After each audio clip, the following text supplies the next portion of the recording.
in the throw, fire, and down! Incomplete, down at the goal line by San Diego! Tomlinson, off the left side, Tomlinson sidestep. Hello, history books. First they have to here's Sproles. Sproles inside the 10, inside the 5, and the Chargers win the game.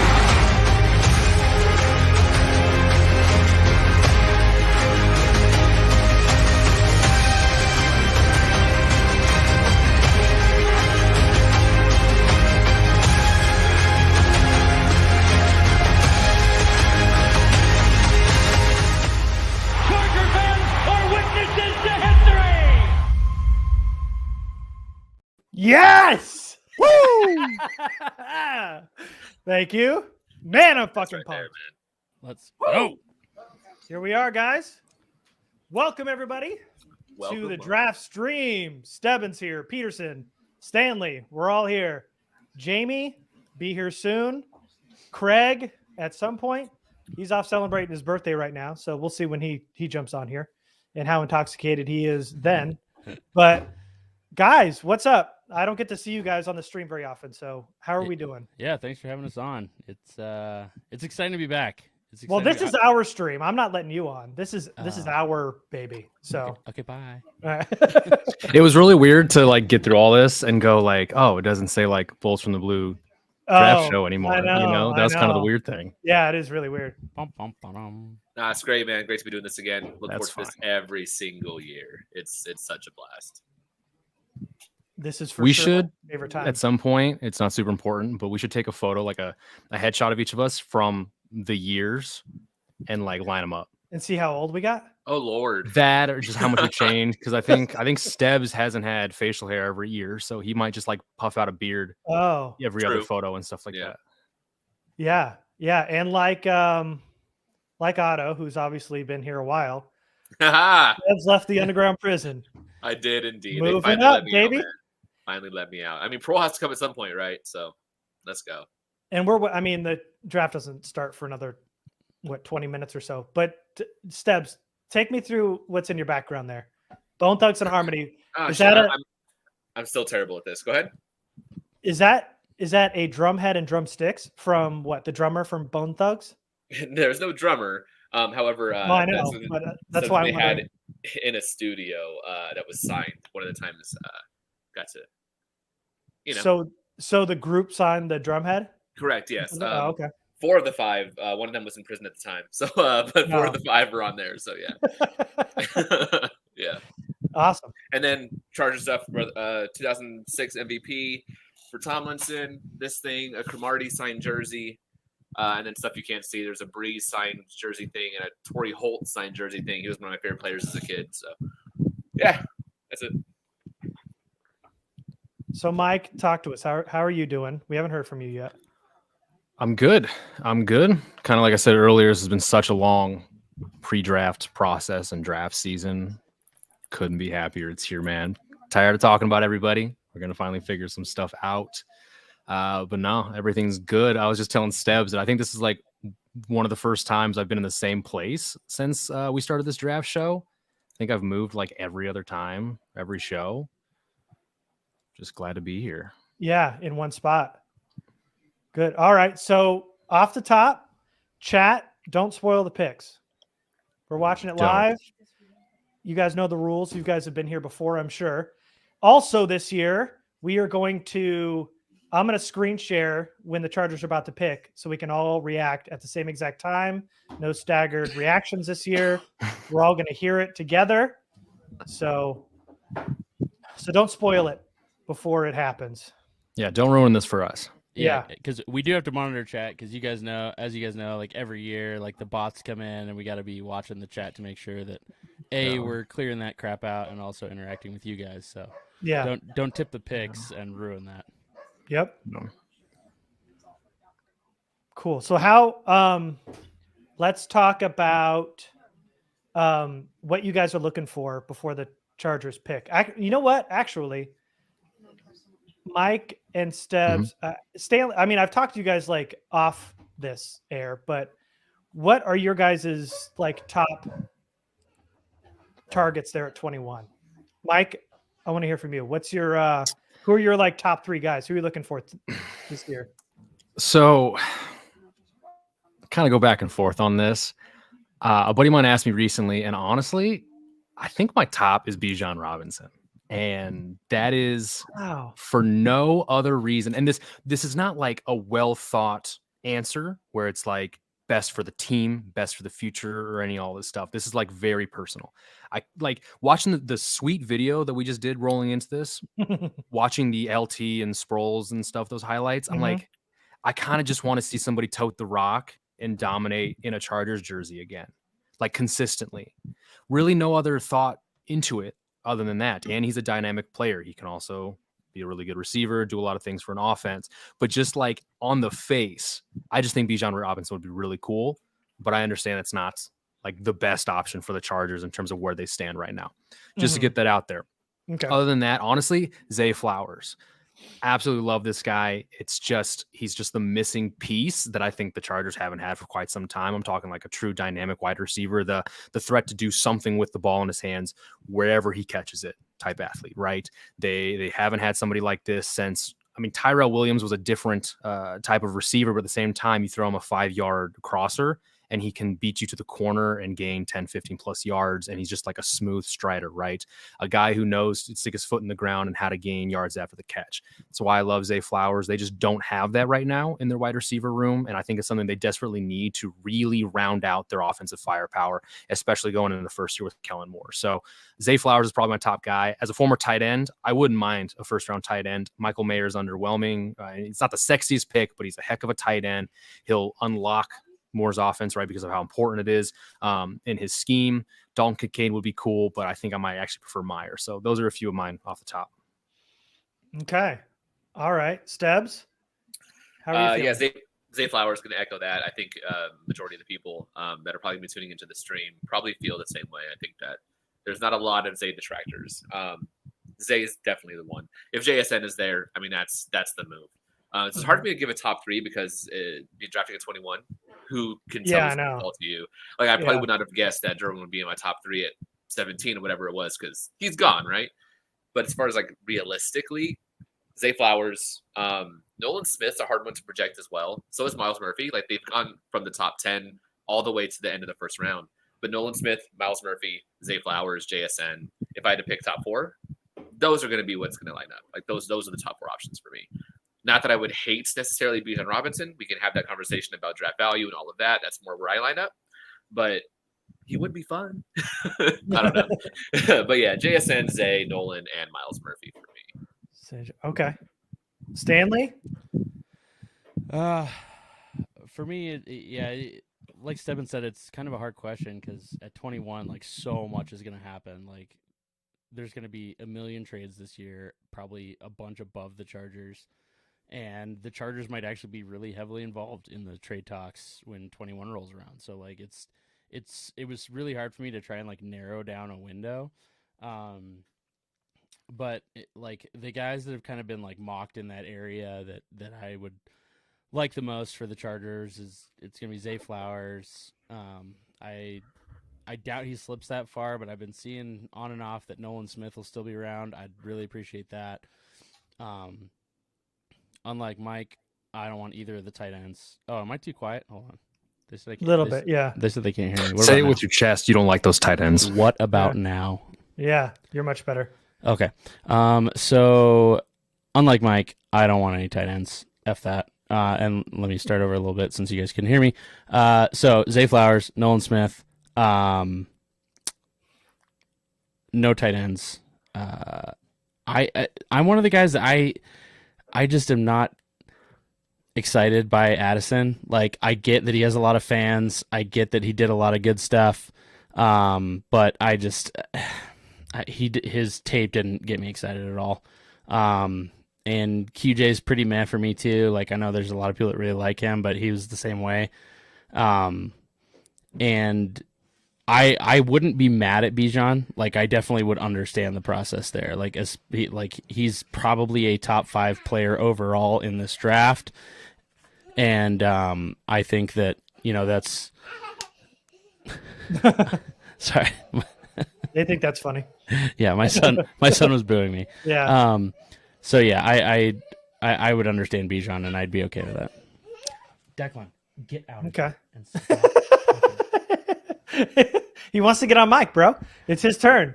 Dude, he's so excited right now. Like Dream's over. I feel like at daycare today they just had the quiet time for 8 hours because he came home and has not stopped making noise since he got home. He's as excited as we are for the draft, I think. Yeah, man. I don't know. Like I honestly, my number one option, like I really, really for once want the ability to trade down. Even if it's all the way out of the first round, I would be excited. Like for them to pick, like, because I think I've said this a couple times in articles and in the Discord that like the real sweet spot for talent in this draft is like high end talent, in my opinion, is anywhere from like pick 25 to pick 50. Like there's going to be a lot of 2 contract players that come out of that group. And if they can pick up another pick in there, or if they can add a couple more picks, like between 50 and 100, I'm super excited because I feel like anybody that they take at 21, unless somebody really falls, is going to be kind of a reach. Yeah. Yeah. Trading down, I think we can all agree, is probably the best move here in this draft. That isn't all that good, to be honest with you. But the more I've like sat with the prospects of the guys that could fall to the Chargers at 21, the more I'm just not that I'm not going to be all that upset today. I don't think. Lucas Van Ness, while he's fine, I just don't think is worth that. He's been mocked to the Chargers, but I wouldn't go with him or Brian Brzee, but I feel like everybody else at the least is just like whatever. I feel like the top end tight ends are just okay. Quentin Johnston is just okay, but I'm not like rage quitting those guys. And then, even if it's Bijan, he's a great player. They're going to have to like have a lot of ground to make up when they have to pick in the second round, third and fourth, and get some starters at bigger positions of need. But the more I have sat with this for the last couple of weeks, what's up, Jamie? The more it's been like, it's not going to be all that bad unless they really went left and, picked a guy like Van Ness or Brzee, who I'm just not a fan of at that spot. What are we talking about? We're talking about our favorites at 21. I think we're all pretty much in the same boat, right? I think Talking so. about Zay, talking about Addison, even QJ. I mean, the dream, I think, for a lot of people is JSN, but I doubt that's going to happen. And then maybe Smith slips, Murphy. I think that's the cluster. Did I miss anybody? No. The tight ends, unless that's the not move the needle unsexy pick. No, I didn't miss them. I left them out on purpose. That's what we thought. Yeah, Stanley essentially said the same thing. Zay, we were pretty much consensus on. Stanley said Addison doesn't really move the needle for him. Like he's not really super inspired by that potential pick. But I think he kind of nailed him. Yeah. Caveat though, I would be a fan of Addison if they do pull off a trade down. Like if they're able to trade down to the mid 20s, pick up another day 2 pick, I'd be totally fine with Addison. So what's the difference in Addison at 21 versus Addison at 25? Probably right around $1 million, a couple $1 million, and an extra day 2 pick. Addison and an extra day 2 pick is much better than Addison and no extra day 2 pick. Oh, well, I disagree with you. I'm so on Addison. I'd be very excited. Well, tell us why. If one person was underwhelmed, Garrett, what did you see that jumped out to? Well, I agree with Stanley. I think when you watch like his Pitt tape, it's amazing. And then you go on to USC and it's just kind of a letdown. But you can tell that he's a guy that can really win right away with his speed. I think his route running is really good. And I think him and Zay Flowers are that dynamic, like explosive type wide receiver that they're going to need. I know JSN is going to be fun and he's the wide receiver 1, but we've talked about all draft season, and people who've listened to the podcast have heard us talk about it ad nauseum for years, not just this draft period, but they got to find some kind of explosive weapon, some guy that can get some yards after the catch. These big power forwards they got, this basketball team that they drafted is fine, but they're going to have to get some guys that can turn a 5 to 7 yard gain into a 15 to 20 yard gain. And I think Jordan Addison is that guy. I think Zay Flowers is that guy. Quentin Johnston, well, I know he had good testing numbers. I don't think he's really that guy. And I think you're adding a lot of the same skill sets they've already got to the wide receiver room. And JSN, I think, is a nice transitional guy for when Mike Williams and Keenan Allen, while they're getting up there in age and might be transitioning out of those two soon. A nice guy that I think could plug into a low end wide receiver 1 down the road when those guys are gone. So to me, I just feel like Addison and Zay Flowers are those guys that the Chargers need in this offense to help unlock Herbert, so to speak. So real quick, interesting. We already have a trade that affects tomorrow. Not for the Chargers, but I'm not paying attention to the stream at all. Apparently, the Cardinals and Eagles just did a trade. The Eagles move from pick 94 up to pick 66. The Cardinals get pick 94 and a 5th round pick next year. Okay, I'm lost. The Eagles moved up about 30 picks in the 3rd round, and they gave up a 5th next year. They already moved up in day 2. Yeah, that's why I brought it up, because it's so weird to see that happen like a day ahead of time. Like they jumped basically to the top of the 3rd round from what I think is a comp pick at 94. That's bizarre. Well, so Schefter's tweet, it is they settled a tampering investigation today involving the hiring of DC Jonathan Gannon, and the terms are this trade. Oh, okay, that makes sense then. I missed that part of it. I just saw the details, and it was pitched. It was said as a trade, not as like a settlement. That's crazy. So the Cardinals tampered for Jonathan Gannon, essentially. Something like that. But how did the Cardinals get 66 then? The Cardinals already had 66. They're giving it to the Eagles. 60. They're making them flop picks. So the Cardinals went from 66 to 94. No. And got a 5th round pick. Traded 94 and so the Eagles moved up to 66. Cardinals moved down to 94 and picked up a 5th. Right. Yeah, so they forced a trade that gives the Eagles more value. Okay. Yeah, it looks like they got the two teams in a room and said, "Okay, how do we make this go away? Like, how do we make both sides happy here?" Okay, so then all right. Apparently, there was they self-reported because they contacted him earlier than they should have been. Because of that, they decided to resolve the matter between the two clubs. Swapped 3rd round picks, got a 5th next year. That's it. Weird. Okay. I feel like that's something the Chargers should have took advantage of. Let somebody call them too early.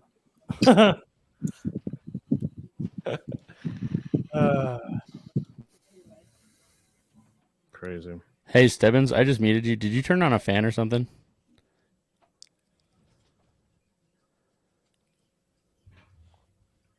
It was windy. Yes, got it? Okay. Cool. The Cardinals self-reported to the NFL that GM Monty Austin Ford had a phone conversation with then Eagles DC Jonathan Gannon in the days following the NFC Championship game, a period during which contract is not permitted. So Bill Barnwell says that essentially the Eagles land the equivalent of the 85th pick in a typical draft by the Johnson chart. They land. So I guess that's the net plus, because I know they went up to 66, but like it's as if they added the 85th pick in typical draft value. I don't know. That's way too complicated. Doesn't affect us, but numbers and math. Yeah. So we're 4 minutes away from the start of this thing.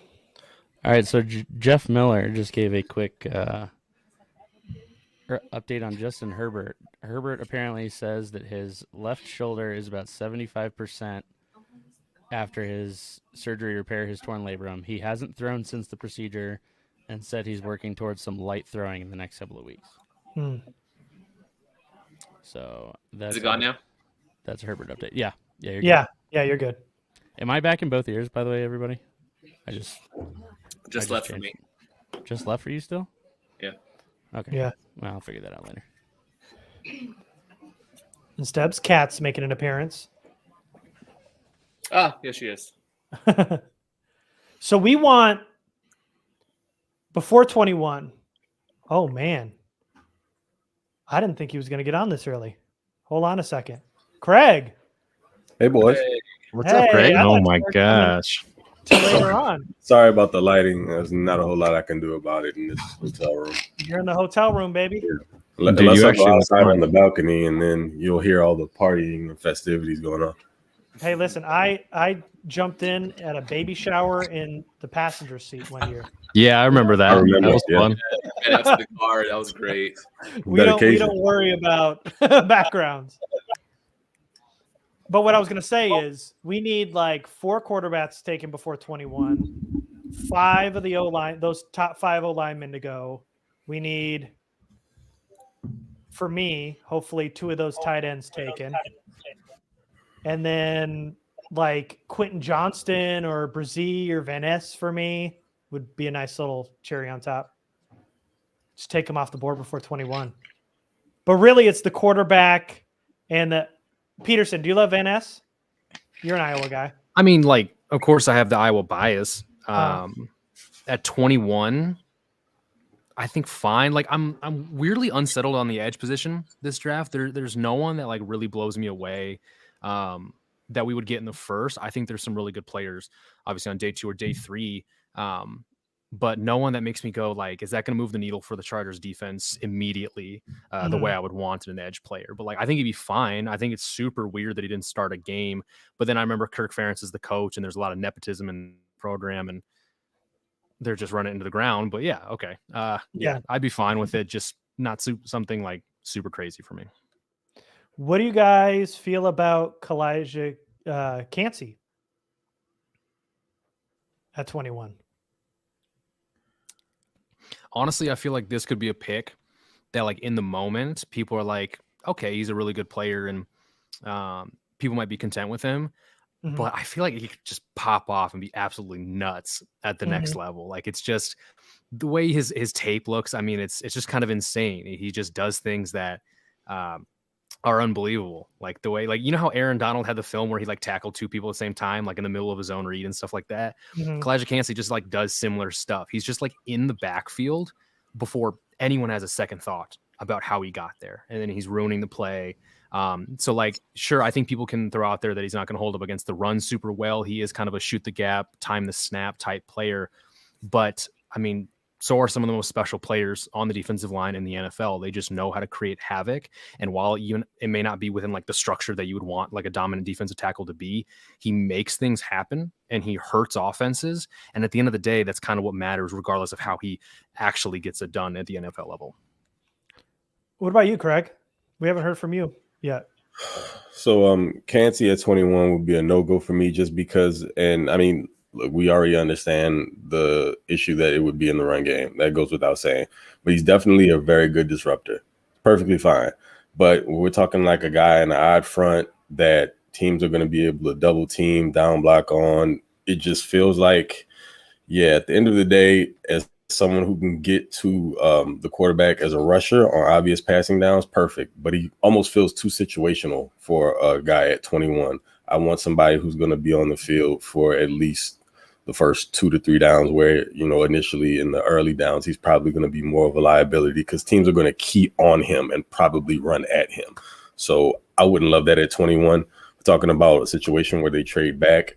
It's more towards the end of the first round. I mean, like late first round, maybe even early second round. If he were to fall there, then I'd be okay with it. But if they're going to stick and pick at 21, I wouldn't like the pick at all, personally. Okay. Go ahead, Stanley. I was going to say I wouldn't be a huge fan of it, but that would be one hell of a NASCAR package. I mean, Mack, Fox, Cansey, Bosa. Like, good night. Like, good luck trying to block all those guys. Like, they're blowing up the play every single time that happens.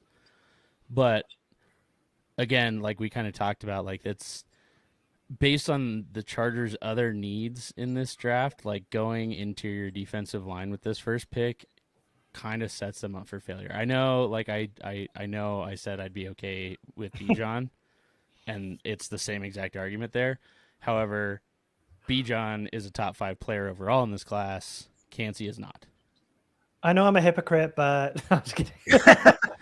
Well, I mean, you have that qualifier. Like, of course, he's a top 5 player. Yeah, I agree. Bijan's definitely top 5, if not 5 to 7 for sure. Cansey is not that. No way. Yeah, no, he's not. And as much as there's a bunch of these Aaron Donald comps, like he's not Aaron Donald. Like he's similar size and kind of did some of the same things at Pitt, but like he's got much shorter arms. He definitely does not have the strength that Donald has. Like Donald literally just like moves offensive linemen with a single arm, no problem.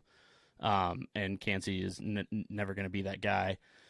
So I wouldn't be a fan of Cansey at 21. Kind of like Craig said, like if they're able to trade down, that there's a lot of guys I have that if they trade down and pick up an extra day 3 pick, that grade moves up a whole letter for me at least. Mm-hmm. Yeah, because there is a sweet spot in that day 2, early day 3 for this class. What about you, Stubbs? Do you like Cansey? Did you watch him at all?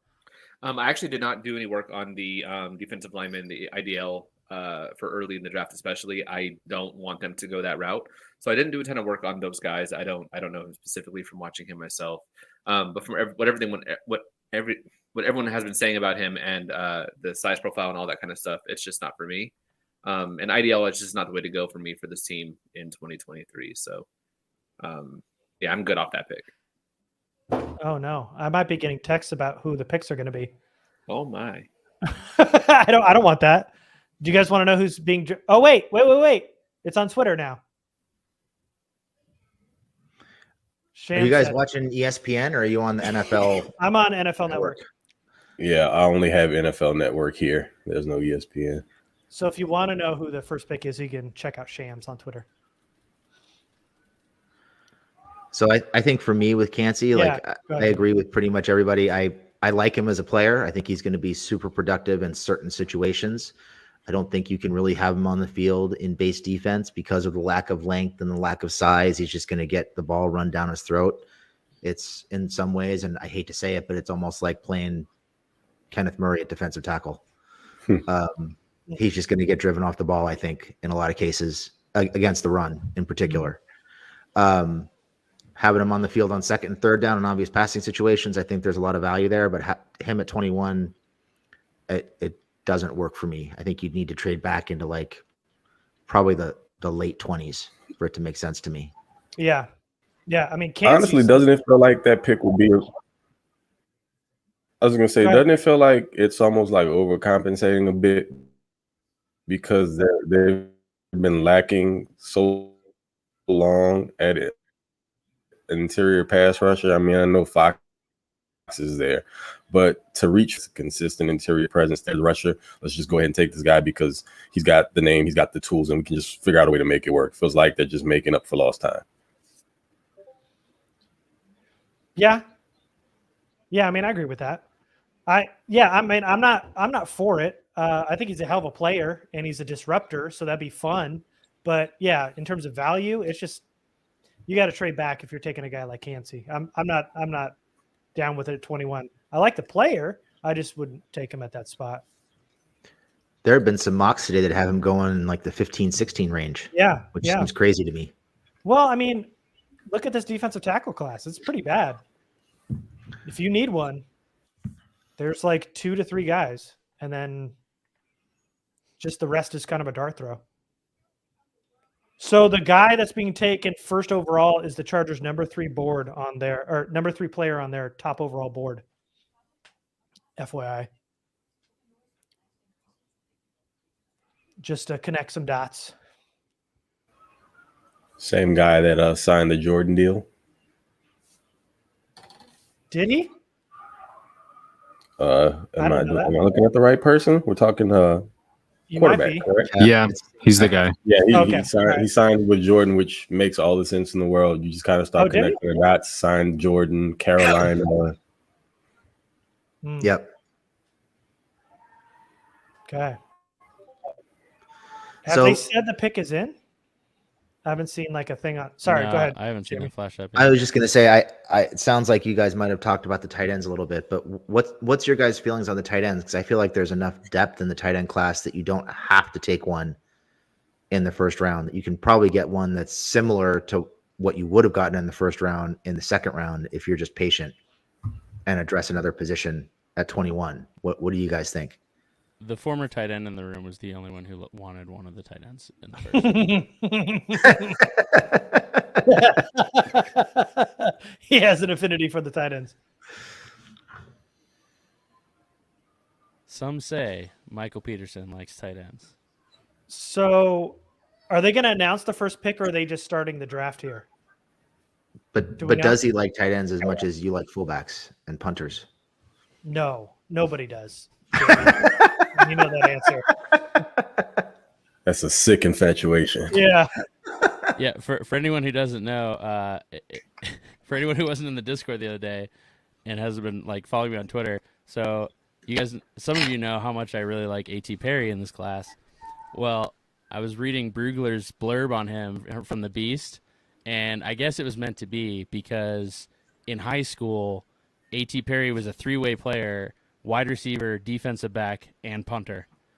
So I think that's why I didn't know that until now, and he moved up my board when I read that.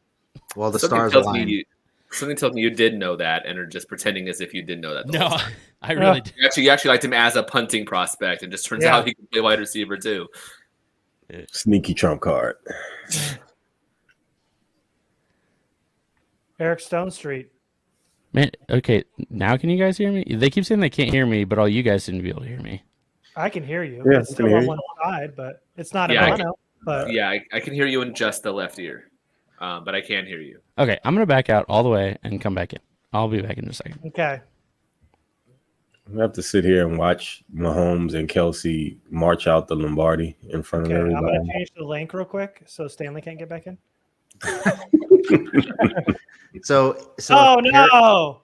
so if Perry was a was a punter, does that mean that Charlie Jones at some point was a fullback? Is that why Stanley is like Probably. obsessed with him? Or a field goal kicker, yeah, or a long snapper. We're doing the math here. It makes sense. Yeah, you're way ahead of us, Craig.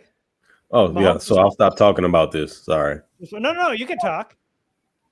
Maybe for the picks, just Oh, no. I'm not saying anything about the picks. I didn't know you guys. no, I know. didn't see what But was you're going like, on here. I'm gonna have to watch Mahomes, and Eric Yeah. Stone Street was still on my TV. Oh, on my stream. Mahomes. Oh yeah, he's just coming out for me. Yeah, Oh, wow. with Okay. Kelsey. Yeah. I won't talk about any of this. I hate this. Yeah. So tight ends, yeah. No, I agree with you. I think the value there is in later rounds. If they were to go tight end in the first, it's not like a jump off the cliff pick like Van Ness would be for me. But like Kincaid, he does fantastic work working as a big wide receiver. He really does. Like some of the stuff he does is a more advanced route running, things like that. Is a big fan of his, but I don't want that in the first. I don't value that enough in the first, especially after watching LaPorta yesterday. I know there's a lot of debate in the Discord yesterday, but I was a fan of LaPorta, man. Big fan of his and what he could do around or even two later, depending on what mock drafts you're looking at. Big fan of LaPorta. And there's guys like Kuntz. What was Brenton Strange, even in the fourth or later on, like his athletic profile was not as good as I thought it was going to be, but it was still, you watch his tape and he looks more athletic than his RES showed. Was actually really impressed with his tape. There's depth at the tight end room. I don't think you need to do that in the first. I would hate that. Man. The Mike, draft what are your starts- Sorry, 10 minutes late, and now they're just putting Carolina on the clock, and we all know the pick. Go ahead, Mike. thoughts on LaPorta, Mike? Ooh, Yeah, here we so go. Here we go. A tight end in Iowa. Let's go, Mike. I mean, like, sure, bias is there. I think he's a hell of a player. I think LaPorta really is probably one of the better like football players as opposed to athletes. I guess if you guys kind of get the gist of that, some guys are just better football players than when you put them in the underwear Olympics and make them run around and jump and stuff like that. His last game at Iowa against Kentucky in that bowl game is really the epitome of what kind of player you're going to get. He's super versatile, extremely hardworking. He's fine enough in the run game, right? You don't play and start tight end for Iowa unless you're an able enough run blocker. But this is a guy that you can use on screens, that he can flex out wide. He always makes a tough catch, and he's a strong runner after the catch, which is always, again, something we've talked about. Like, yeah, we need receivers who are able to gain yards after the catch. Well, LaPorta is going to be able to do that as a tight end as well. I think he just brings another variable to the Chargers offense. And overall, not in the first. I wouldn't take LaPorta in the first. I don't think he makes it to 54. Just because it seems to be there's a lot of hype around him, at least leading into tonight, where some people like have him being the second tight end picked or something like that. There's a lot of hype around him heading into tonight. But overall, maybe at 54. But other than that, no, not in the first. Yeah, I don't think anybody's saying in the first, but yeah, definitely not. I think he's the second tight end on my board and Craig's board and Garrett's board, I think, right? No, Mayer's too. Oh, Mayer's too? Mm-hmm. Okay. But I think we're looking at him as somebody that you maybe get in the second round, and he provides similar value to a Kincaid or a Mayer. Mm-hmm. Yeah, if they got LaPorta in the second, it'd be like an A+, because I feel like Kincaid, Mayer, and LaPorta are like tier 1. Darnell Washington might be in there too, are like tier 1, and then it kind of falls off when you get to the Musgrave and the Kraft and the Kuntz and the Schoonmakers. But I think if they can grab Washington or LaPorta in the second, it's like A+. You're getting like a first-round value type tight end in the second. You're getting that first tier. It's another one of those scenarios where it's a player who may not be the number one guy at the position, but he just fits perfectly in the offense moving forward. So for me, that was LaPorta. I mean, it's no secret how big of a fan I am of Darnell Washington, but we're talking about a contributor day one in both the passing game and the run game. I know that, LaPorta isn't the blocker that Washington is, but I see him get a whole lot of flack for his blocking, which I thought was actually fine. I mean, there's some work that can be done there, of course. But, I mean, he isn't completely like he's not a liability as a blocker whatsoever. It just feels like he fits ideally what they want to do, whether they want to throw him out there at H-back. You want to have someone who can stretch the seam, someone with a really good run after catch ability, good hands. He fits the bill in all of it. So you're looking at mixing and matching players on your offense. You don't want a copycat of Everett. You don't necessarily want to double down on a guy like Parham. I'm not saying that's what Washington is, though some people out there have said that, which is ridiculous.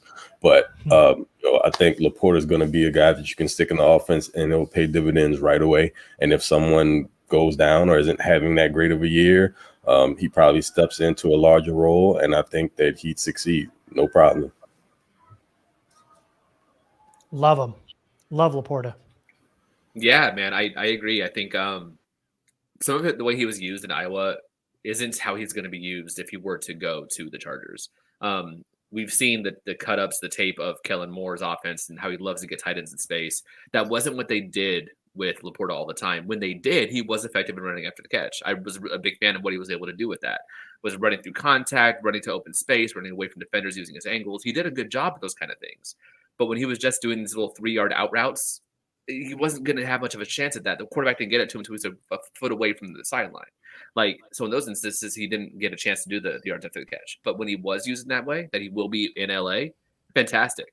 Loved it. I think his blocking was more than sufficient. He's not afraid of human contact like Kincaid is. I'm a big fan of what he can do, and he's not going to be the best receiver. He's not the best blocker. But he is really good at all those things, and he can be utilized in several different ways by this offense. I think he really is a good match, like Craig was saying. Like, he's not going to be the top of any of those things. He can do a lot. Yeah. I think we're all in step.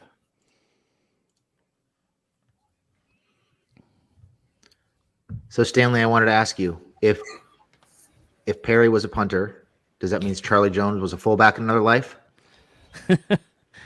No, but Charlie Jones does also play on special teams. So Iowa legend Charlie Jones. There it is. Bro. I was waiting for that to happen. Do you know how absolutely like knife in the side the whole Jones goes to Purdue and just is the most amazing thing as a receiver? Because holy shit, this Iowa offense was something else. Oh my God. So hard to watch. Okay, so I know you guys don't pay attention, but like the last presser Disgusting. that Brian Ferentz had, so Kirk's son, obviously the OC, right, that everyone's calling for his job. They redid his contract where he has like thresholds that he has to meet or he's fired after the season. One of the thresholds is he has to, the offense has to average over 25 points per game. Now, I'm pretty sure the contract doesn't stipulate that the offense has to score those points specifically. Like people aren't sure if it just means like the team averages 25 points or the offense does. I can't imagine this offense averaging 25 points per game, especially as bad as it was. And people in that press conference were saying like, what do you think of like all this stuff? Like, are you going to change? Are you going to do anything? Like, how are you approaching these like changes that are basically like, it's you fighting for your job? And he basically said, if this is my last year as offensive coordinator, so be it, which is wild because what person at what job just says, you know what, like if I get fired, you know, it doesn't matter. I'm not going to change anything. And if it's my last year, it's my last year. Just like in what world do you think like that's okay to say, especially in such a high profile position as like a Big Ten offensive coordinator, especially when people are calling for your job and you have the attitude of just like, I don't care. Like, and people probably already think he only has a job because his dad's the head coach. So 110,000%. They were 129th out of like 131 last year. I mean, I'm talking like it's a Big Ten school who's not like, you know, they're not a blue blood of the Big Ten, but like they win 8 or more games more often than not each season. So like there's a little bit of a standard. And I mean, it's a boring offense, right? Pro style, run the ball and play action. But like it just didn't make any sense. If he was anybody else and not Kirk's son, he would have blasted into the sun before that last season ever ended. So it's just, it's been a lot as an Iowa fan, if you can't tell. I don't know how you got through the last couple of years watching. Now I forgot his name. I've been trying to block it out. That quarterback, Spencer Petras. And so here's a fun fact. He's one of the 2 worst quarterbacks I watched this draft season. So if you guys don't know, Djokovic. If you guys don't know, I was gonna say I know who number 2 is. So Spencer Petras broke all of Jake Browning's state of California high school passing records. Like Spencer Petras holds like all of them in the state of California or something wild like that. And then he comes to the University of Iowa and it was just like they plucked him off a JV team somewhere. Like it makes absolutely zero sense. Bad. Like how does I understand people have like weird paths to like, you know, through college from high school and whatever else, but like I just don't understand how you go from you can't do no wrong in one of the best football states in the country. And then you come to Iowa and yeah, I mean, you're at Iowa and the offense probably doesn't fit you, but like that dude couldn't hit the broadside of a barn half the time. All right. So he we got couldn't even see the barn, let alone hit it. He was so bad. Bryce Young. First overall pick. It is known. There we go. So I'll pick in my main fantasy league, which is a dynasty league, and the other guy who's at 1 traded up over me to pick Bijan, but I've got a billion running backs, so like I think I have to pick Bryce Young unless CJ ends up somewhere amazing. But I have Matthew Stafford and Tom Brady as my QBs, so here we go. All right. So there we go. The Chargers number 3. Was it number 3? Is that what I said? Yeah, number 3 on their big board. Bryce Young. You got Stroud over Young, though, right, Jamie? I do. I had Stroud over Young. I think I had a 90 or 91 for Stroud and an 86 for Young. You had a 90 for Stroud and an 87 for Bryce Young. That was close. So I got for me, the draft guide up. Yeah, for me, I think first round guy, by the way. I thought one of my few. I thought Young was the toolsier guy, better arm strength, better athlete, more mobile. But for me, I thought Stroud saw the field better. I thought I could see him looking people off. He anticipated windows, threw guys open, led guys. The ball was out before guys were out of their break. And this year in particular, I thought Young was a guy who was standing in the pocket waiting for guys to come open more often than not. Just didn't look like the same guy to me. So that's why I went with Stroud over Young. I just think he's more NFL ready in terms of seeing the field and reading and getting the ball out quickly and on time. Yeah, I was gonna say Stroud's kind of more of your prototypical QB, your 1, 2, 3 read guy. Definitely wants to stay in the pocket, has the athleticism to move around, but probably isn't the best off platform. Whereas Young's kind of the opposite. He can maneuver in the pocket and throw from there, but his height is kind of a problem. But being off schedule, moving around, creating, he's a better player in that regard. So it just kind of depends on what your flavor is at QB. If you like more the traditional style, then Young wouldn't necessarily be your guy. But apparently the Panthers want a little bit more of a playmaker. Mm-hmm. Yeah, I didn't think there was much to not like about Stroud. The ball sail on him over the middle every once in a while. He's not that elusive in the pocket, but other than that, and the arm strength wasn't quite what I thought it was going to be.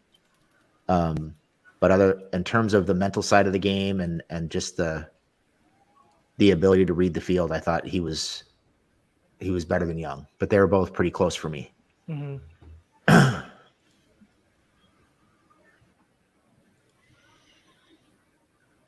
Do you guys want me to do that thing in the chat or no? Do you guys care? As an aside, for people that have no context. That's fine. I'm fine with that. Yeah. Okay. Also, I don't wanna Ruben, I don't know if you're in here, but we're gonna do your video when the Chargers go on the clock. Ah. Ruben, who usually makes our intro videos, made us another video this year. But Garrett had already made another video, so we're gonna save Ruben's for when the Chargers go on the clock. Dude, let's play that right now. You want to just play right now? Well, I was going to play mine for Craig and Jamie, who didn't see it, just because. Cell 5. Yeah, I haven't seen it yet, bro. 2.5. Roll it. 2.5 days. Hey man, I victory lap all day. Do it, man. All right, here we go. I beat Shams to it. Heyo. All right, here we go. Craig and Jamie, get ready to get hype, baby. Go Chargers, go. Way to save the season, the throw, fire, and down! Incomplete down at the goal line by San Diego! Tomlinson, off the left side, Tomlinson sidestep. Hello, history books. Think they have to now. Here's Sproles. Sproles inside the 10, inside the 5, and the Chargers win the game.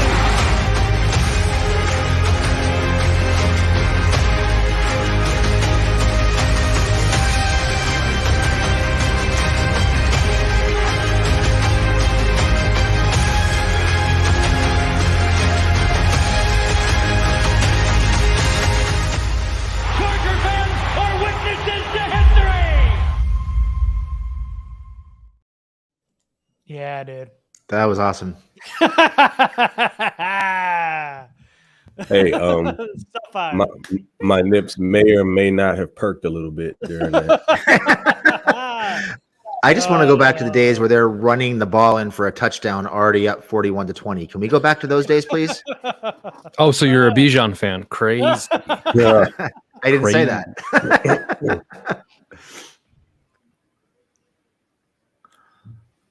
Although I do see some of the similarities in the They're running there. style.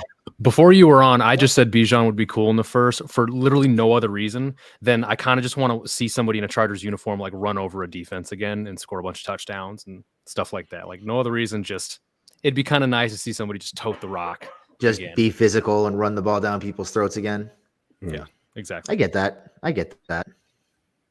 All right, so Texans take C.J. Stroud, aforementioned, and the Chargers number 10? Mm-hmm. Number 10 overall player in the 2023 NFL draft. This is probably a good move by the Texans not to fumble this, because all that stuff about, Stroud not going to Texans and they're not in love with him and all that stuff. They couldn't wait another year, I don't think. No, you can't risk him. I mean, they can't risk him falling. They couldn't risk him falling within the division and coming back to haunt him. Because Indy wouldn't have passed on that. So the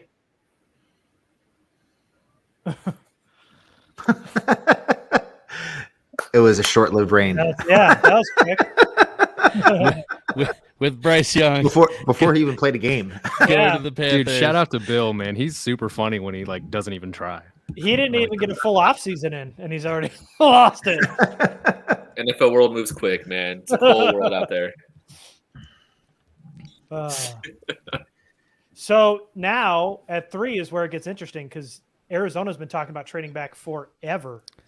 Yeah, this is going to be really interesting. So this is where Josh Norris and his guys were putting together some dot connecting yesterday that this could be really crazy, because Indy is very likely taking a quarterback at 4, and they're said to like Will Levis, and there's a lot of teams that are also rumored to like Will, and so this could get really crazy for a quarterback. But it also now Will Anderson dropping down to 3.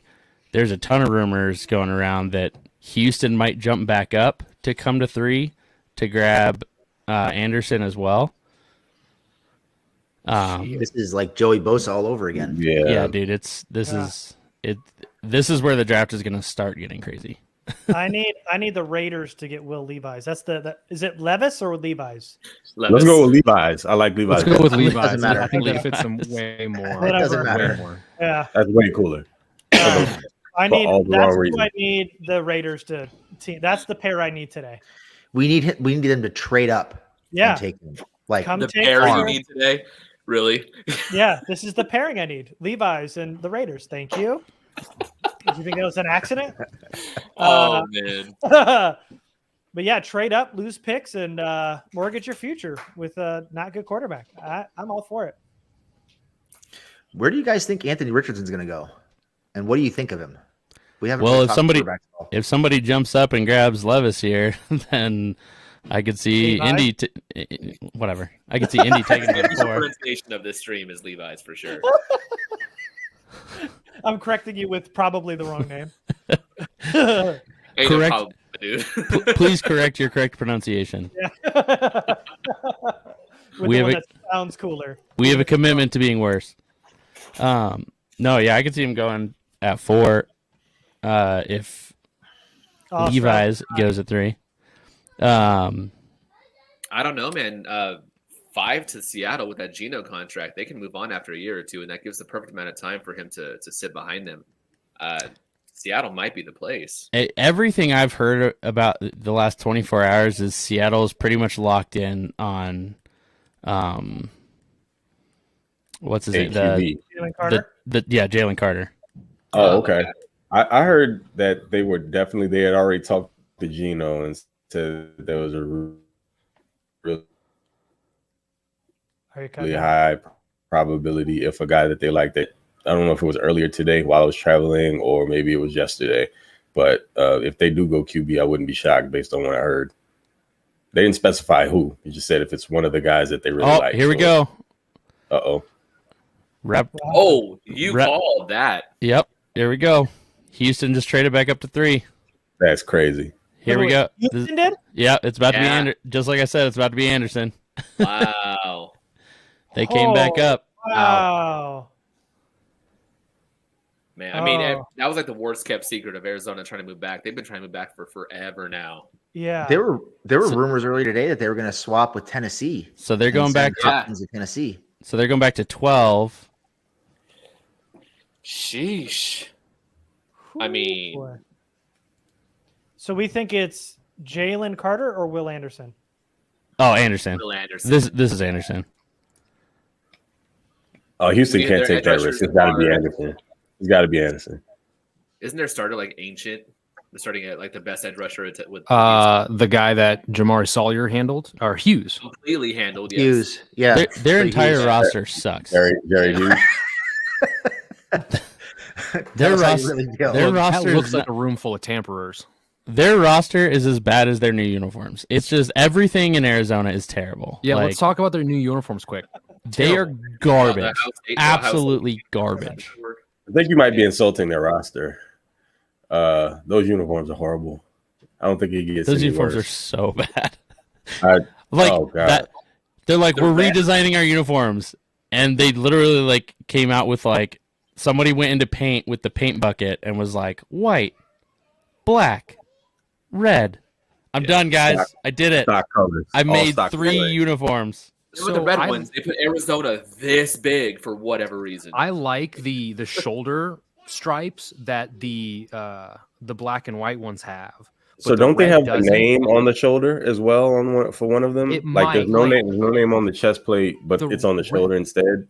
Yeah, the red one's hideous, and that's like what Kyler Murray wore in that photo, and he's just like red top to bottom, monochromatic. It's absolutely hideous. But then the white and black have like a gray or something like a different color stripe, which actually kind of I think helps balance it out. But dude, they're just so plain. And then yeah, Arizona is like from tit to tit on the thing, and I don't know. They look so underwhelming because like obviously we're spoiled. The Chargers jersey, rollout was the greatest thing in history, and then every other team just seems to be falling flat. Those are really bad, man. Like the black and the white are bland. I wouldn't call those horrible. Like they're bland. Like they're just completely. They didn't move the needle at all. They don't move the needle at all. Those reds, dude. Those reds are hideous. What I don't get about it is like the Chargers specifically, they were like historic nods and stuff throughout their design, right? And like the colors were specific colors for, this part of LA and blah blah blah. But then you look at those Cardinals uniforms and you're like, okay, what about them are Arizona Cardinals, quote unquote, besides just the colors? Like is the script mean something? Any other design aspects mean anything? But like there weren't any design aspects. Yes, like what? 'Cause first off, Trash. that white at a glance is the 49ers throwback jersey. That's a Niners jersey if I've ever seen one. They're Actually, white. the black ones almost look like the Niners alternate jerseys too. Don't they have a black home that jersey? or Ohio State's all black jerseys? Yep. Like The these, white and the black are Ohio State jerseys. Or these Louisville. look like every other universities with similar colored jerseys. Like there's nothing about this that will ever make you go, heck yeah, those are the Cardinals. They're awesome or blah, blah, blah. Like these are that looks like this other jersey. That looks like this. It's already been done. They're just so no one tried here. I don't Bargain know. brand rip-offs, all of them. Somebody They said all in the look- Discord earlier this week that it looked like a 9-year-old designed them. Like they hired somebody's kid to design them on the computer. Right. They gave them a fill in the blank or the match color to number exercise. And they're just like, yeah, fill in red, fill in white. Okay, cool. Send it off. So if you're the Cardinals here, why wouldn't you just stay at 3 and take the best player on the board? Did you see what the compensation was?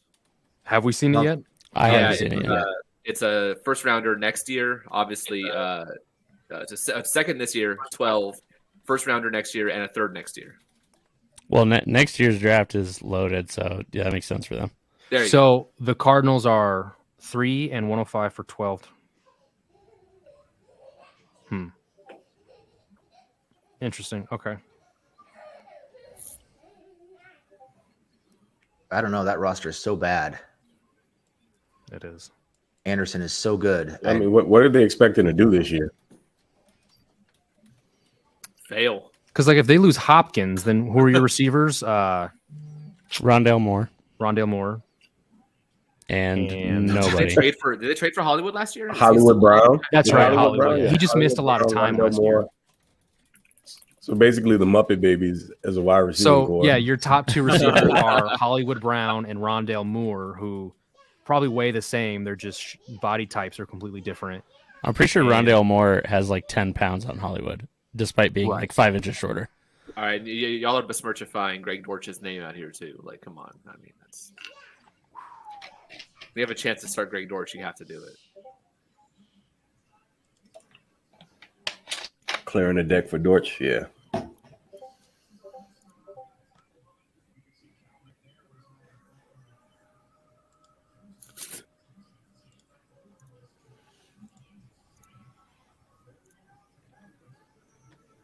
Will Anderson and their quarterback. That is not bad for Houston. More quarterbacks, please. No, if you want to build out your roster, you got Like all of premium them. positions. Yeah, that's what I'm saying. We need like 5 to go. Can we get Stetson Bennett in the first round? Oh God. I think Hooker's getting some first round love. There was talk the Raiders might prefer him over Levis. And Levi's. whatever. Either way, it doesn't matter. They're both wins for us. And then there was talk that the Vikings might like Hooker too. Yeah. Richardson would to the Raiders. I wouldn't love. I don't know, Everything man. I else think after that, I'm good. I think Richardson needs so much work.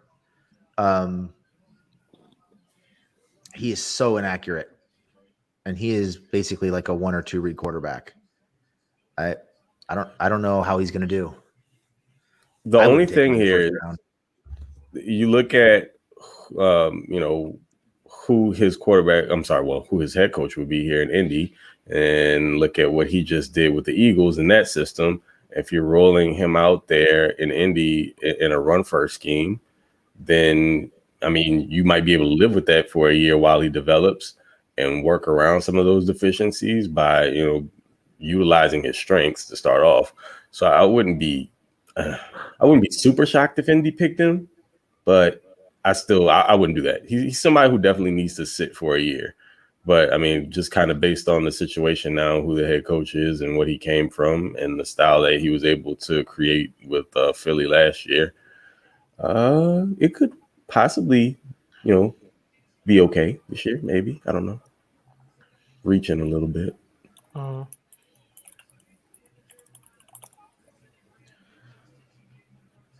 I feel like if you put Richardson in Oakland or in Vegas, I don't think he and McDaniel would get along. Josh McDaniels would get along at all. McDaniels burns through quarterbacks like crazy. I'm not sure he'd be patient enough with a young quarterback.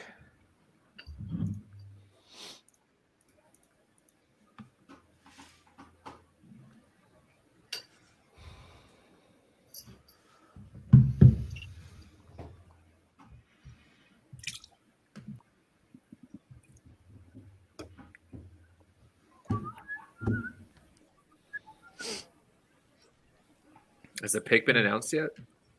No, not yet. So Man, what I were could, those? I could see him with Steichen. I could really see Richardson with Steichen.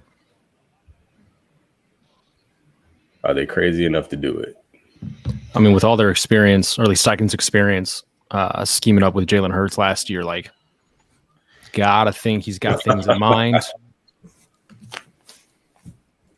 Man, And we are talking about Jim Irsay, so crazy is definitely in the cards.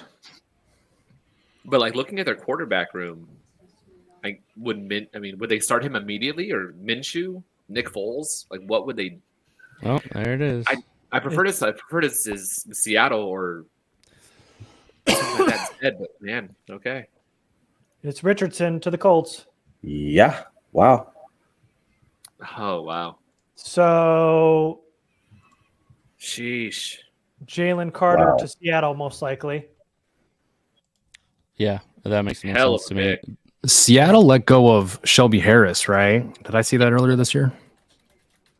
Or something like that? Yes, I Might be believe they right. did. Yeah. Seattle. I think. Yeah. So then Yeah, that they- does make yeah. sense, yeah. They have Draymond Jones, Brian Mone, and Jaron Reed. That's their defense. Jaron Reed, is he still there? Yeah. Yeah. Then I guess, yeah, that makes sense. That Carter would Oh be there. yeah. That's it's a hell of a matchup right there. Wow. Who do we think Detroit's taking? Jalen Carter. What Oh, do they need Detroit. to- Yeah. Detroit. Do they take another edge rusher Bijan. to pair with Aiden? Dan Campbell goes old school. What's their OL situation? Michael Mayer, No, they're good there. I would love for them to take sixth Bijan. overall. Please. Oh yes, please. Let's do that. Please. Definitely. I mean, they're not sold on Swift. David Montgomery's there. They brought him in. I don't know.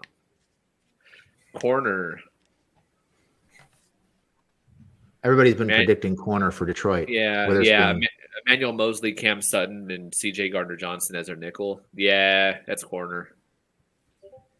Yeah, and they traded what's his face from Ohio State out, right? Okuda? Is that his name? Yeah, Okuda. Yeah, they traded Jeff Okuda to Atlanta. Right? Corner's the move, man. I hope it's corner because I would much rather Witherspoon go to Detroit than go to Las Vegas. Like if I keep seeing corner projected for Vegas, and I'd much rather the Raiders have Gonzalez than Witherspoon. I mean, they do also. Wait, who's their other rusher? I know Aiden's there from last year, but or there's been some talk with Tyree Wilson having some medicals, right? Yeah, there have been tweets all day about him falling because of medical issues. Maybe because there was a lot of talk tying Arizona to Tyree Wilson. I wonder if maybe they felt like they were more comfortable taking him at 12. I mean, that makes sense. Yeah. That could be the direction they're going. If they're zoned in on him and they're not worried about the medicals, but they figure they can get him a little later, which they probably can now. As long as he's off the board before 21.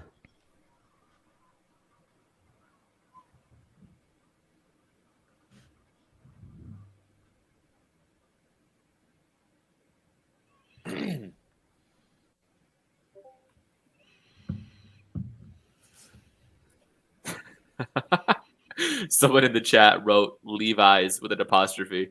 Yes. That's fantastic. That's how my phone's been auto-correcting it. Yeah, mine too.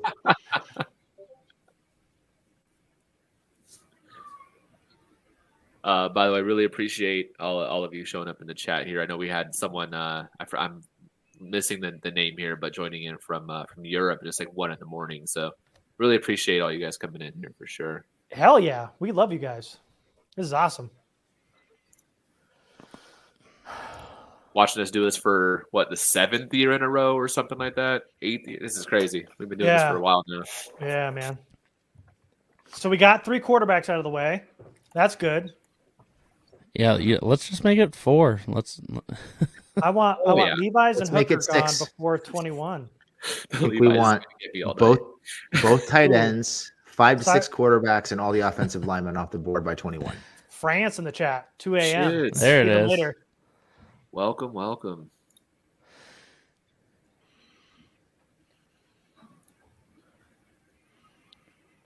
Two more minutes for the. He's the beat up pair of jeans in the quarterback class. Oh man.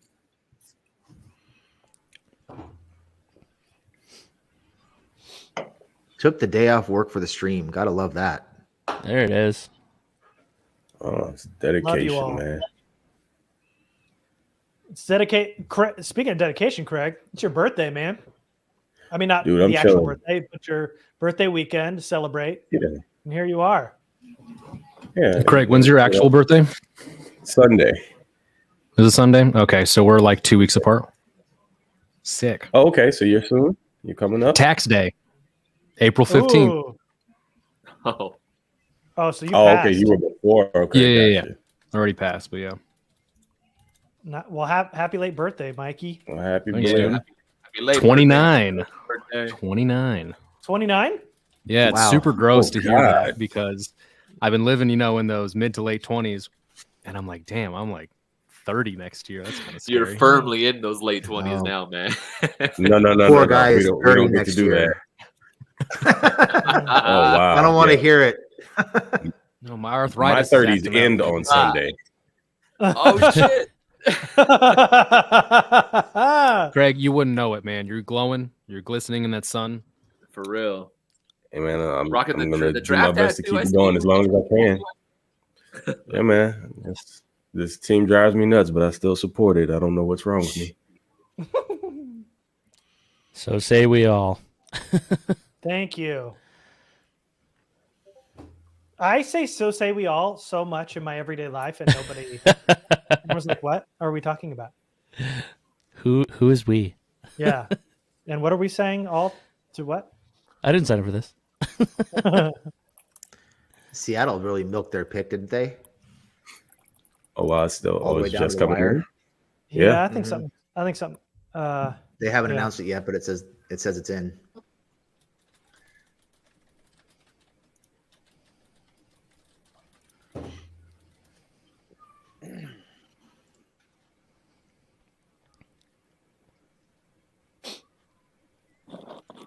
While we're waiting, real quick. Oops, wrong one. This we got a shocker coming.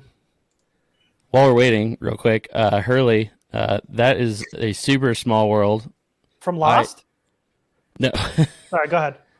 I spent 10 years in England growing up, and I lived in both Rickmansworth and Chorleywood, which are two very small towns outside of London. And that is nuts that somebody's watching the stream who's living there currently. That's crazy. I lived there when I was in like first grade.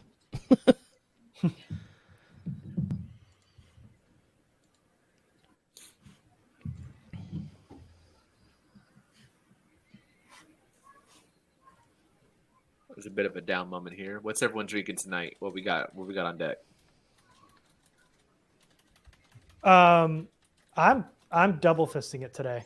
Hell yes. I've got a Jack and Coke next to me, and I got a beer, which is a hazy beer hug.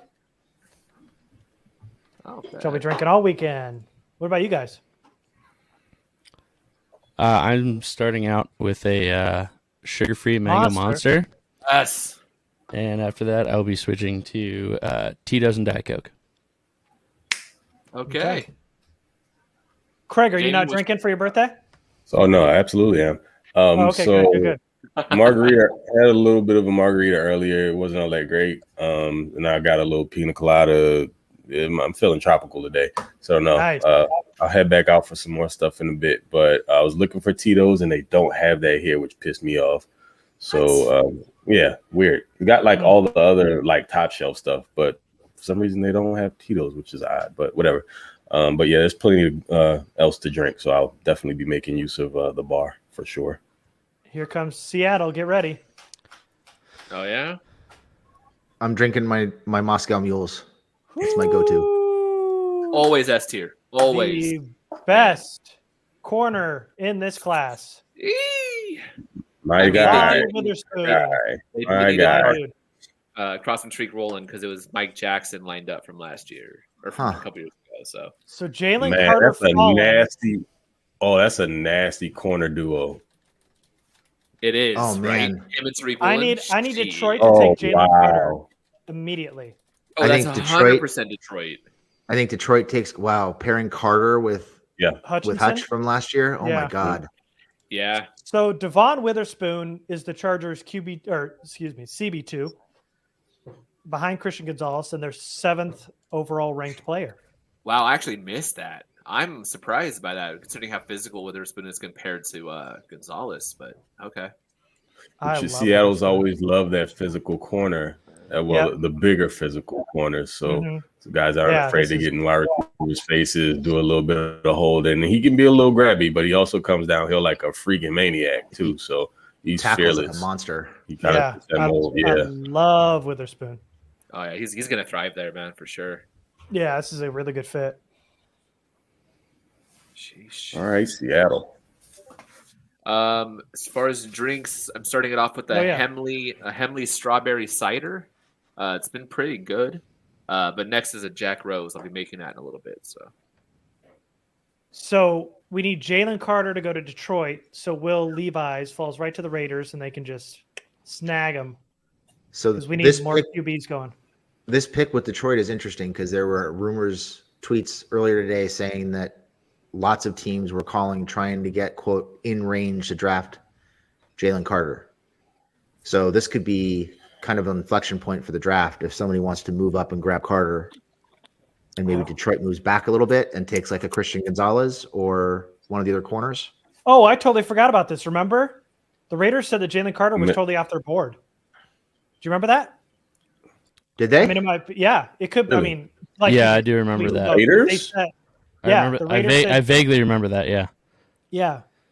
For all the off the field stuff, and the way he like showed, it was right after that video of him working out where he was getting off the ball a little slow and everybody thought he was like too heavy. Pro day. Yeah.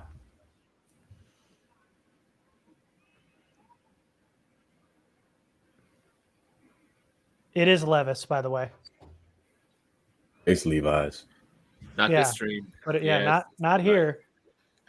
We don't recognize Levis. Yeah. How about if Vegas pulls a Kevin Costner here and trades like their next 3 first-round picks to move up one spot to get Levis?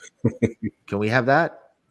Or is Yeah, that I mean, too oh too much no, to ask please, for? please don't do that, Vegas. Please Yeah. don't.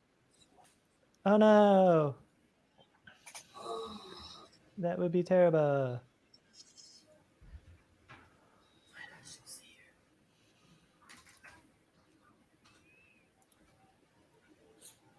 Everybody's saying Arizona's trading up to 6, probably for Carter. Oh, Wilson? really? They're trading back up. They traded That's down to everybody- trade back up. That's what everybody's saying in the chat. Shit. Okay. Really? That's weird. Why not? You're going to give up what you got to move back in the first place. Why not just stay where you wanted? Did anyone where you notice were? that the site from that article is brobible.com? What, the one with Jalen Carter? Yeah. Wait, So- you don't trust Bro Bible? Well, so again, it could just be me, but I thought there was something else that came out following that refuted it, that like there just wasn't such a thing. I'm just crazy that Dove Kleiman would put out an article link to brobible.com. Okay, so Alec Whatever. Noble in the chat is saying they got 6 for the 12th pick they had just acquired and pick 34. They used those to get back up to 6. So they're once OG, again- they're OG second rounder and their 12th they acquired. So once again, Arizona has no plan and doesn't know what they're doing. They still have the extra pick in the 1st and the 3rd next year. I think that's it. Or did they also acquire a 3rd this year from that? I don't remember. Didn't they also get 33 this year? That sounds right. So I think they just instead of having 33 and 34, now they just have 33. Yeah, they have 33 now. Yeah. I'm trying to find where that is. Who's? Oh, Schefter just said trading up to 6. Yeah, NFL.com's tracker updated it too already. Shit, okay. Uh, I want all my picks back. All of them. This has got to be Carter, right? I'm really curious about Atlanta. Super curious about Atlanta.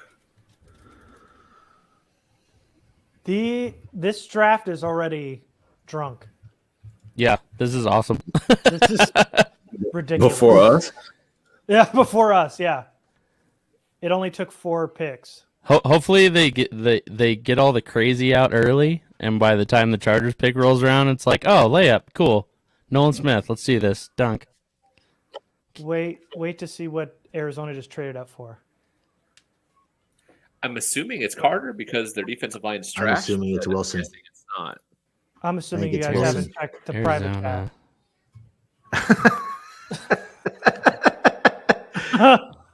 Well, Dude, then. I'd love if they took Levi. If they took Levi's, they're like, oh my god. they're like, listen, Kyler has spent all off season playing has been playing Warzone 2, and we're tired of it. So we're taking the guy that puts mayonnaise in his coffee.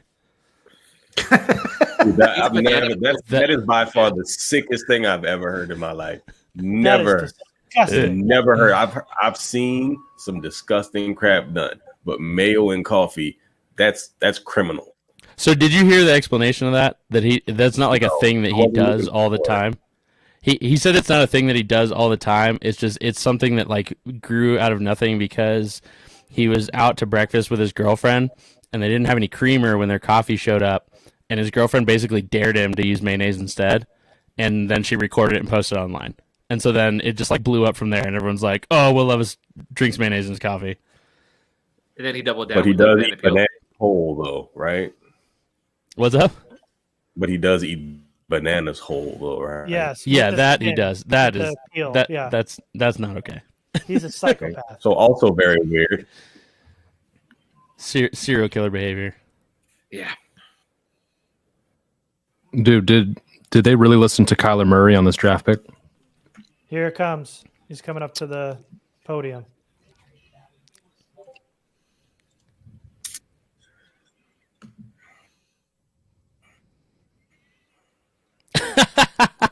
Okay. This draft is drunk. Tell me why they would trade up to select Paris Johnson here. The Raiders aren't taking him. Wow. In no world are the Raiders taking him. I mean, who would have taken him? Atlanta doesn't need a tackle.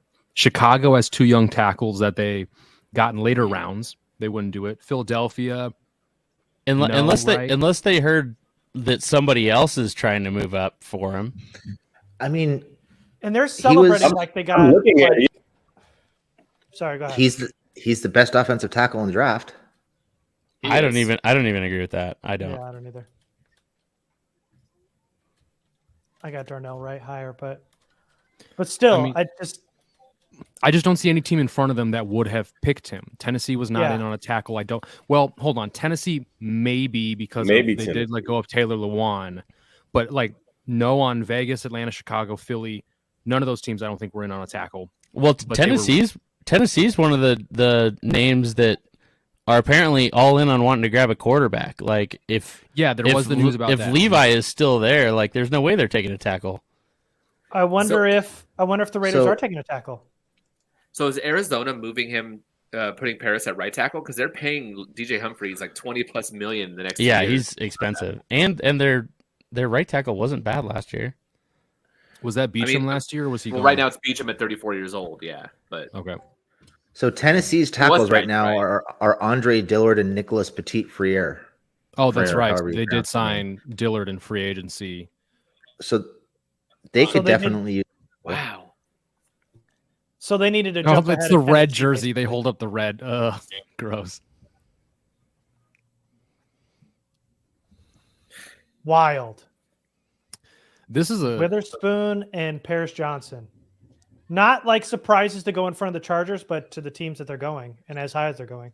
dude. I remember watching Paris Campbell as a high schooler on Willie Anderson's Instagram, like training with him and stuff, however many years ago. So it's kind of crazy to see him here now. So Detroit wasn't going to take him. Alec Oval put it good in the chat there. Basically, Arizona gave up pick 3 and 105 for pick 6 and a first and third next year. So they dropped down 3 spots and a third round pick or top of the 4th round pick for a first and a third. That's not bad value, but for Paris, I don't know. That team needs all the picks they can get. Mm-hmm. Yeah, Moving up 6 spots to me doesn't make sense. But credit to them too. I mean, taking Paris number 3 overall wouldn't have made sense at all. So trading down Yeah. enough to get him at a spot makes sense. But oh well. Raiders on the clock. Stanley, who was your number 1 tackle? Was it Skoronsky? No, I had right.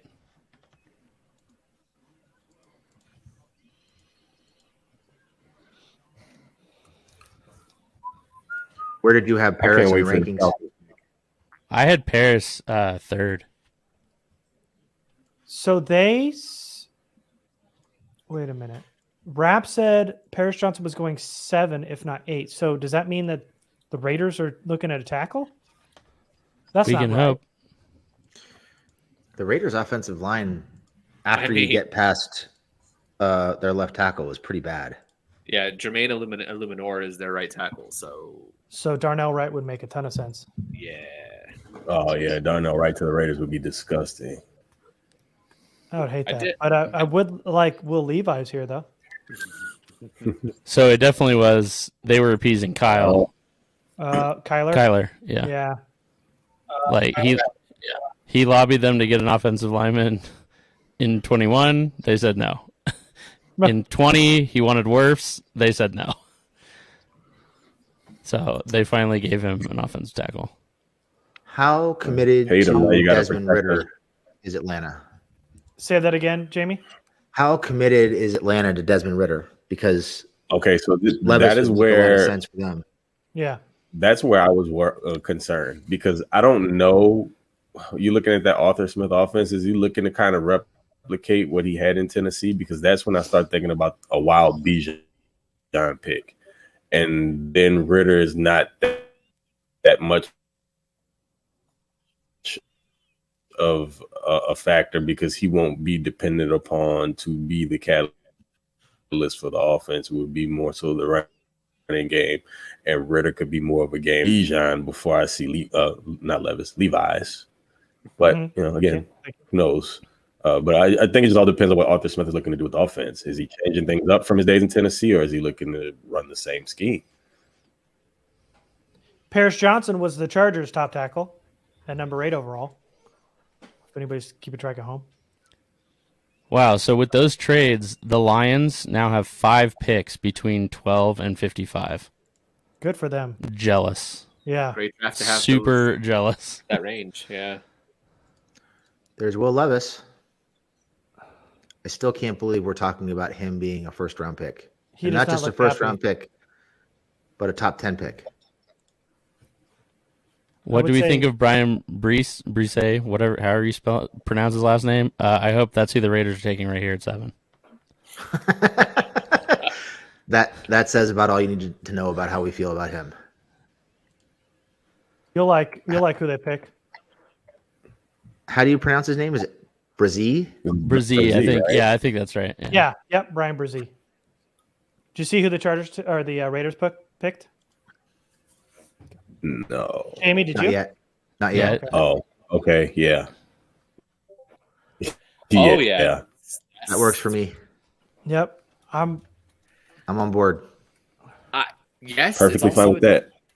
Also a good landing spot, honestly, like considering what they have starting, but there's not What, pressure. what do you mean? He's not going to start. He's going to be behind Jerry Tillery in the depth chart. 100%. Are Chargers. you guys tipping the pick? Chargers legend. We haven't said who it is. You literally said check the thing for the. I mean, But you guys were talking about fits and all that. I'm just saying, hey, I don't want to tip. No, the pick we're talking about somebody else. Brzee, aren't we? 100%. Oh, okay, Brazil would be yeah. fantastic there. He plays the same position as Tillery. That's what I was saying. What are you talking Yeah. about? Oh, I don't know. Oh, so Stanley hasn't seen the group chat then. No, Okay. he has. He's just being a smart ass. What's happening? I'm just good at covering. Yep. No denial there. Man. Whew. Well, anyway, let's wait till this pick's made and then have a discussion.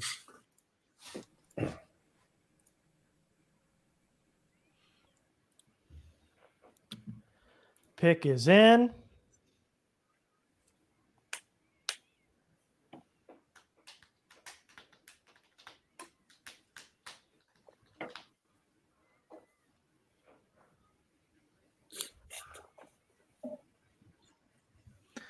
This is another one I just don't get as a first round pick. Just don't get it.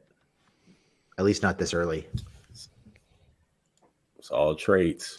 Yes, baby. Love So it. I got to find the tweet again and put it up because I am so happy with this. Take him off the board. Give him to the Raiders. I hope this is I was Clellan afraid- Farrell all over again. Kind of Same. feels that way. How do you take Wilson over Carter? How do you watch those two players and come away that Tyree's better? I keep forgetting he's not taken yet. Holy shit. First off, this fit though for Tyree is something else. So he's going to be on edge with Chandler Jones, Max Crosby, or are they going to Yeah. kick him inside? I'd They're imagine on the edge. Oh wow. So the number 7th overall pick is going to be your rotational edge 3 year one? I mean, we'll see what happens with Chandler Jones though, because his 2022 was pretty bad. Yeah, Oh, it was I'm awful. thinking he's It was awful. he's Jones's replacement moving forward. So there might be a nice For little sure. rotation there, and then after next year, Jones is out of there. Yeah, 'cause and they look can't who get rid they're of Jones. comping him to. They can't get rid of Jones right now, so they'd have to do it after the season. So he's rotational now, and it started with Max Crosby next year. So it gives him some time to develop because he clearly needs it if you watched him. But yeah, no, it's a good landing spot for the player, I think. But this is way too high. I can't wait to watch Rashawn Slater just. Body. I can't wait for Slater to bury him. Yeah. Yeah. I can't find the tweet right now. I'm still trying to find it, but somebody one of the analytics guys was talking about how even if they gave Tyree Wilson, what's his name, the guy who went first overall last year, Trevon Walker. Aiden. Trevon Walker. Yeah, Oh, even Trevon, if they gave Wilson Walker's measurables, he still doesn't even project as a as like an instant starter in the NFL, like let alone a Pro Bowl player or an All Pro. Like his based on his stats and some of his numbers, like he just all the analytics really really hate Tyree. Yeah. And the tape doesn't really favor him either. Yeah, I was gonna say. So hypothetical, you're the Chargers, and your number 2 overall player, Jalen Carter, is falling down the board. How far does he have to fall before it makes sense for you to start making phone calls and try to trade up for him? Because you put him in the middle of that line with Bosa and Mack, and you mix him in there with SJD and with Austin Johnson and all those guys they've got in that room. Holy shit. That's a completely different front seven. Yeah, that's a good point. I'd say out of the top 10, like if he makes it past the Eagles. Hoo-wee! We're getting crazy still. Nothing's going as it should. Oh, Man, I think if he gets to 10 or 11, you got to pick up the phone and at least try. do you think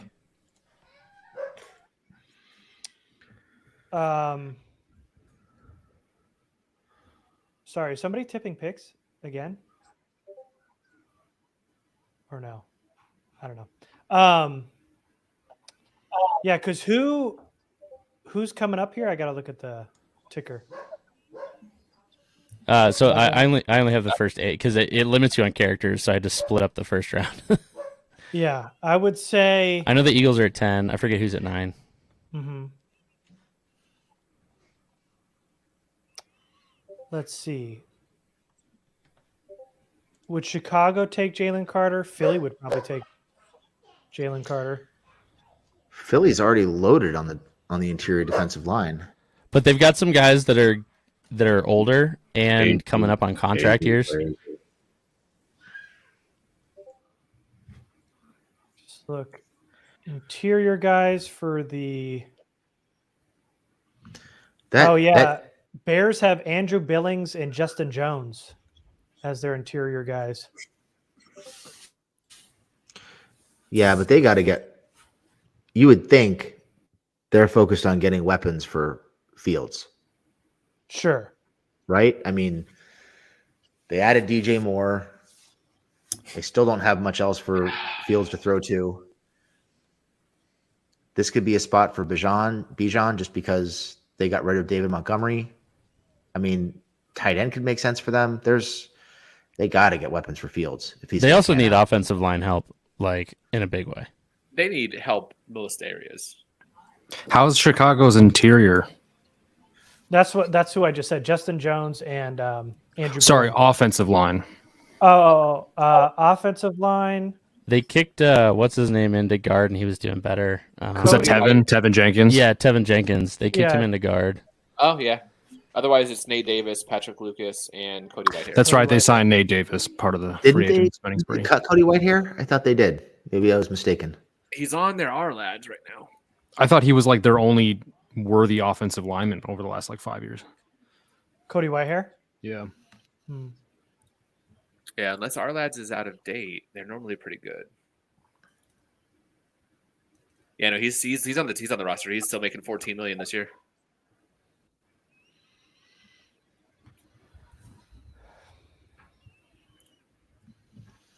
Whew. So are you guys happy with that Raiders pick? Absolutely. Totally Me fine too. with it. Yeah.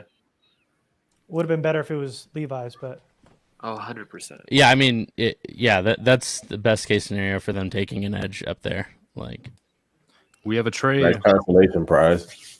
A trade? Mm-hmm. oh, Eagles For jumped up Falcons? one. Eagles moved up one spot and get a 4th round. Or Eagles, yeah. They send 10 for 9, and the Bears get a 4th round pick next year. So who So does they- what? Mhm. What? I never. I mean, they're heard going to move get Jalen up Carter. one. They're going to get Jalen Carter. Like They're going to you're take gonna- Carter. You're gonna put him his lineman from last year. Why am I blanking on him? Nolan Smith. Davis, right? Davis. You're gonna pair him Jordan with Davis Davis? here and Jacoby Dean, right? Then they get him also. I mean, I would think it's Carter, but you could make a pretty strong argument. No, not for Philly. I was going to say JSN, but I was thinking Chicago. Yeah, good I trade think for Carter's. Chicago, just moving back a spot. Yeah, you have a Milton Williams as a starter for the Eagles right now. Yeah, no, that's gonna be Jalen Carter. All right, here comes the Falcons pick. Oh shit, yeah. Who is I guess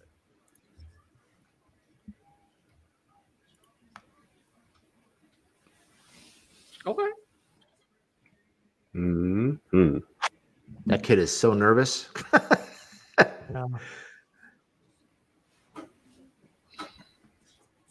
Bijan off the board. That's what I was wondering. So Now, as did you so- call this pick, Craig? That answers, yeah. So it's the same thing with the Colts.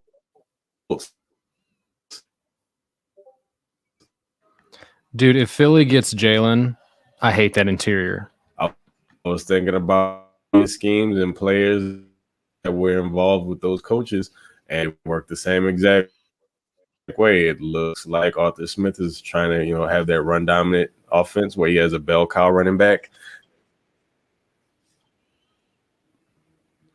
Oh, you're cutting out, Craig. A little bit. I hope they remember who Pitts is this year. So they are committed to Ritter. Or at least Because he doesn't have to. No, go ahead, Jamie. I was just going to say, or at least they're committed to building the offense around him so that if he doesn't work this year, they've got a system ready for somebody else to step into when there's I better just don't- quarterbacks. And either that or they're looking for more of a game manager. I think they're just looking at it like we have nothing to lose. Let's build the offense. Let's put the weapons in, and we'll go find a better quarterback next year. Pitts, London, and Bijan are pretty good weapons to have at your disposal, no matter who's going to be the starter, whether they're trying out Ritter or if they're just saving up for next year. Those are some damn good weapons to have. I like Bijan Algier as a nice 1-2. Oh hell yeah! Yeah, but all of my Yeah. all of my dynasty shares in Algier are looking real Tanking? sad right now.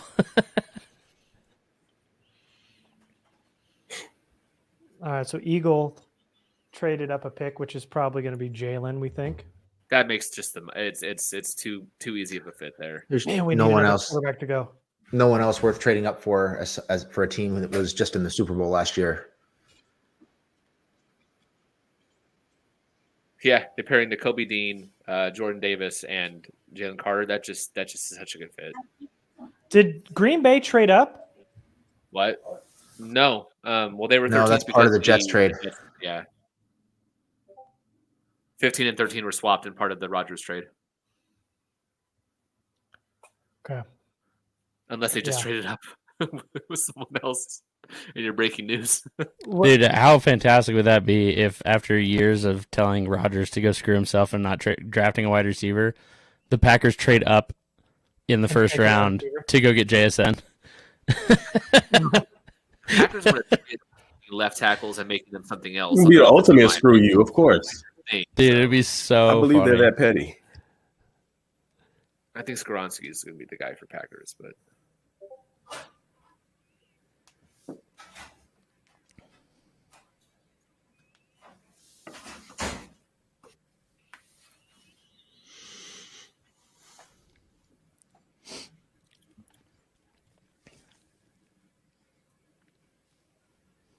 yeah, I'm thinking it's got to be Carter next. I mean, that makes the most sense. Like, based on what their needs are, like, they're not going to take a wide receiver. They're not going to take. Not yet. Well, yeah, not yet. But, like, yeah, they don't need to take a wide receiver right now. They don't really need an edge guy. They don't really need a corner. Their offensive line is good to go. They don't need a tackle this high. They don't need a tight end. No. Could maybe make an argument for safety, but not this early. You're not trading up for safety. Yeah, I mean, Carter's the only guy that makes sense, especially for them to have traded up. I mean, this is what they do. Edge and interior defensive line is their thing. And good on the Bears, too, for picking up an extra fourth for nothing. Dude, their front seven group is ridiculous. You look at the stats from last year, and like everybody on their defensive line had 12 sacks. It's absurd. And then stealing the Kobe Dean like that, just that was crazy. I wrote this article for SB Nation Flagship about how the Eagles like rebuilt to like win another Super Bowl or get to another Super Bowl within like 5 years. And so like I'm digging into all like their defensive stats and all of like their hits in the draft and their signings and stuff. And to see that they had 4 players go over 11 or more sacks is absolutely insane, especially when one of them was Javon Hargrave, which was like a career high for him and like a defensive tackle. And then you had Brandon Graham with a career high at well over 30 years old. Like, it was just absolutely insane how much production they got out of guys who had been there for a while, and then guys who like getting career highs out of them again so late in their career as well.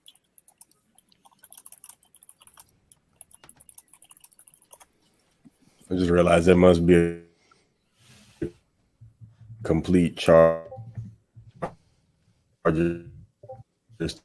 Twitter meltdown about that Bijan pick. Oh yeah, I'm sure there's some people like crying over it. Wake up, Tom. What are you doing?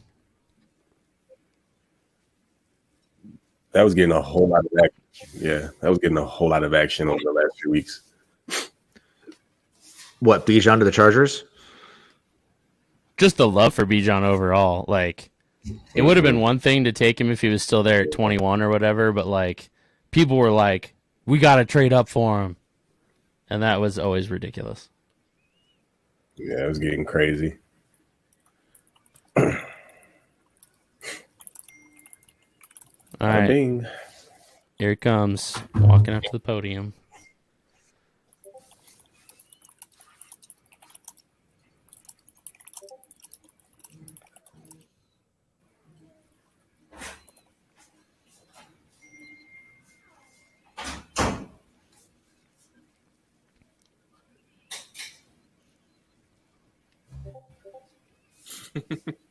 Someone in the chat, it's okay, guys. We can still get Gibbs, which I saw mocked a few times in the last couple of days.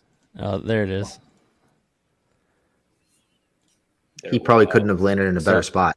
Jalen Carter. Yep. How does this keep happening? Georgia North. Dude. Yeah. They can't keep getting away with this. That's why good teams stay good.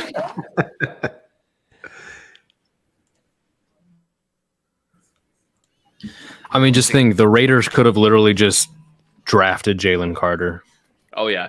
Could have just done it. And then like from now on, people are gonna they can't keep getting away with this. Well, like the Raiders are too good.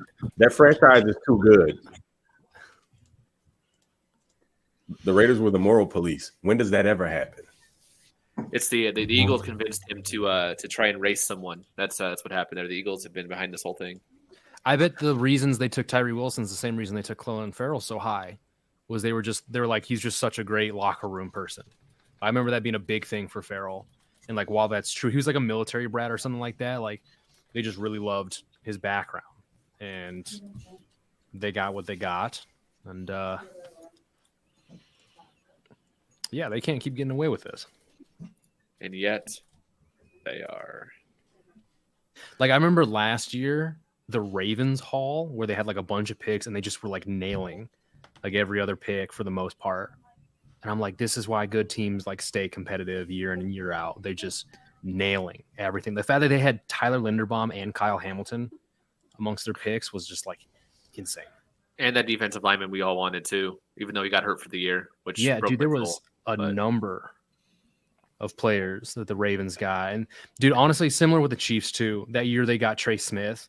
So yeah, late. in the 6th. Everyone's screaming like Trey And Smith Creed is a in the dog. second. Like, just like the best center in football in the second round. dude, I just don't get it. Like, and again, we're sitting here on couches and stuff, but like sometimes it just doesn't seem that hard for some picks, right?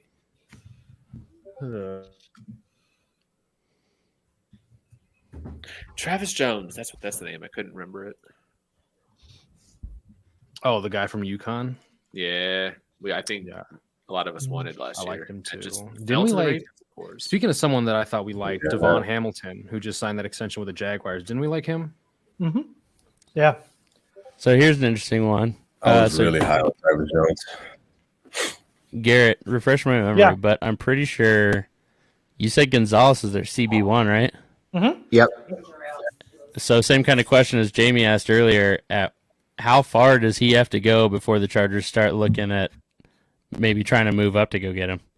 He is their highest ranked player still on the board. Number He's 5. their fifth rated player. Fifth Yeah. rated player Fifth overall in the whole draft. Yep.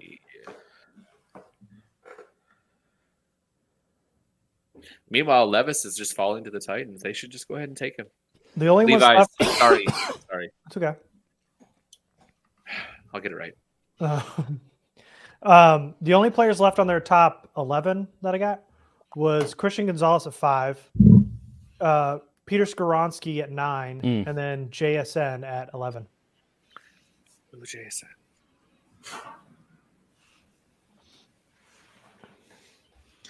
What if they get to 21 and JSN, Flowers, Addison, and QJ are all still there? Then I think then we're all doing shots of victory. Telesco self-destruct. We're all doing shots of victory while they're on the clock, and then they'll take Kincaid, and all of us will want to die. They'll take that Ness, and we all will die. Like that's It'll still be Mayor. someone's got to save us from that Ness. Like I'll literally just put like a straw in this and then Drink it. call it a night. I'm bringing my bar in this room and just making drinks. That's what I'm doing. We gotta. So Man, we have got to get more quarterbacks. Sorry, go ahead, Craig. No, I was gonna say, here's the thing: if that scenario happens, then you take JSN and then you go double back later in the draft and get a more agile, quick, twitchy guy later on. I'd be perfectly fine with that. I'm fine with passing on Zay if you can give me JSN and another guy with a similar skill set later on. I got a third rounder for you, or a third day guy for you. Oh, Craig, don't. I had to. Mute him. I had to. Mute him. It's the first one. It's the first one. Okay, it's the only one No. today. Only one No, today. we're not doing this. We're not doing this. Mute I'm him. done, I promise. I'm done. I'm done. What do you mean, Stabs? Don't do it. Don't take the bait. So where are we at? We're at Chicago right now? Yeah, we're Yep. still waiting on Chicago. Which they got to be running out of time. They got to be getting close here. It says pick is in. All right, for me. pick is in finally. Mm-hmm. Same here. We're not out of the top 10 and it's 8:30. Well, I guess we're almost hour and a half into it. Yeah. Crazy. Well, we're 8:30 where you're at. Yeah, sorry. That's Us why here I on the said West 90 minutes Coast into are it. chilling at 6:30. Sun's just starting to go down. Sun's getting real low, big guy. No, dude.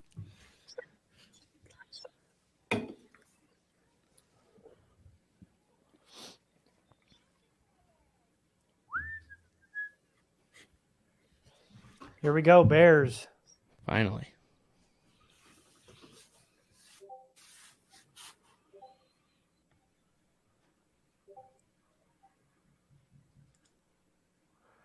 Darnell Wright. Best tackle in this class. Bears needed a O-lineman bad. Yep, they did, and they need to replace their right tackle after Tevin failed so miserably last year. Kicked inside. Didn't they try Jenkins at left tackle, at left and right tackle before they moved him inside? They tried him everywhere, and he was not a tackle. Which I got to take the L on. Like, I thought he could do it. Like, I thought he could play. You and I both. You and I both. He was another guy that I really liked too. So you're not alone there. So this is why Arizona jumped up. Again? No. I'm saying we got Darnell Wright coming here. Tennessee, we had talked about Tennessee maybe going O-line. It makes some sense. We were looking at Vegas, but maybe Tennessee takes Levis. That's the name that people kept saying that Tennessee really wanted a quarterback and that they were fine with Levi's. I could see that. They need. Go ahead. Craig, what were you going to say? No, I was wondering who's playing edge in Tennessee now. Forgot who they had lining up on the edges. That's a good question because they didn't re-sign Bud Dupree. I can't even think of a name now. Oh, Harold Landry. Oh, Landry's still there. Okay. He was signed to, I think, an extension last year, I want to say. But I don't know who the other guy would be. The other guy would be Arden Key. Oof. Huh. That's suboptimal. Who they just signed. So this has got to be like either an edge or a tackle.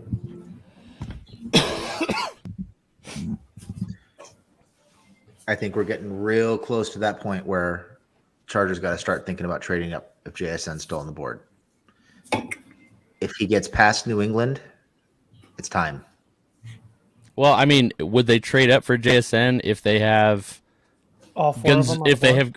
have or if they have Gonzalez is still available, who's ranked 6 spots higher on their board, and that's another premium position that is worth drafting in the first round. Like corner was one of those. There was that chart last year about like hit rates for certain positions in certain rounds, and the wide receiver hit rate chart was a lot flatter than corner. Like corner fell off a freaking cliff going into the second and third round. I'm just thinking about who's the most important player on this team in their mind and everyone else's to me. And for me, of course, and everyone else is Herbert. So with that being said, I just feel like they're probably going to attack the weapons on offense before they're going to look defensively at cornerback, even though that's something that could potentially be a need. And even going into next year, you're looking further down the line. But if someone goes down, and not even talking about next year with the wide receiver situation and those contracts, if somebody goes down, if either Mike Williams or Keenan Allen go down, we know exactly what that offense looks like. So I think they're looking for some sort of potential contingency plan in that event, or someone else who can come in and help the offense be more explosive. So I would think they would go wide receiver before corner. That's fair, but the more I thought about corner too, like if JC can't come back to form, and you have Mike Davis as a free agent next year, like they're almost in the same position as they are with wide receiver. Like that room gets real thin real fast too. No, I don't disagree at all. I just think as far as what their concern is this particular season, it's manning Herbert with as many weapons as they can on offense. That's just me. And I guess we'll see when we get to that first pick. But I feel like that's the direction they want to go in. I know there's value in other positions later, but with the wide receivers in this class, the top guys, there's a pretty significant fall off from the top 3 guys to the next tier.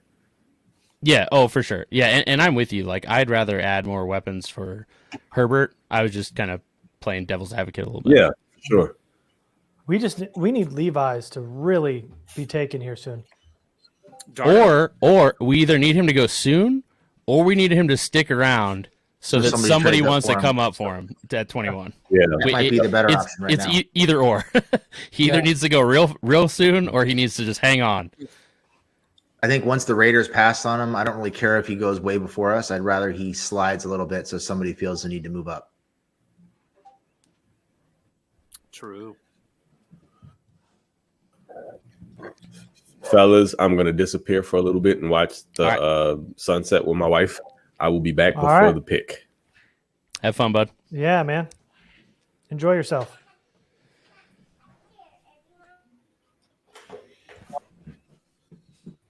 All right, so pick is in for Tennessee.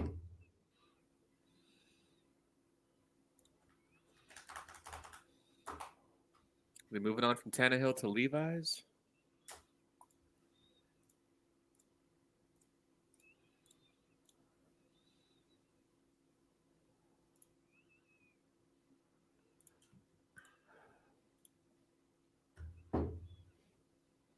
They've been there's that rumor about how they lost faith in Malik Willis for the last couple days.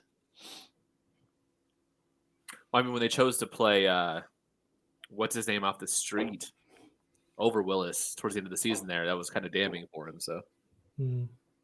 Oh yeah, you're talking about Dobbs from Tennessee, Dobbs. Yeah, that was crazy.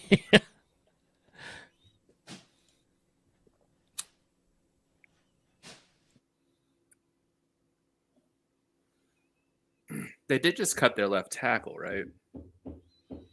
Taylor They Lewan. did. But Yeah, they we- signed Dillard, yeah.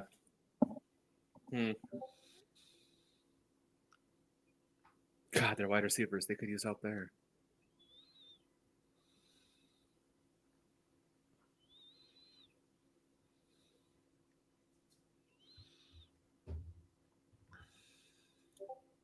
Oh, Oh, my.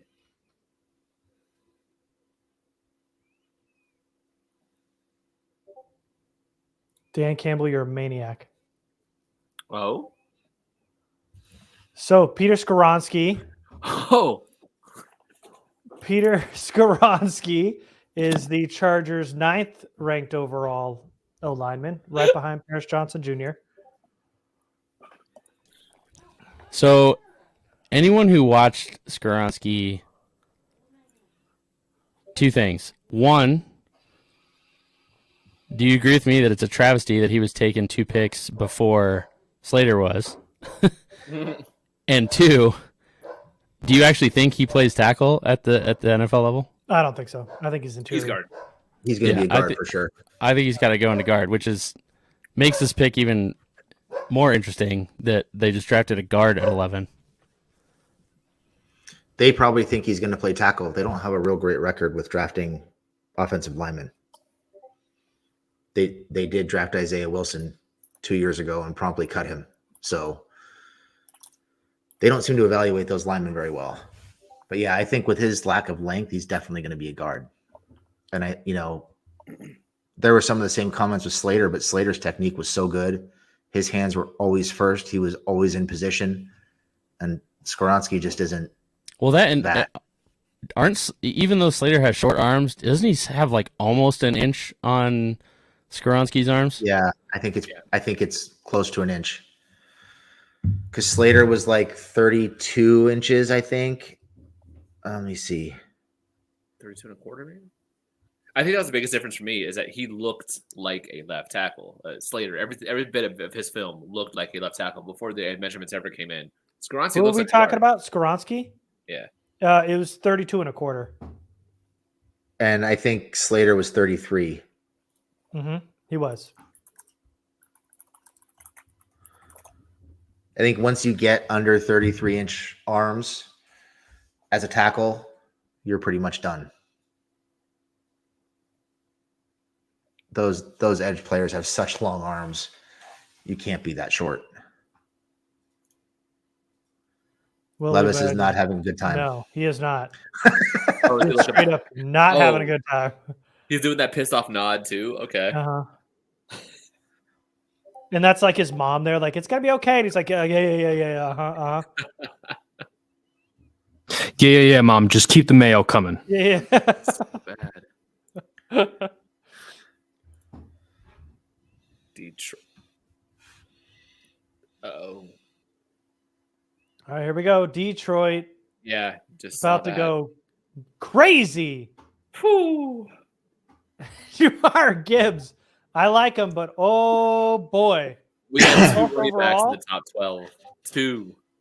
One of which is Detroit- generational. The other, Yeah. He did pretty good. Like Detroit did pretty good this offseason, like filling out the roster, but not that good that you get a luxury pick with Gibbs, who is in no way going to be a RB1 at his size. But man, he's a good player, but Jalen Carter was on the board at 6. They could have just stayed and picked him.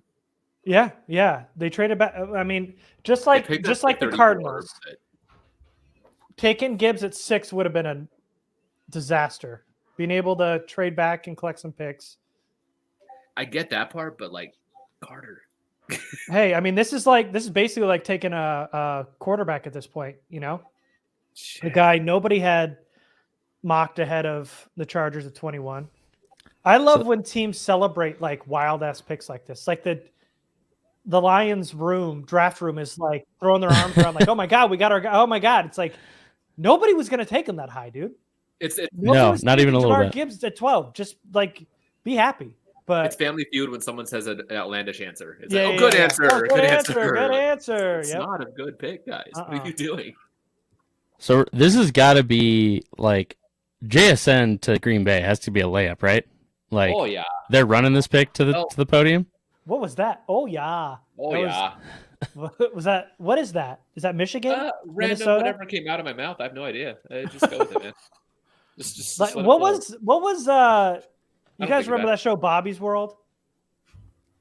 No. No, with Oh, Howie God, Mandel. wasn't that what's his Howie germaphobe bald Mandel. guy? Yeah. Yeah. His mom was from Minnesota. You know that? Don't you know? You know that Don't you thing? know? Is that Shit, I'll Minnesota? take it. Anyway. Yeah, that's Minnesota. Okay, thank you, Jamie.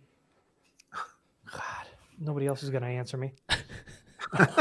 Shit, I don't know. I'd answer if I knew. So here's a good topic. Okay, I can't. It's not showing up for some reason. There it is. there's.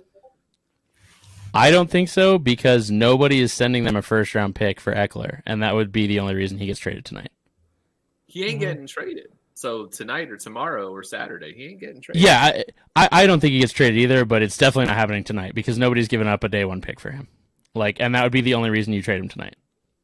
Boy, you're lucky if you get a 5th because they have to sign him again. A 28-year-old running back with that much. Nah. And I understand it wouldn't be like a straight up trade. Like, I understand like people are thinking they'd package like 21 and Eckler to move up, but it's still just like that makes no sense to me. Yeah. What do you think about Green Bay taking Christian Gonzalez? They Jair packed DB and- early. Eric Stokes, they've already put 2 first round. They have 9 of their starters on defense are first round picks. 9. So they have Jair, of course. Eric Stokes. Yeah. Who's the third? Anybody worth? The third is Russell Douglas. Okay. Well, It's just crazy. All the Quay Walker, Preston Smith, like so many first round picks on their defense. yes. All right. It's got to be offense. Should we stop tipping the pick for ourselves? I appreciate it because I can update the Okay. banner things All right. Okay. ahead I of like time. having the option to look which or is not. nice. Sometimes I do, Okay. sometimes I don't. So. All right. Jamie, check it out. So I just I keep see it. ignoring it. But so who's after Green Bay? New England? Oh, so New England. New England could take JSN. They could take. Well, if Green Bay doesn't take him, what I'm worried about is Green Bay takes JSN, Yeah. and all of that Zay Flowers to New England smoke is true. Hmm. That's what Jay- worries me.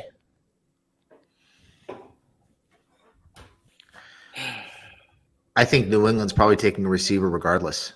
So whether it's JSN, whether it's Flowers, 9 picks away. Okay. Oh, all right.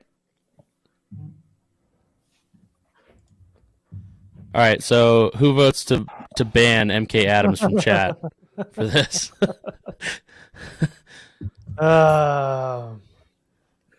Boo this man. Yeah. It's not correct. That is Yeah, not correct. It's also incorrect. I also feel like Charger fans love to make comps for ex-Charger players. Like when it's applicable, yes, but Did you see that Lance Zarlan had Travis Benjamin as Zay Flowers' actual comp? Oh, Jesus. You're That's kidding. not, that's not made fun of. Like I was on Zay Flowers' thing for like a mock draft right up. No, if we're doing Chargers comps, he's Eddie Royal on steroids. I was very surprised. I couldn't believe that someone like Zarline would do that. One of the better Charger free agent wide receiver signings, by the way, Eddie Royal. Nice call there. Very good quality. Oh yeah. Also produced one of the greatest pictures of all time with him and King Dunlap. Yeah, yeah. The perspective on that was so hilarious. I don't recall this. I'll pull it up. I'll pull my it up. God. I'll get it. The perspective of Eddie Royal to King Dunlap. I remember going to training camp when Dunlap was Royal. No. It makes Eddie Royal look like a Lego figure. That dude was a massive human being, man. Yeah. Compared to every other offensive lineman, it was still a man amongst boys. That's crazy how huge that human was. Here we go, Packers. Oh, Lucas Van Ness, baby, take him off the board. That's what I'm talking about. Get the fuck away from me. Hell yeah. get him the hell out of here. Many victories. Good. Many victories. Love it. Thank you, Green Bay. Woo! Love it. Packers still not going wide receiver. It doesn't matter whether it's Rodgers or. That's now 10 players on their defense are first round picks. 10. That's insane. So not a fan. So glad he's gone. Yeah. I prefer my edge rushers to not be on the ground. All right, so Stebbs, here you go. Greatest picture. That picture is not photoshopped. It's just a lesson in perspective. Yep. It is amazing. It's one of the greatest pictures ever produced. That is one of the best pictures ever taken. Whenever anybody's like, "What's your favorite sports picture ever taken?" This is always my go-to. I have never seen that, and I'm in love with it. Really? Oh, that's man. fantastic. Yep. Oh, so the Steelers just traded up with the Patriots to 14. The Steelers are now on the clock. Okay, so that means Steelers. Who would they move up for? Everyone wants to say where was the Steelers? They were at 15. They're at 18, so they moved up 3 spots. They do need a Who did they jump ahead of? They jumped ahead of Jets and Washington. Oh, is this Christian Gonzalez? Could be Gonzalez. They also need offensive line help badly, and the Jets were rumored to be looking at tackles. That giant right tackle already went, though.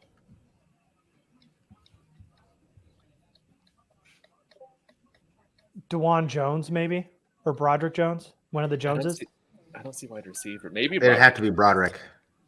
Yeah, because their left tackle. It's either corner or tackle. Line help. Yeah, I think this has to be left Broderick. tackle. Yeah. If they're moving ahead of the Jets, I say it's a tackle. Yeah. I'm with you on that. I'm for it. Yeah, dude, let's more tackles, please. Push those wide receivers further down. I could see it being Christian Gonzalez. I could see it being Nolan Smith. No, not with their edge rushers, right? That their other edge rushers. They have Alex Highsmith. Highsmith, yeah, I forgot about him. He had 14 and a half sacks last year. And no one talks about him. It's crazy. You know who this could be is Cansey. You think? Oh, I think I would kind of hate that pairing just because I think he'd just ball out with the Steelers, and then I'd be That's why I think it's him. They're just thinking their own. I mean, that's why I think it's him. Like they literally share a practice field, so they know everything about him already. It just seems like Pitt to Pittsburgh. That's a. Mm-hmm. it just seems like a Steelers move. To be honest with you, he's the best, most accomplished pass rusher still on the board. I mean, they have Hayward, he's who's an been there interior guy. forever. He's been great for forever, but you have Hayward, Montravius Adams, and Larry Ogunjobi. Chat brings up a good point. If it's corner, it could be Porter Jr. over Gonzalez. Well, yeah, I mean that's the easy, Yeah, advance. because Another of the local dad. Yeah. product, yeah. By the way, a corner that Charlie Jones completely demolished, but whatever, we'll continue. You know. Oh Here wow, we go. the trade terms too. God. All they gave up was a fourth. And they moved up how many spots? They moved up 3. Dude, the makes Chargers sense. should give up a third. No, just kidding. We need that.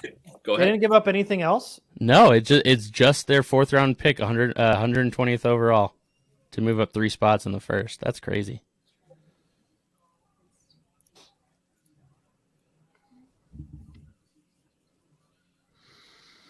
Okay. Canty and Porter are the easy connections. It's so. So who fair. are their wideouts? Deontay Johnson. Deontay Johnson, who apparently is on the Pickens. trade block supposedly this week. George George Pickens. Pickens and Allen Robinson they just traded for, and then Okay, so Calvin they're not Austin. like in desperate need of one. So this isn't going to be JSN by a surprise or something like that. No, Okay. unless the Deontay Johnson smoke was real. There was a lot of talk of him being on the trade block.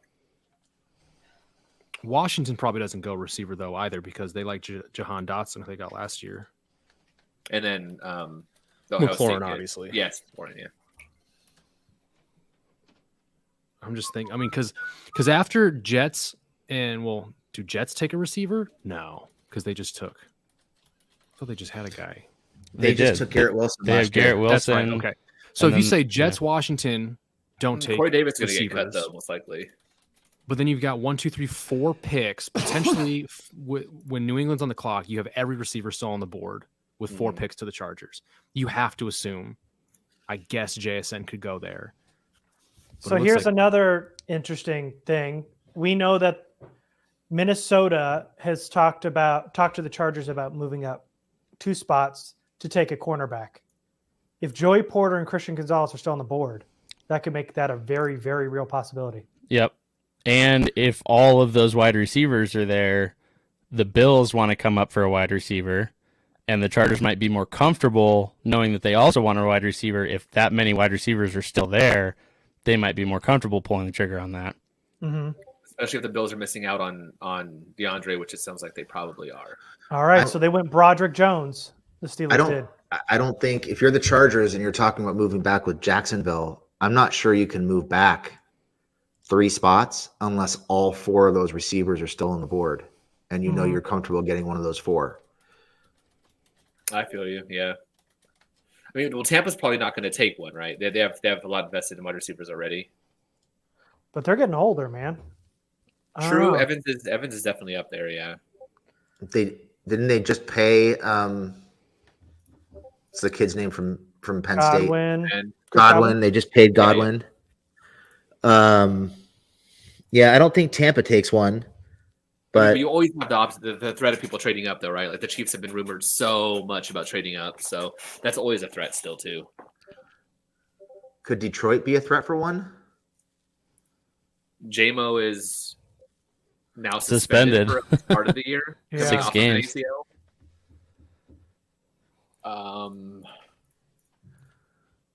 It's JMO. It's the kid from USC who I'm blanking on his name. Amon-Ra St. Brown. Amon-Ra St. So Brown. good. And then not Josh much Still have- else. Do they have Chark still or no? They don't. No, He's on the Jags. Yeah. Oh no. He's he went to was a the free Panthers. agent. Oh, He's right. the- Yeah. I wanted him.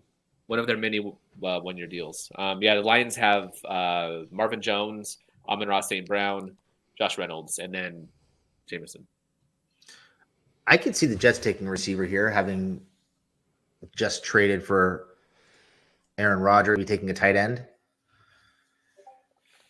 I really Jets like with Garrett both those. Wilson, Alan Lazard, Mecole Hardman, Corey Davis, who's likely cut. Yeah, Denzel they're Mims, not signing a wide receiver. right? No. Maybe a tight end. Yeah, because they just Tyler put Tyler Conklin. Conklin. Yeah, and CJ Uzoma. Right. I was just going to say they signed him 2 off seasons ago. Something. Shit. The Jets could still go offensive line. I would love for them to take Mayer off our hands here. Yes, I would love for them to go tight end. I want both those Offensive line tight ends off tight the board. Well, I one team at a time. Jets can't draft 2 tight ends, so I'm just saying right now, the Jets to take Mayer. I will put in a special exemption for them to draft 2 tight ends with the 15th pick. They can I'm take okay with Kincaid. They can take Kincaid and Mayer. I vote for that. I'm fine with that. If somebody at the league is watching, I'm cool that I signed off. We're good. 7 picks away, and all 4 or 5 of the guys we've talked about in our cluster are still on the board. So it's All 4 wide receivers, both tight Plus ends. Murphy and Nolan Smith. Murphy, Nolan Smith, Brian Branch, Gonzalez. Christian Gonzalez, who's Joey Porter what Jr. other, how high is Gonzalez on their board? I know he's a top corner, but what is he? He 6, I think. was number 7. Still left on the board is Devon Witherspoon at 7 and Jackson Smith and Jigba at 11. Gonzalez. No, Gonzalez and Jackson Smith. You said What? Devin Witherspoon. Oh, I'm sorry. Gonzalez is 5. My bad. Looked at the wrong Damn. CD. Christian is 5. I mean, after 15, I'm not saying to move up, but I could see them looking at that. If that's their number 1 corner, 6th overall.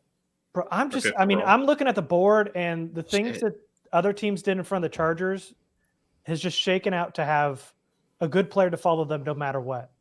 Yep, you're right. Yeah, there's still so many good names. Like, I was not expecting this many good names here. One, And I was also two, not three, expecting 4. this many names I don't like to already be gone. Yeah. Yeah. Like, I was really worried that Van Ness was still going to be around, that Gibbs was going to be tempting to them. I So thought Van of- Ness was a lock to still be around. Yeah, me too. So there's six picks before the Chargers, correct? Yes. Okay. 4 wide receivers, 2 edges, Nolan Smith, Miles Murphy, Brian Branch, Cansey, Joey Porter Jr., Gonzalez, and then the 2 tight ends. So we're talking a ton of players. I I hope that makes them super comfortable in trading down. that's what I was just going to say. At this Trade point, there's so many down. good players there. Trade down. Minnesota's an easy yes. It's 2 picks back. You don't have to worry about a damn thing, especially with Baltimore having Odell, possibly going after DeAndre. You're not worried about wide receiver with them. Or Minnesota. Apparently, it's corner from what you've said. Hey, why is it? It's Or looking I mean, the good. Jets. Why is it taking so long? This is looking. They're good. probably Maybe sitting they're here. gonna trade. They're Yeah. sitting here like we are. Like, why are there so many people still here? Like, who do we Like, pick what now? the hell happened? Yeah. I was expecting our board to be down to 2 players. There's 17 guys still here. What? Who do we pick? You know, with Robert Saleh as the head coach, I wonder if they take Nolan Smith here and do backflips all the way up to the Who's- podium. Well, let's look at corner. Who do they got? For edge, Carl Lawson, John Franklin Myers. Jermaine Johnson. Yeah, they Jermaine took Johnson, JJ last year. Last year. Yeah, so probably not. Oh, what's Lawson got left on his deal? They just signed him Who? last year. Oh, Carl did they? Lawson? Okay. Oh Gotcha. yeah. Yeah, he was a Okay. free agent last year. I don't think John Myers Franklin would stop them from taking somebody. Well, they like got Nolan Jermaine Smith. Johnson. So this They is got actually Jermaine Johnson last year. Lawson's last year on his deal right now. This is his last year. So Oh, this Jet- is Lawson's last year and John Franklin Myers, whatever. So that could be Nolan Smith. The Jets are on the phone. Yeah, okay, so they made a pick. They're definitely celebrating. Wait, hold on. So, are you guys? Did you guys? there? Did you guys see the report about Zion going back to left? Am I late on that? Yeah, you are. That's You're yeah. very- That's not, You're like a month late on hasn't- that. Jesus, Yeah. I totally did not remember that at all. And so Eric Smith just tweeted about it like right now because they were talking to him at the draft party. Oh yeah, no, Sawyer's going to be right. Yeah. Yeah, I think Staley and Telesco both tipped that like a month ago. Gotcha. Okay. Sorry, that's on me. I'm late. That's okay. I'll take a lap. Yeah, It's please. nice not to have to worry about offensive line. Okay, pick is in for the Jets. Yeah, shots. they were just doing lots of high fives in that war room. That Nolan makes- Smith seems like a good fit from just looking at the roster there with Lawson last year and Franklin Myers, who gives a shit. Jermaine Johnson and Nolan Smith would be a nice pair. It must be getting busy in that room because this is the first pick that I haven't got tipped yet. I bet they're on the phone. It's a good day, y'all. It's a good day. It's getting weird. Oh, whoa. Okay. It's a good day. Getting weird. Did you see it, Jamie? Not yet. Okay, just listen. At some point, we need to stop tipping it and just go. Yeah, live. for real. I mean, we can make that call now. We can we're 5 picks out. We can just. I can. I know. Whoa. I agree with you. With how this draft is going, I agree completely. Let's stop it now.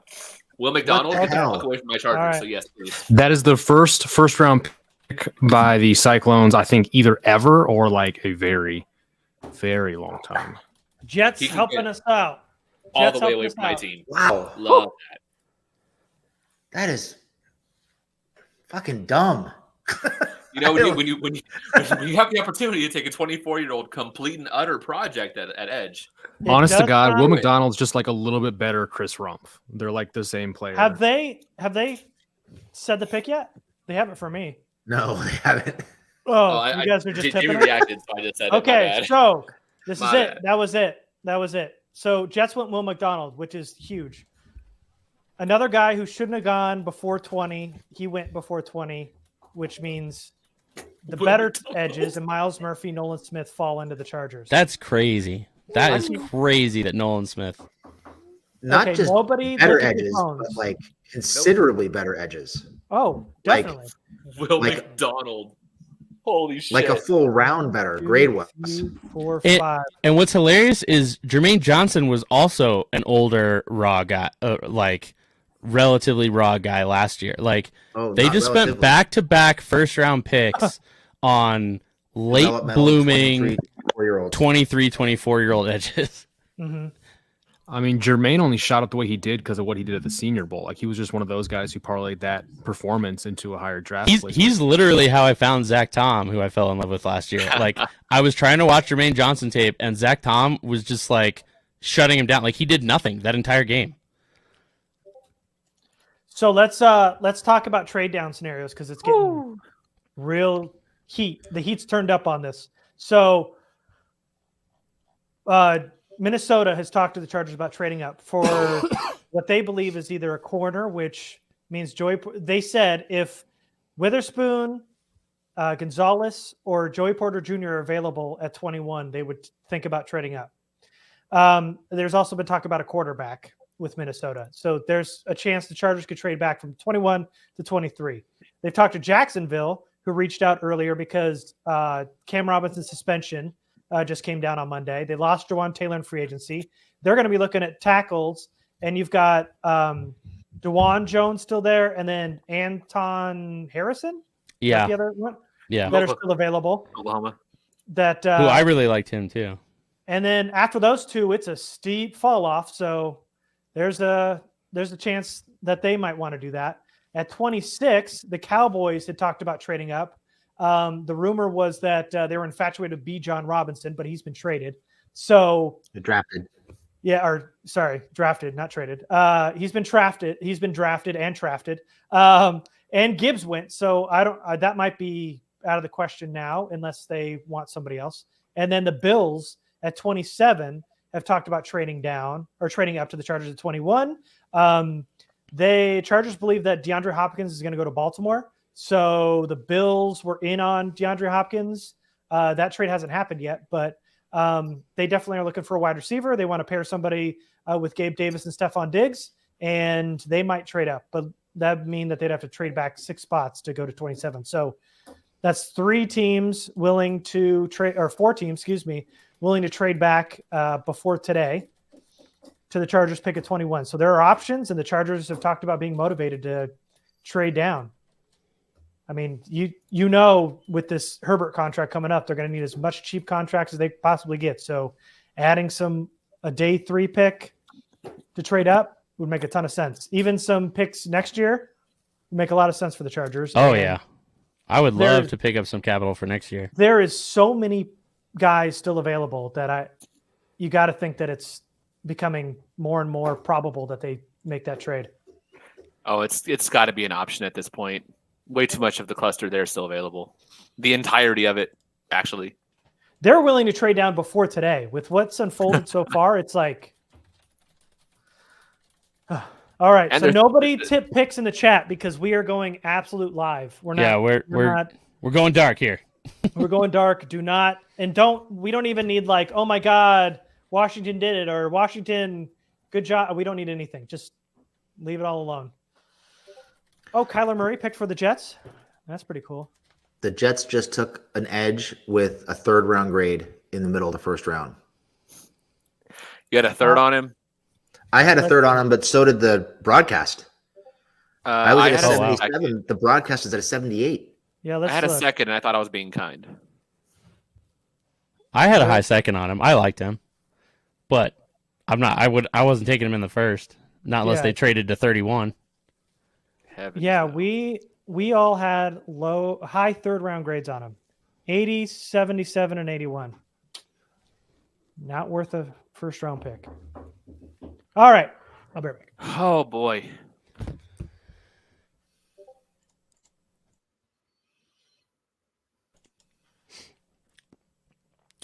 I agree, Aaron Schmuck. I miss Craig as well. Craig is a fantastic addition to the stream, and I think he said he'll be back though. So Yeah, he'll be back before the Chargers pick. So the only team here between now and the Chargers that might take a receiver is the Patriots. But do the Patriots take JSN, or do they take Flowers and leave JSN? Man, people didn't expect JSN to still be on the board. So him being there, because there was a lot of smoke about Zay, right? Like the Patriots love Zay and all this kind of stuff that we heard about for the last month or so.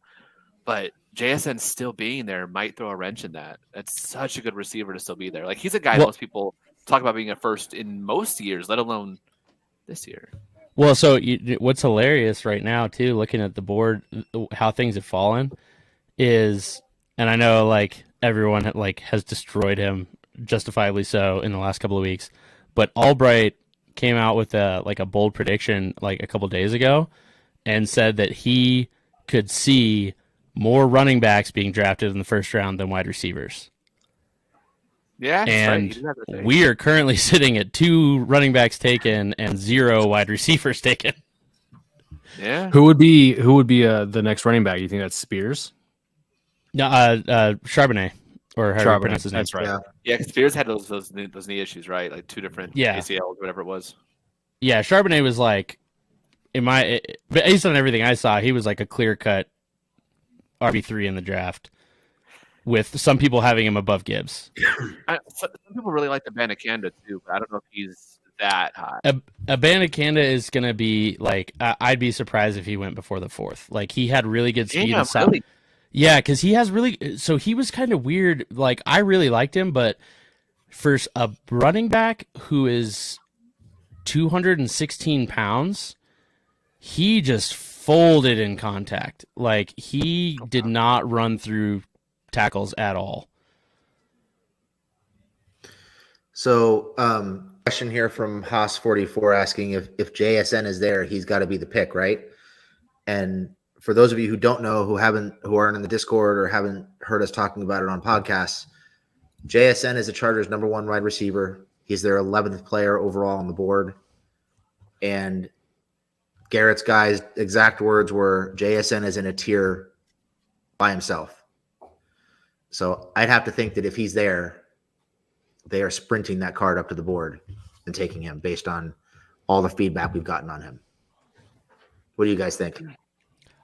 If they make the pick, he's the pick and he's there. Like, I'm starting to really feel like if everything Garrett's guy was saying is true about how much they are entertaining and wanting to trade down, with how many names are still there, I would think that at this point, like, trading down is probably higher on their board than some of these players. Like, and it's hard to gauge that, but like, to the main point of the question, if the Chargers pick at 21 and he's there, I think that's the pick.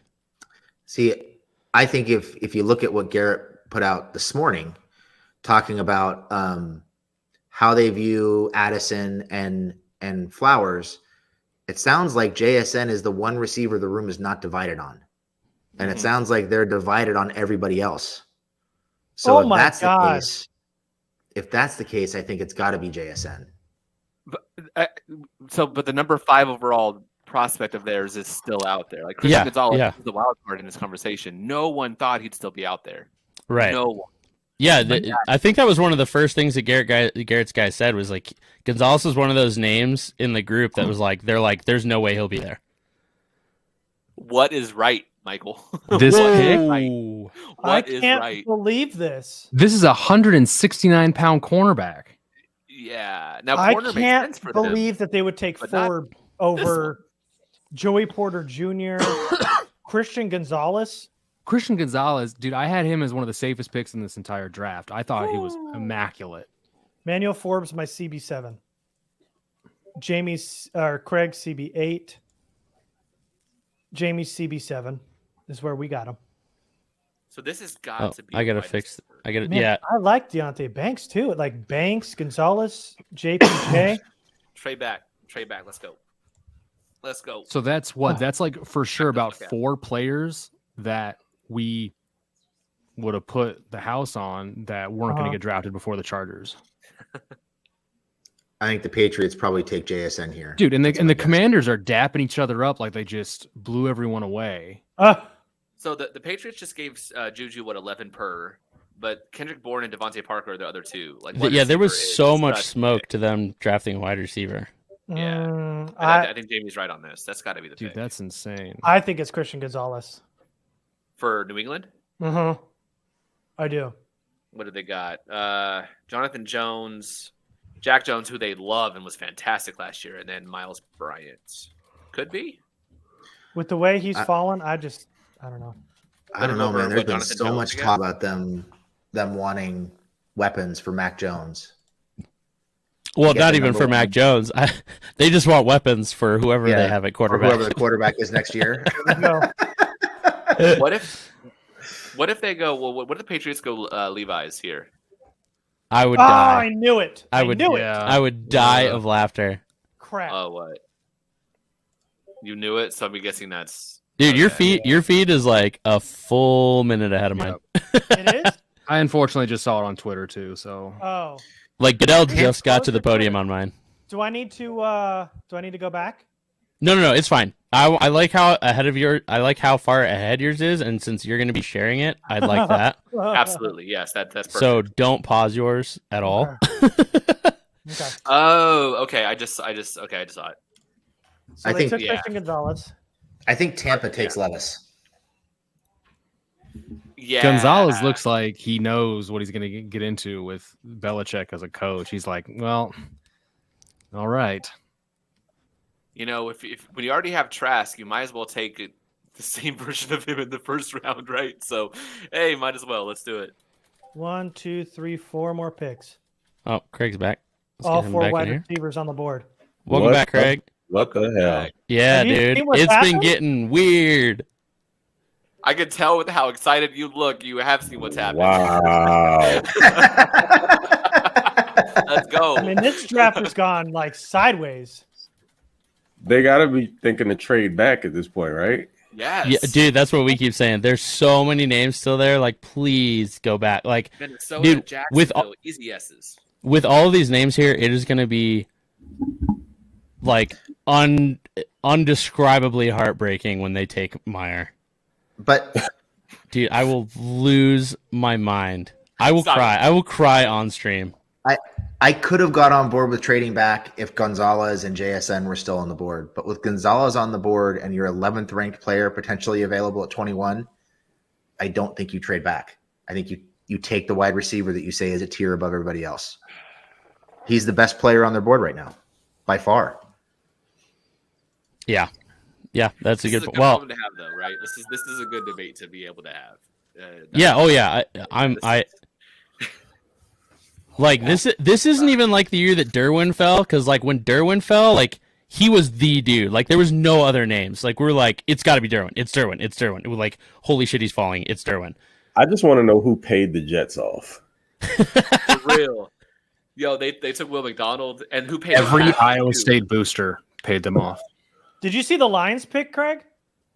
No, who did the Lions get?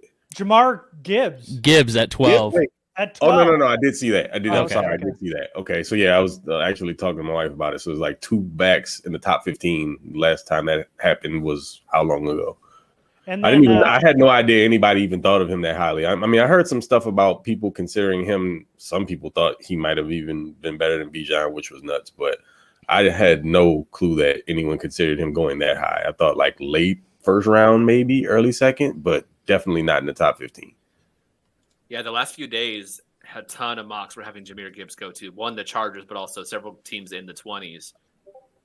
But that high, 12 in So- 2023. So Detroit's back on the clock. Who are they taking here?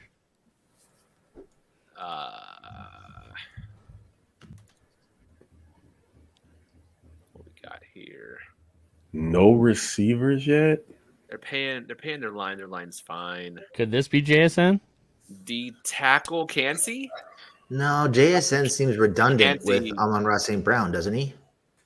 Yeah, he does. little They bit. got to worry about their defense too. So I mean, St. Brown's, I'm St. thinking Brown's Cansey. are more. Yeah, I also think St. Brown's a more physical receiver. ooh, what about tight end?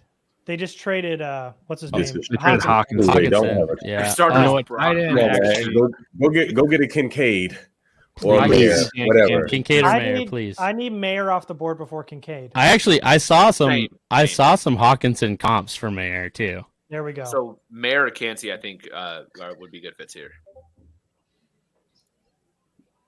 I can't believe both tight ends are still on the board with I know. 3 picks left to go. Oh God, please Who's their don't do other this. edge rusher? Who's their other edge rusher? John Kaminsky. So Nolan Smith is also a guy, maybe.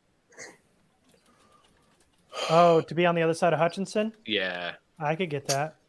QJ could make sense here. Speak it into his existence, Jamie. I'm trying. I think I'm Tampa trying. Bay needs Brzee. Pick is in, so they did pick. No trade. All right, there we go. Oh boy. And don't look at Twitter or anything, Craig. We're going live. Okay. Yeah, No, I none haven't been looking at Twitter at all. yeah, Okay. none of us are looking at Twitter anymore, and we're not tipping it internally either. When Not should even I pretending. when should I go live with this thing? When after Seattle picks? Yeah, I'd say like Yeah. right when it says the Seattle pick is in, Okay. I'd say go. Actually, when Seattle goes on the clock, we'll play Ruben's video, Oh boy. and then when it says their pick is in, you start Sure. sharing. Who does Tampa Bay have at quarterback? Baker Mayfield. Oh, Kyle Trask and Baker Mayfield. okay.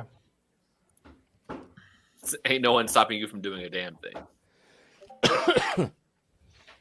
Poor Will just stewing in the green room. I don't feel bad one single bit.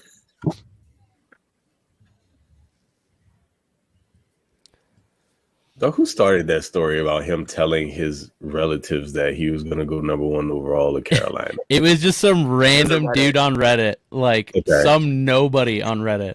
It was like sale accepted and then a bunch of numbers or something like that. And dude flipped. That's why I always talk in the Discord always about how like Vegas numbers people think it's like Vegas reacts to what the people do. This isn't the so like all the people going crazy with that. Maybe we'll level us up minus 4,000 to minus 400. Like that's what did it. Oh boy. So people are saying Lions are drunk.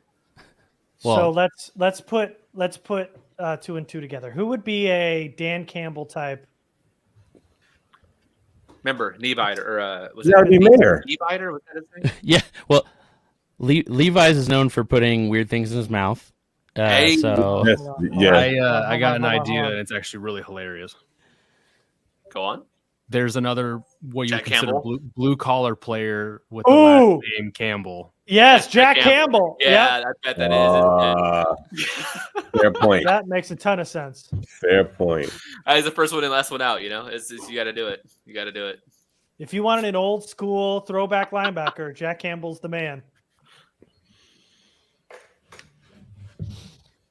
Oh boy. So what? Cansey, Mayer, Campbell. But you almost think Dan has a place in his heart for tight ends, being a former tight end. That's what. Like, That's what we were hoping for a few minutes ago. Is like, dude, go replace Hawkinson. Yep, they're plodding real good. They're proud of themselves, whatever they're about to do. What did he get for Hawk? Was it a first? I think Tampa needs a tight end too, don't they? Let's hope. Cameron Brate's still there or no? I think Brate's gone now. Is he? I don't know. Tampa That's Bay. just off the top of my head. Tampa Bay tight end is Cade Otton, Cleft, David. They need a tight end. Keeft. Code Kieft, sure. Yeah. Mm-hmm. Yeah, they need a tight end pretty badly. Please be Let's Kincaid. go. Let's go back to back tight ends. Fuck it. Let's go. The dream. TT's head is going to explode when they get to the Oh my clock. God. Who called it? Who called Oh it? wow, you It did was it. Craig? Mike. Was it and Mike? It was Mike? Yeah, Mike did. Good shit. Jack did it. You Campbell got in it. the first, In the 18th first overall? Get Let's the go. Bro, fuck In outta so- the here. first round. So- This is insanity. No one's gonna have any kneecaps left.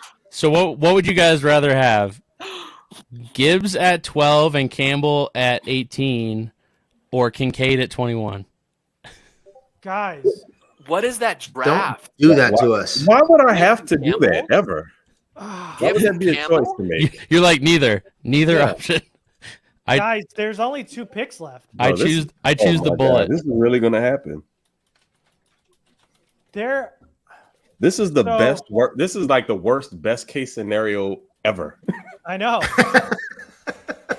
At 21, no less. Oh my God, they're gonna do it. All 4 wide receivers. Nolan Smith JSN still there. falling this Miles far? Murphy still there. Brian Pardon me, Branch I'm still gonna there. get my drink Nolan ready. Smith. Joey Porter Jr. still there. Nolan Smith is still there. Miles Both Murphy? tight ends. Yeah, that's So what is I'm the saying. highest 4 remaining on the Chargers board is JSN, right? He Yeah. is the highest. Mhm. Okay, who's the second highest? We don't know. We don't know. Oh, We okay. we got the top 11, and he was number 11. Yeah. Okay. Well, I say we, but Garrett.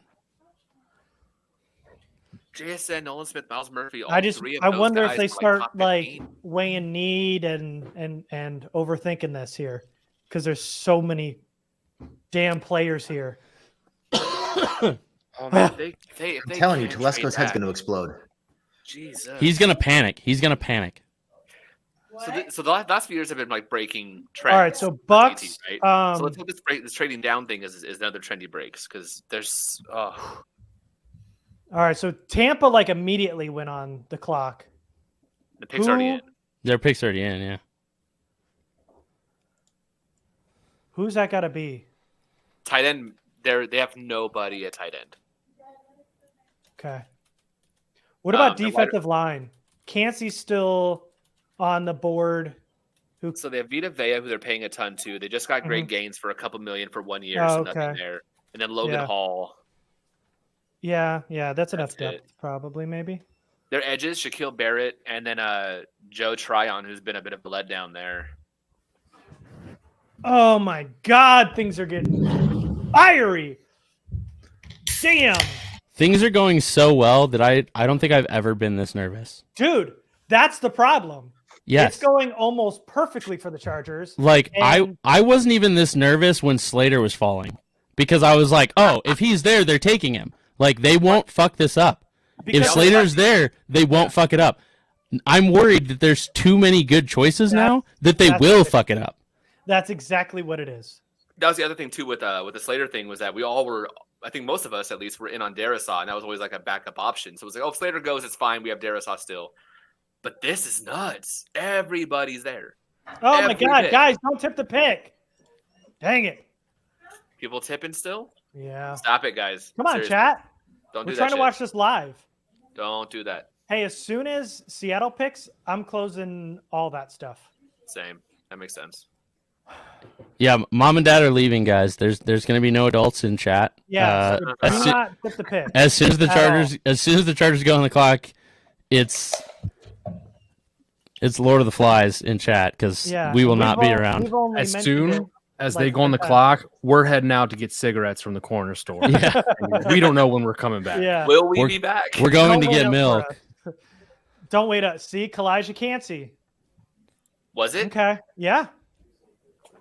That's weird. Dude. That defensive line, man, they love Saves it. us from that too, just in case that they got to hair up their ass to do that. Okay. This is So now it's just Seattle and the Chargers. Okay. If you guys are picking right now, let's go quick round table. Who are you guys taking? I'll jump in Stanley. JSN. I'm going JSN. I'm going JSN 100%. That sets you up now and in the future. Should you get rid of either Keenan or Mike, I think that JSN is a complete wide receiver. Love what he can do to this offense. JSN 100%. Okay. Stanley.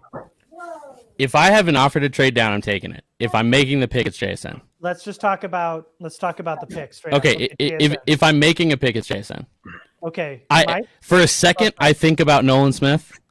Like for a second, I'm like, ooh, but I take JSN. I probably go JSN or Flowers is still just interesting because of how dynamic he is. But if JSN's their top guy and he seems to be the top guy for everybody, then I think that has to be the pick. Jamie, who are you going?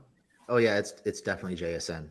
I mean, it's not easy to pass up on Nolan Smith, but yeah, if you're on the clock and you're taking the pick, and your number 11 overall player in the draft is on the board, you're taking him. Are you kidding me? Without a second thought. What? What? Oh, I don't know where you guys are right now. What's the last pick you saw? Kalijah Cansey. We saw Kansas, yeah. So Kansey's off the board before JSN is? Yeah. Bruh. Right? He's Aaron Donald, bro. You didn't hear? Oh. He's AA Ron. This will So really Craig, tell who are you going here? Sorry, Craig. No, who you got? I'm so tempted. Okay, listen. All right, hear me out. I would still, if Minnesota wants that pick, I'd do it because yes, I really like JSN, but I really love Zay Flowers. If I could still get Zay Flowers and pick up an extra pick, I might do that. I might. You're still going to get one of the wide receivers you really like here at this point.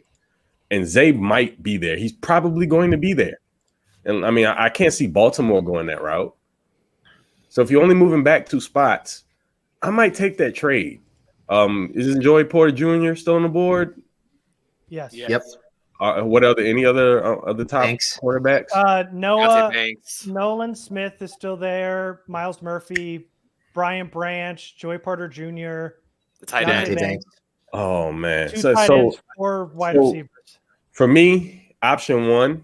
So I'm kind of gonna go against the grain here. For me, option 1 is to trade back with Minnesota, get Zay. Option 2, if we're gonna stay, take JSN. Okay. Man, what the beautiful thing is there's probably like 6 guys that would really be nice, even if it isn't JSN. Flowers would be great. Addison would be great. Murphy, Smith, Branch, Porter. I'm on board with any of those.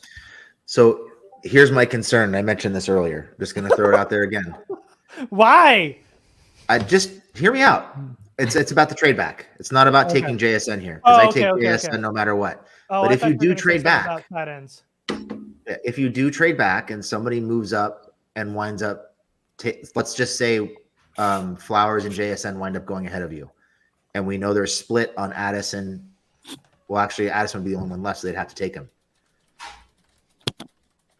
Just trying to think of how they could screw it up if they move back.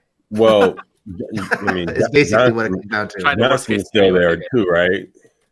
What? Johnston's still there too, right? Johnson's still there. So if you move back 2 spots, you're probably guaranteed to have at least 2 of those top 4 guys on the board. At minimum. Because and then I guess we find out Minnesota's corner, right? Who and we find out who has the pull at that point, who they're rolling with. Because I mean, if you're talking about Flowers being gone and JSN, then does Beatty's pull having that connection to Addison? I'm not gonna say Trump because I mean Telesco probably trumps all in the room. I would guess. I don't know. It's just my guess. But where are they rolling with? Who are they rolling with at that point? Is it going to be Telesco's affinity with tall wide receivers, or You know, the guy who has experience with the player that produced at a really high level 2 years ago, had a little bit of a down year, but we all know who he is. So I don't know. It's risky. I would think that, and this is just me, maybe I'm overthinking this, but I would think that in that kind of like argument situation that Telesco defaults to Staley this year, because Telesco has to know that if Staley doesn't get past the first round in the playoffs this year, they're both getting fired. So I don't know how Telesco would like let his pride be like, you know what? I don't care what the coach wants. This is what's better for the team. I know it. Like, I'm putting my foot down here. Like, because once the draft is over and like a month from now, when the end of free agency basically happens, Telesco is like his future is no longer in his own hands. Like it's his job belongs to Staley at that point. So I would think that just thinking about his own future, he's going to defer to Staley, maybe more so than he has the last 2 years. Do we think that they're pretty much tied at the hip at this point? I would think that like if one goes, they're both going. Like they're okay. So in that case, that's rare. Does it matter who makes the pick? Because if they don't, if whoever makes it, if they don't get out of the first round of the playoffs, they're both probably still going anyway, right? See, I think Telesco goes before Staley, personally. Okay. I think Telesco has been on borrowed time for about a year and a half. I agree. Firmly, I agree. That's what I meant with my point is like if Staley fails, then Telesco's definitely gone. Yeah. But Telesco might be gone regardless. Yeah. So like he needs to hope that Staley does as good as possible. Because if he has any hope of staying longer, it's with Staley succeeding. Yeah, when you put it that way, I agree with you, because I think if you go back and you look at the press conferences with Telesco leading up to when they fired Lynn, I don't think he wanted to fire Lynn, and he looked like he was completely defeated when he was talking about hiring a new coach. I mean, he just looked like he was washed out and burnt out and done. And I think he's still on borrowed time. And I think he's only still here because they made the playoffs last year. So I think Telesco probably defers to Staley. I think he's shown that he pretty much does that anyway with his coaches. He tries to get his coaches what they want. And I think he finally has a coach who actually knows and can communicate what he wants. So I think that no matter what, we're going to get a really good idea of how they feel about the wide receiver room right now. Like they have their absolute choice of wide receivers, assuming Seattle doesn't go one. They have their complete and utter choice of wide receiver. If they move on from that or don't go wide receiver, that tells us a lot of what they think about that room. Like this is really going to be the kind of a clear indication of what they feel about that. I can't believe all of these guys are still all right, on the Chat, you're on your own. The Chargers are on the clock. Okay. Garrett, you want to start? Sure. Okay. All right, TV off. Oh boy, let's go, guys. Seattle. Anyone have any ideas or guesses? Can you guys hear that at all? You want me to turn it up? I can't hear it. Yeah, no sound. We tested this earlier. There was a lot of rumors that the Seahawks were focused on an interior offensive lineman here, probably the kid from Minnesota, John Michael Schmidt. Uh-huh. They were doing a lot of work on Schmidt and Tippmann, and they were seriously considering grabbing a center here. Everybody close the chat. Yeah, I have chat closed. I have Twitter closed. Put your phone down. Everything's off. Good. Here comes Seattle. Nobody knows what Seattle's pick is, right? Okay. Turn off your TVs or whatever else. Let's see what this is all about.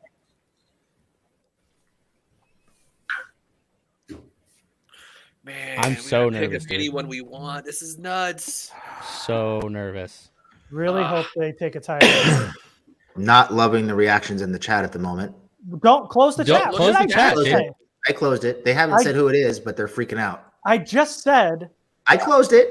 You should. I don't know who it is. In the first place. Now you're killing our mood. God, Jamie. What have you done? What have you done, sir? Seattle picked already? They were getting pretty down to the wire. I think there was only like 2 minutes left on their clock. Yeah, here we go. God, taking forever. Let's go.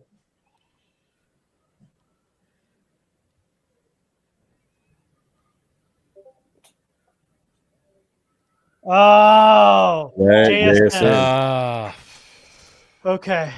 All right. Well, yeah, I wouldn't have expected it because Lockett's still what he is and DK Metcalf, but at least they get a guy who they don't feel like they have to drop bombs to every game to be successful. They got a guy. Oh, man, they're going to do it. Okay. They're going to do it.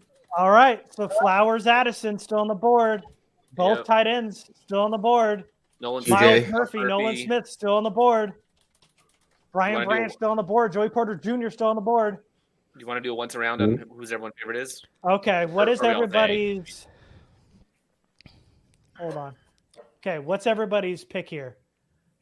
Jamie, let's go. Let's start at the bottom corner. I'm going with Flowers. Zay Flowers? Yep. Okay. Yeah, I think I'm all in on Zay. I don't want to have to go another year in off season where I'm like, the Chargers need a Zay Flowers type receiver. Like I'm not built for that. I'm not going to do it. They need somebody who changes the offense in a way that they haven't had it in a while. And I think that's Flowers. Man. Yeah, same here. Zay Flowers is the pick. I mean, a lot of us have been in love with him since the middle of last year. I mean, at least like this is such a good pick for this offense and everything that the team needs. So it's Zay. Nolan Smith, secondary kind of mentioned there, but it's Zay. Yeah, Craig, you're gay for Zay. I know that. Yes. It's December 2021, man. Put it on a T-shirt. That's who it is. That's who it is. Yep. It's got to be, man. It has to be that way. And at this point, if we're saying that Zay is Staley's guy and Staley's the one that actually gets final say here, if Telesco's going to lean on Staley, then Zay should be the pick. Yeah. So for those that don't know his context, right now in the room, JSN was in a tier of his own, probably going to be the guy. He just got picked a pick before the Chargers. So Zay Flowers is Staley's guy. Staley loves Zay Flowers. Addison has a big fan in the room of the Chargers wide receiver coach who helped recruit him. And Tom Telesco likes Quentin Johnston. So there is some tear in the room. And so we're going to see right now who wins out. Because JSN was almost 100% going to be the pick. You got to think Kellen Moore is probably in favor of Flowers as well, just in terms of like how he wants to dress up that offense and have mismatches and or misdirection. Like the only guy who's really going to give you the best form of those things is Zay Flowers, right? Like Addison and Quentin Johnston or whatever moving across the formation pre-snap and doing all kinds of stuff. I just don't think it's going to draw as much attention. But if you got Flowers running full speed, going this direction, that direction, it just seems like the best fit, I guess, in terms of what Kellen Moore probably wants to do. And look, I've been saying it for months. People keep complaining about him not being a wide receiver one. You have to stop looking at him that way. He's an offensive weapon, and he also gives you special teams value. Think about what he does for the rest of the offense, all of the other receivers, how much easier he would make life for Justin Herbert. That's worth a first-round pick to me. Yeah. And look, I think we should also throw out there that we all love Zay, but I don't think any of us would be disappointed with Addison if that winds up being the pick. Wouldn't. No, I wouldn't hate it. No. Stanley would hate it, but I think you're muted, Stanley. I'd be slightly bummed. Sure. I wouldn't hate it, but I wouldn't be excited. I'd be like, okay, I get it. Yeah. When you look at if it's a pick between the two of them and they go with Addison, I would be bummed about that. As a choice between the two. If you got both on the board and you go Addison, that would bum me out a little bit. I like Addison. I wouldn't have a problem with it. The pick is in. No trade so back. the Chargers did not trade down. Wow.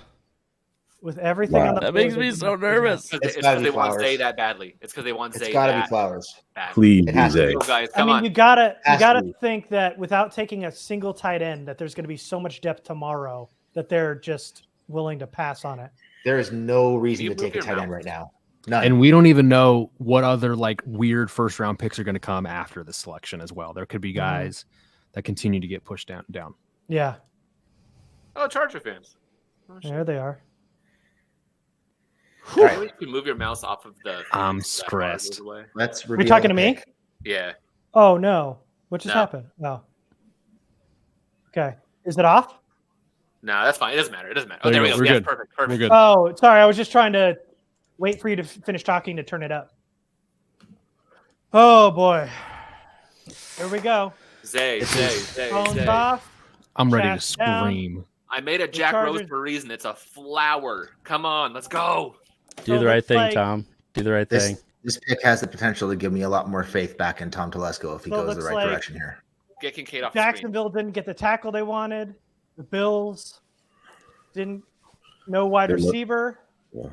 Cowboys didn't get Zay, their Zay, guy. Zay. Herbert, Minnesota's willing to wait. Come on. on Do these- the right thing. You've done on the right these thing corners. 2 years in a row. Dude, this is Done the Here- right thing 2 years in a row. Stanley's Please got make the, it 3. Stanley's got By the way, draft cards. Yeah, How bad is this draft class for Will Levis to be the number 12 overall player in this class? they're terrible. Ooh. Oh, look at that costume. That's pretty cool. Charger is it? selection. Here Here it we is. go. Zay, Oh my Zay, god, Zay. I'm so nervous. If anybody watching the stream has kids in the room, now's the time Yeah. to get them out of the room. Yeah, because we're gonna be loud, or dogs, or whatever else. Because either Oh, here way, it comes. we're gonna be loud, and there's probably gonna be cussing. Oh, come on, man. Make it Come so. on.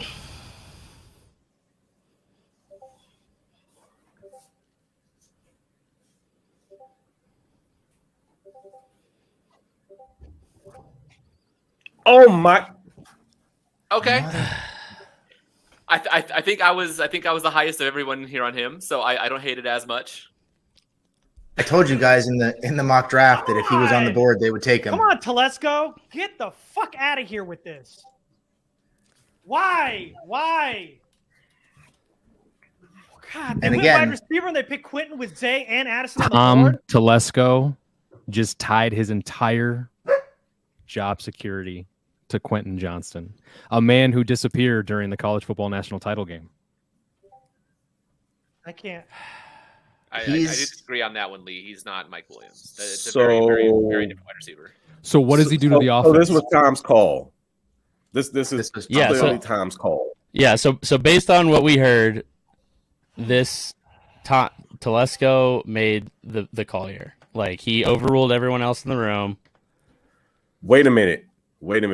This just occurred to me. The Chiefs are just sitting there. Yeah, gonna and, get and Zay. Zay's gonna fall to him. No. Okay, I'm not as doom and gloom as you guys are on this one, but I would have preferred Zay. That's for sure. Shut up. Be doom and gloom. I They, know. Join us. I know. Join us in the doom and You don't gloom. get to smile and feel any sort of contentness or satisfaction while the rest of us are in hell. I know. Here's the problem. Is now we have to question the process again because we know who the head coach wanted.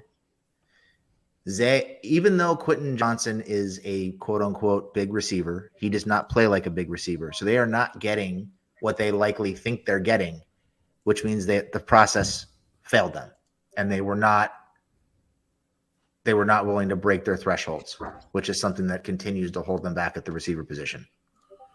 That's the problem.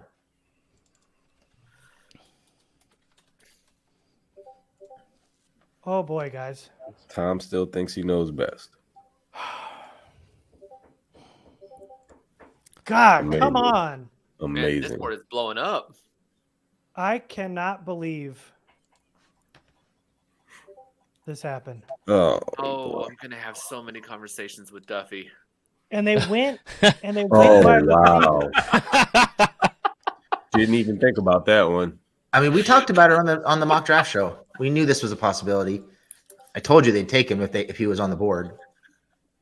Damn it. And it happened almost the exact same way. We talked about it. Yep. The Chiefs are sitting there just like, okay, what's it gonna take? Because I don't know who's left. I'm gonna turn my TV on now. Oh yeah, I'm going back to this now. All right, so Got the wide receiver. Not the one we wanted. But at least they addressed the room.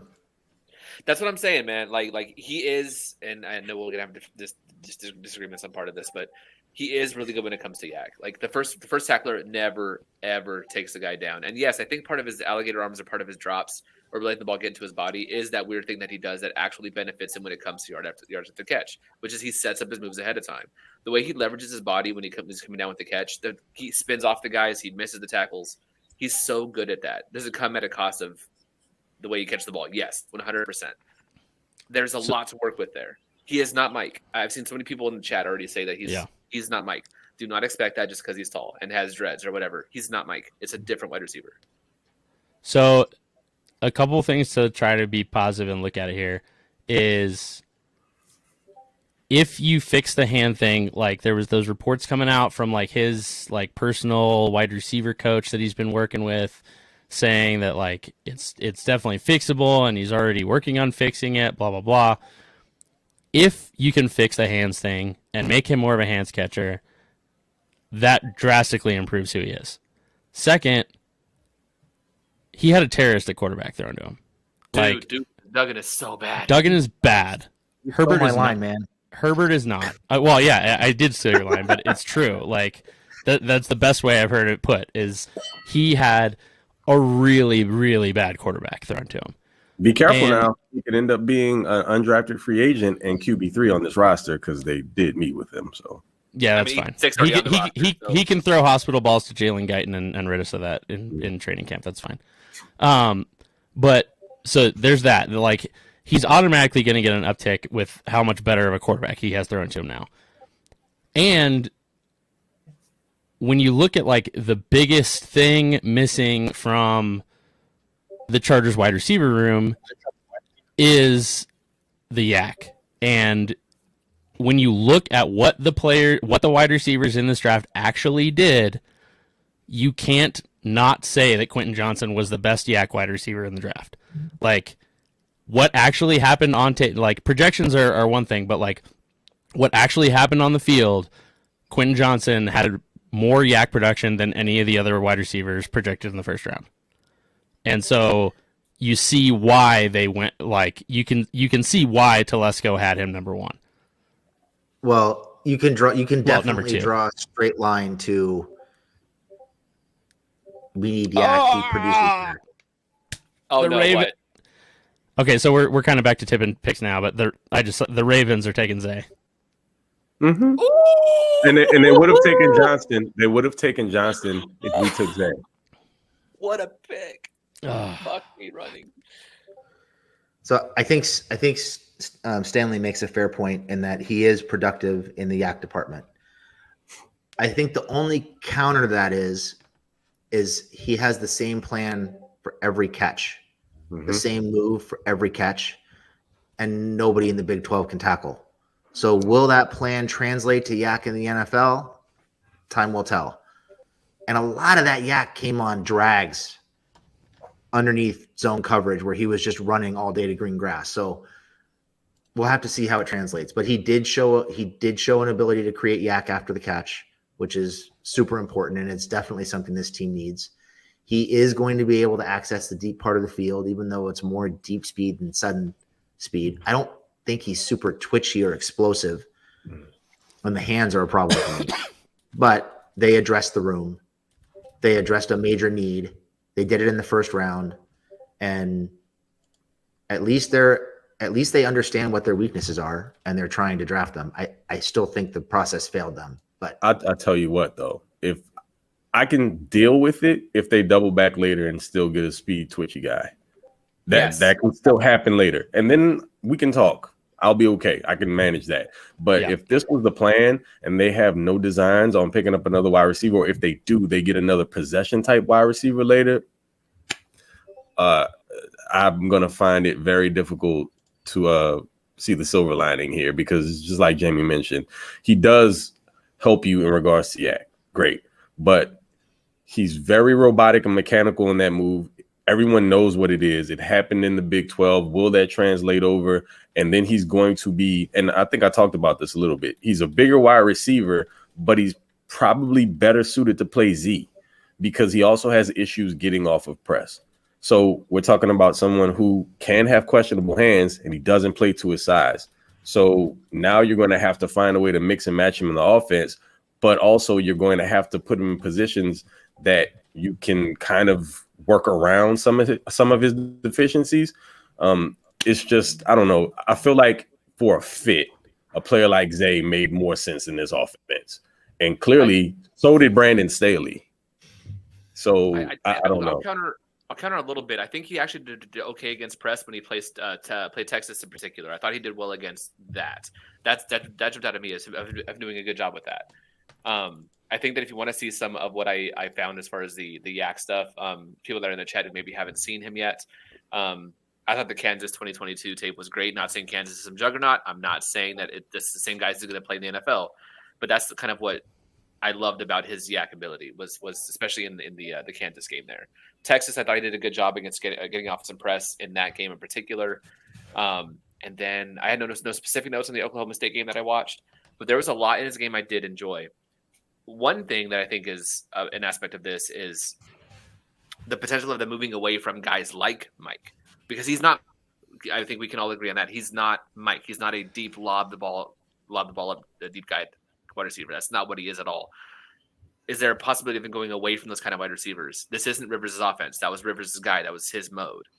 This is a very different kind of guy. You try to get him into space. You try and get him the ability to get that yak stuff, which is Kellen Moore. He does that very well. This might be a sign of them going away from that type of wide receiver to someone who can produce after the catch. Again, I preferred Zay 100%.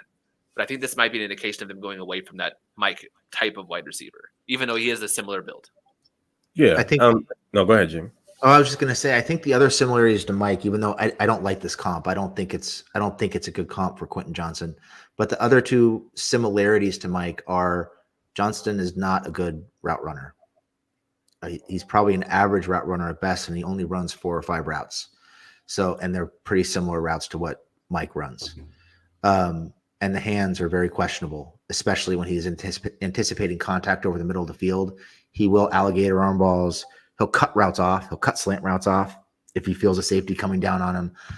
Those things are a little scary because those are things that they lead to turnovers in the NFL. If you're cutting routes off and you're bobbling balls on tight window throws, those things turn into turnovers. So those are things that are going to have to get cleaned up. I get the yak. I get the size. There is build-up speed there. He is going to provide some deep ability. But I don't know how one of their big problems last year was getting open quickly. Mm-hmm. Being able to get open quickly. And I still don't know that Quentin Johnston helps with that. He's got really slow get off. Yeah, and that's kind of one. Well, I had 2 really major issues with him. We reviewed it when we talked about wide receivers. He can get off of press, but the problem is that he's really high off of the line. So decent cornerbacks can get their hands into his chest and they can throw off his route timing. And since he's not overly quick already, that means he has to make up time, and there's going to be timing issues between he and Herbert potentially if they're not working to get him free releases. The other issue that I had with him outside of that was, Jamie mentioned it also, in the route running, he's so long that he has issues breaking down. He overly chops his feet getting in and out of routes. He'll round them off, and then sometimes he'll just slow foot it because it takes him so long to break down and sink his hips because he's such a long guy. It takes him a little while to get in and out of breaks. That can be a problem in those, I guess, not necessarily slower developing routes, but longer routes where you have in cutting breaks or out cutting breaks. So you have to be really careful about a guy like that and that you're not overly using him in those situations. So it's almost like you're limited in your options in the way that you can use him. Hopefully he develops over time, of course, and you can get him in a professional system and he can get better with some things, but certain things are always going to be a problem for him. And I think the stiffness in his hips because he's so tall and the choppiness being, him over chopping his feet on specific routes, I don't know if you can really fix that because that's more of an athleticism thing. Mm-hmm. I mean, look at his 3-cone. It was dog shit. It's like he ran the 3-cone in like fucking Garfield slippers. His shuttle sucked too. Quicksand. He can. It's the size, and his vert and broad was pretty good, but his 40 was 4.52, which has nothing to do with explosiveness. But his straight line speed isn't all that fast. I think he can get up to high speeds, but he is slow off the line, and those stiff hips showed up in the agility testing. I mean, He was dropping balls against air at the combine or his pro day, one of the two. mhm. Pro Yeah. day, yeah. I think That's- 2 bad yeah. drops.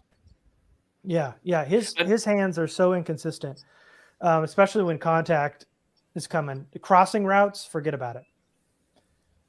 So, I mean, an example of that, I brought the Kansas game earlier, specifically in that same Kansas game, because of the way he goes up to catch a ball and he doesn't use his hands. He actually gave up a pick on a deep shot against Kansas. So it kind of highlights both his bad and his good.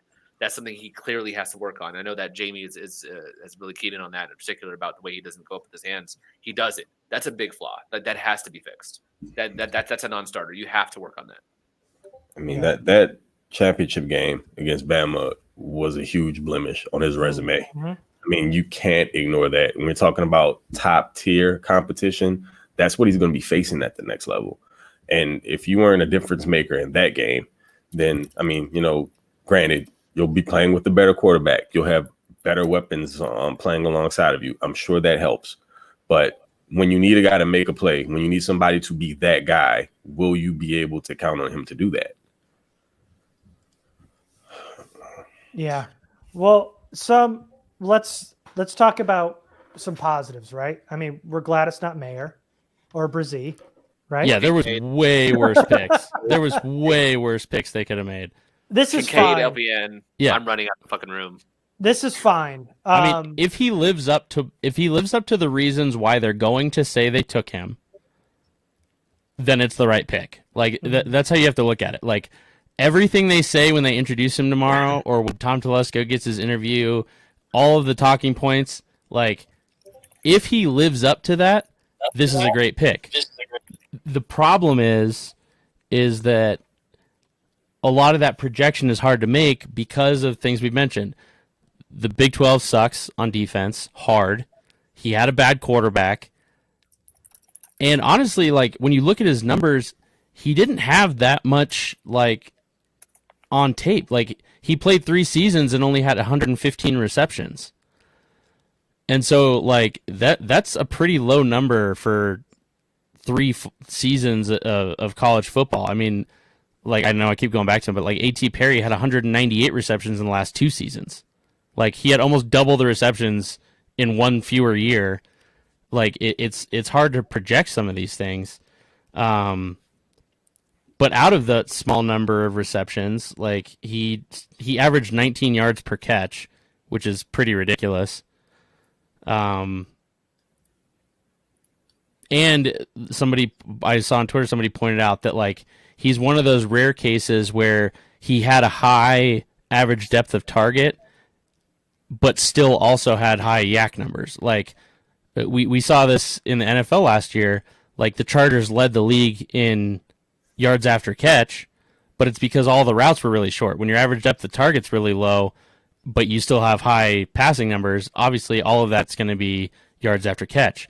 Well, he was getting targeted, like I think it was between 12 and 14 yards downfield, average depth of target, and still had, 3+ yards after catch per reception.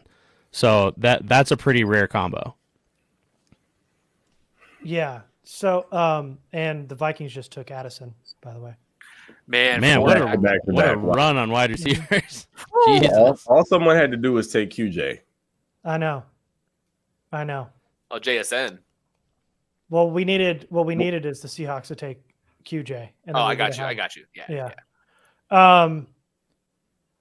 Okay. Garrett? So What yeah. are your thoughts? All right. Yeah. You seem pretty upset about it. So what's up? I am, but so it's fine. That's really the takeaway. There was obviously worse picks. I mentioned that earlier, but with what was still on the board, with all those prized possessions still there, and having those top Miles Murphy and Nolan Smith still sitting there, having Zay Flowers and Addison still sitting there, Brian Branch was still there, Joey Porter Jr. was still there.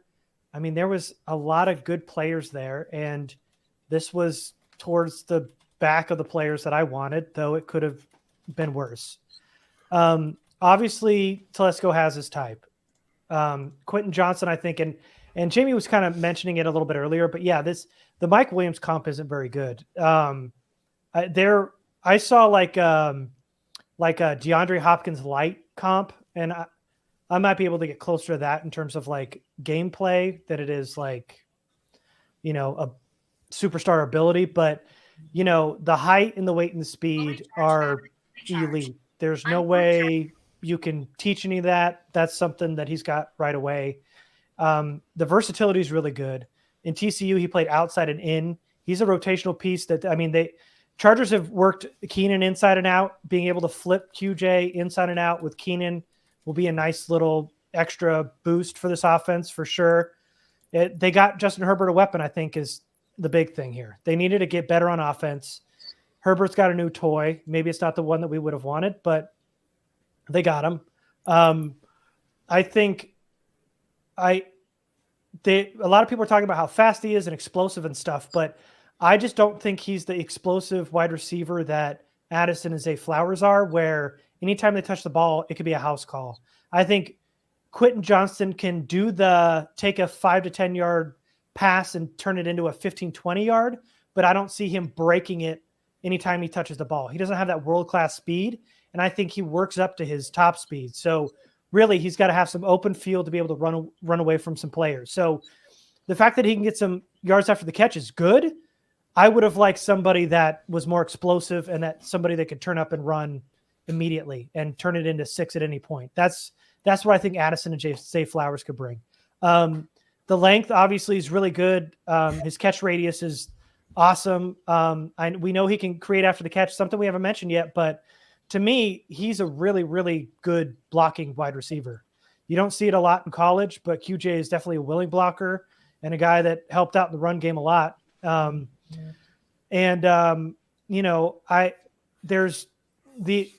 talked about the issues. He's got his hands are an issue. I think the contested catches on deep balls isn't all that good for a guy that big. I think he plays too small for his size.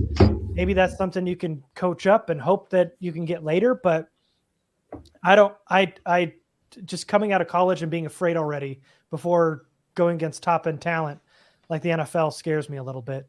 And then Craig was talking about the stiff hips. I think he's really slow off the line. So, he had a breakout season this year. I think he disappeared in their biggest game. And I know people are saying that TCU is bad all around. That's fine. But really his production was all over the place. He wasn't a steady option the entire year for TCU. He's 21, which is nice, but I think there are some positives, but there are a lot of negatives, and it stings a little bit more in the moment because of what was still available on the board. I feel like that happens every year with Telesco, but it's fine. It's not like an F grade for me or even a D. I don't think it can be lower than a C really, because they got a talented wide receiver. It's just not the brand of wide receiver we want. Yeah, I think that's some important context to keep in mind too. I'm looking through your guys' grades here, and it was your 30th overall prospect, Jamie's 18th, so there's value there just on that pure aspect. Yes, had Zay higher, 100%. Mm-hmm. And then what was he for you, Craig? I don't have the guy pulled up. 24. He was 24th for you. Mm-hmm. So it was a little bit higher than either you or Garrett would have him, but a little bit lower than Jamie. So, yes, I would have preferred Zay. I'm not gonna ever deny any of that. I think this kind of signals a bit of a change with wide receivers, though. I don't think that them prioritizing this tells me a lot, and I think that there has to be a guy later on. I think it was you, Garrett, that said that there has to be a guy later on that's that faster, deep speed option. There has to be a guy later on that's for that. I'll feel better about this, even though I don't hate this. I'll feel better about it if they do address that later on. Yeah, so it's kind of a good segue between you and Garrett there. So why don't we, now that we've taken a few minutes here, and while Mike finishes hammering away at the keyboard to get the article posted, let's go around the horn and do grades, like snap judgment grades. So then we can compare tomorrow after we've had a full night to sleep on it, see if anybody's grade moves. Let's start with the birthday boy, Craig. Oh man, All right, I'm gonna try to take emotion out of it. B minus. All right. No analysis. I'm not happy B about minus. it. B Yeah. minus. B minus. No feedback. It's like a teacher that just hands your paper back with B minus, no marks on it. Just not telling you what you got marked down for. You got a B minus. That's it. Just Move on. Take it. All right, cool. Garrett. Yeah, I was leaning B minus C plus. It's obviously the position they need. They needed to go wide receiver. This was the draft plan. I mean, the player might be wrong, but the plan was right. I think the way in which they attacked wide receiver, pretty clear that their wide receiver were going after them, so they couldn't have traded down too far down. Now, if they would have swapped with who was after the Ravens? Minnesota. They could have got Addison or whoever would have been available there. But yeah, I think because of the plan and because of the way in which they didn't trade up for anybody, they sat back, got the wide receiver. I'll give it a B minus.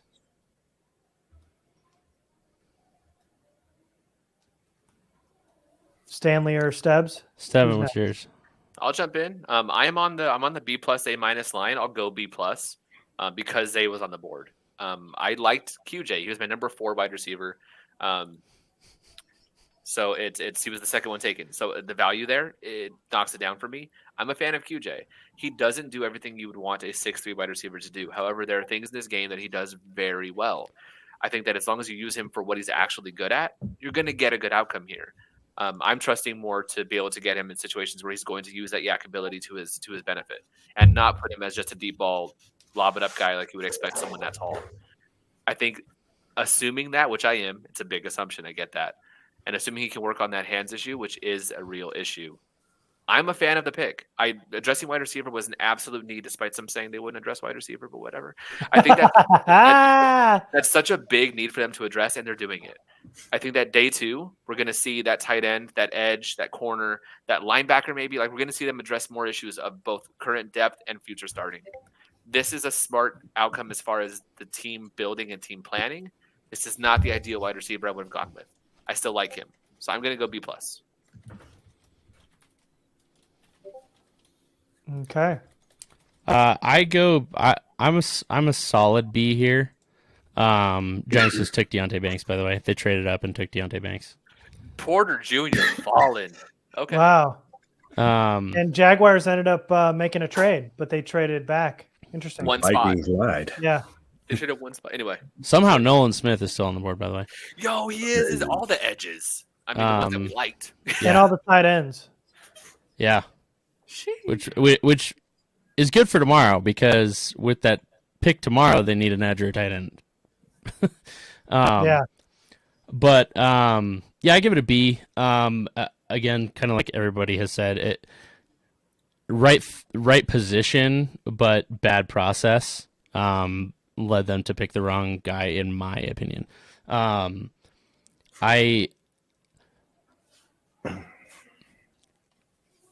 I see the upside of, if you can fix a couple of things, what he could become, and I see where he is different from both Keenan and Mike. Like, he isn't just bringing in another guy that's the same of what they already have. Like, he definitely is not the same type of wide receiver as Keenan or Mike or Josh. So go ahead. So I see kind of where they thought they were going in the right direction, but I think they just fumbled it there at the end.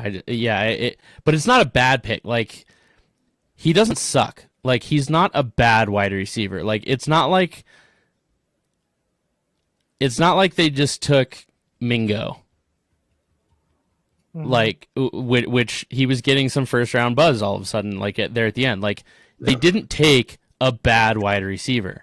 They just took the wrong fringe first round wide receiver. So I give it a B. I think for me, if they had taken Darisaw over Slater, I would have felt pretty similarly. I would have much preferred Slater. And yes, it's turned out we have 2 years of, I get it, it's different. Slater's a top 5 guy, whatever. But at the time, I would have felt similarly to this, where it's like, yes, they had to address left tackle. They got a left tackle I'm a fan of. I'm definitely a fan of Darrisaw, of Slater. They went with Darrisaw. I would have felt similar to that if that had happened. I don't hate this pick, man. I don't hate this pick. I'm gonna be excited to see what Moore can do with him. Yeah, I think he lines up a lot more with CeeDee Lamb than anyone the Chargers had on the roster. The Bills just traded up. Jacksonville traded back again. Oh wow, good for them. Bills wanted to trade up. They got up there. And they wanted a wide receiver, so is this Downs? So are we doing grades? Is that what we're doing here? Yeah, Yeah. we missed your grade. Yeah, what's your grade? QJ was my wide receiver 4. I really wanted Zay, but they addressed a need, both in terms of position group and in terms of what that position group was lacking. He's going to provide some yak. He'll probably catch a lot of those drags like Tyrell Williams did and have some catch and run opportunities. He's going to catch some deep balls. I'm going to give him a B. Oh, okay. I'm going to go B. I think they got somebody who probably will be a good football player as long as they use him properly. I think they could have gotten somebody, would have given them more of what they actually need in terms of explosiveness, because they still have a wide receiver room that really lacks explosiveness, in my opinion. Yeah. And twitch. And I think that's something they needed, but they can still address that later in the draft. So they did get a playmaker. They're going to be in a position next year where they're going to have to be without either Keenan or Mike. Doubtful, but possibly both. It's doubtful, but it's possible. So they needed to get somebody early, and they at least recognized that and tried to address specific needs on the field. So I'll go with a B. Okay. Peterson, are you done typing? I mean, I'm not, but I will. Honestly, I'm pretty wildly bummed out about this one. I think, like, trying to be realistic, as Steb said, like, this isn't a bad wide receiver by any means. It's just someone like Zay Flowers, I thought, was so much more ideal for what this offense needs to be. And, you know, I didn't go through all the Johnston film. You know, I didn't do any deep dive on him. But just on the face, just doesn't seem like anyone who is going to move the needle for the Chargers offense. I understand what he can do, what his capabilities are. I just don't exactly trust him to make the kind of impact that I was hoping a first-round wide receiver would make in year one, the way that Flowers or Addison, someone like that, would.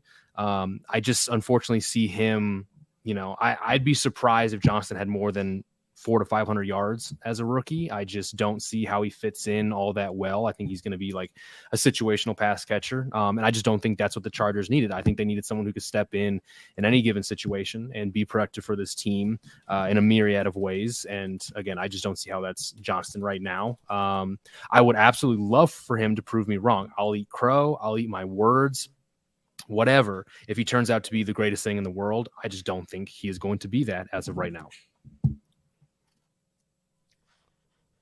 Kincaid goes to Buffalo, huh? Buffalo just. What was your helps. grade? I'm sorry. What was your letter grade, Mike? C+. Okay. Also, my Dawson Knox shares just took a hit. That's upsetting. Kincaid's going to be successful there, man. I didn't want him on my favorite team, but he's going to be successful with that offense. I don't know.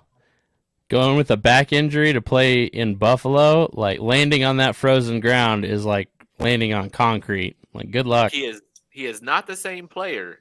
There's another tight end who went in the second round years ago who had a back issue who went to the Northeast, and he did pretty well. I'm not saying they're the same player, but I get what you're saying. I think it's gonna be successful there. Look at his friend in the background, like frantically searching through all 32 team hats to try and find the Bills one. He's like, shit, where's the Bills one? Oh, god damn it. We should have been sorting these as the picks went off. You had one job. Yeah. You're not in the entourage anymore, bro. Whew. Sean Dowdy in the chat there. Who's ready to see those jet sweeps with QJ this season? You know it's coming. Oh, Please don't do man. that more. Please, if it was You know Lombardi, it what? would definitely happen. Please You don't know do the that. other Definitely coming. the other hit of this is Zay Flowers and Addison could have helped in the return game. QJ isn't that guy, so they still don't have a kick returner with losing DeAndre Carter. Which is why they almost have to go back and double Yeah. down on wide receiver later on It's again. still possible. It's not draft isn't over, but No, Which was and a it's like I was terrible saying, it's like I'm saying, I can deal with this pick if they go back later on and get a guy like that. But otherwise, it's just like what it tells me is that they have a completely different understanding of what it means to be explosive and twitchy. They clearly don't see it the same way as everyone else does. So I don't know. It's the way that they view prospects, the way they grade them out based on the athleticism and things like that. It's not the same way that we see them, clearly. So we might just have to deal with that and move on. I mean, they can go grab Iowa legend Charlie Oh, Johnson later on. God, I knew And, something like proper and something was happening. I'm not. I said it once today, and that was it. I wasn't going to say it again. Man, now we got to stop Stanley from saying it. No, they're gonna go. They're gonna double down on TCU wide receivers to get their return man. To be totally honest, I don't see, like, if they double dip at wide receiver, I don't see how it's not just like a pure special teams guy with like some speed, because at this point, sure. you know, if they weren't going to go wide receiver in the first, I was hoping for someone like Josh Downs from North Carolina, even someone as like Tank Dell from Houston and you know, the middle rounds as well. But I can't see them double dipping, especially after the Jalen Guyton re-signing. I mean, at this point, the room is full. Like, it's fine. It goes, what is that, 5 deep of guys that are trusted around Justin Herbert. I don't know who else they add that they think is going to be a playmaker for them anytime soon. You know, maybe Jalen Guyton's only here for another year, and there's some guys to round out the depth. But at the end of the day, I just don't see how receiver, like anyone exciting, is going to be picked at receiver over the next 6 picks. Here's a question. Who do you guys think that they view as the guy who's going to be the short area playmaker, someone who can turn a big play into something turn something out of nothing? Who's that guy? Who do you think that guy is? Keenan Allen, apparently. Stone smart, baby. Jalen Guyton, and we all know it. I think it's QJ. I think I think they're looking at him using that head and shoulder fake and spinning up field and running for yak. I think they think he's going to be the short area guy when they need that. Now, one thing to consider too, though, is yes, he faced Big 12 competition, but he faced Big 12 competition as far and away the guy at pass catcher for TCU.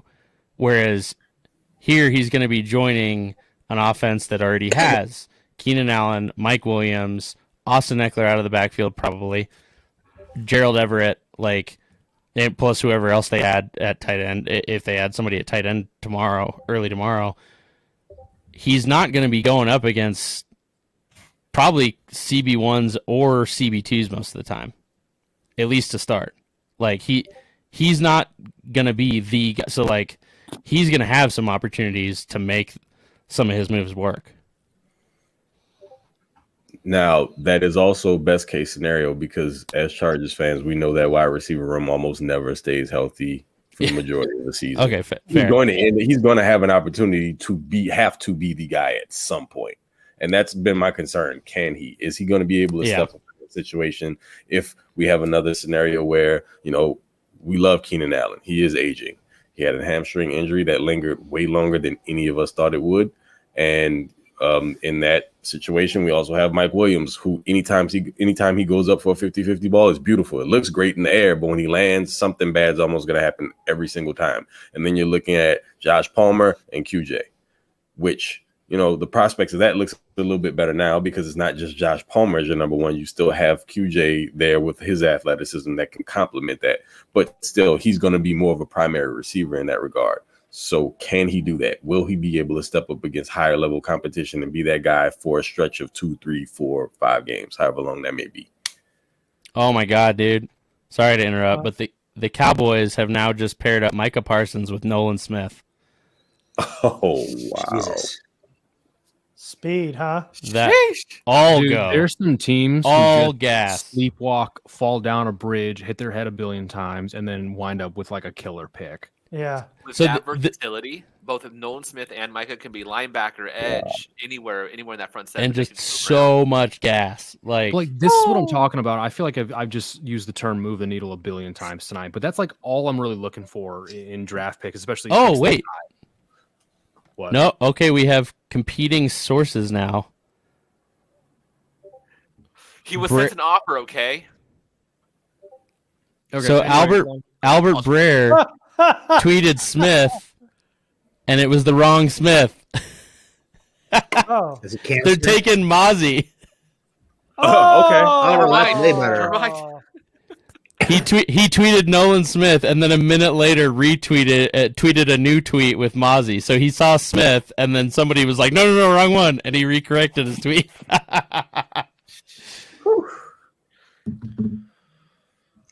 Never mind.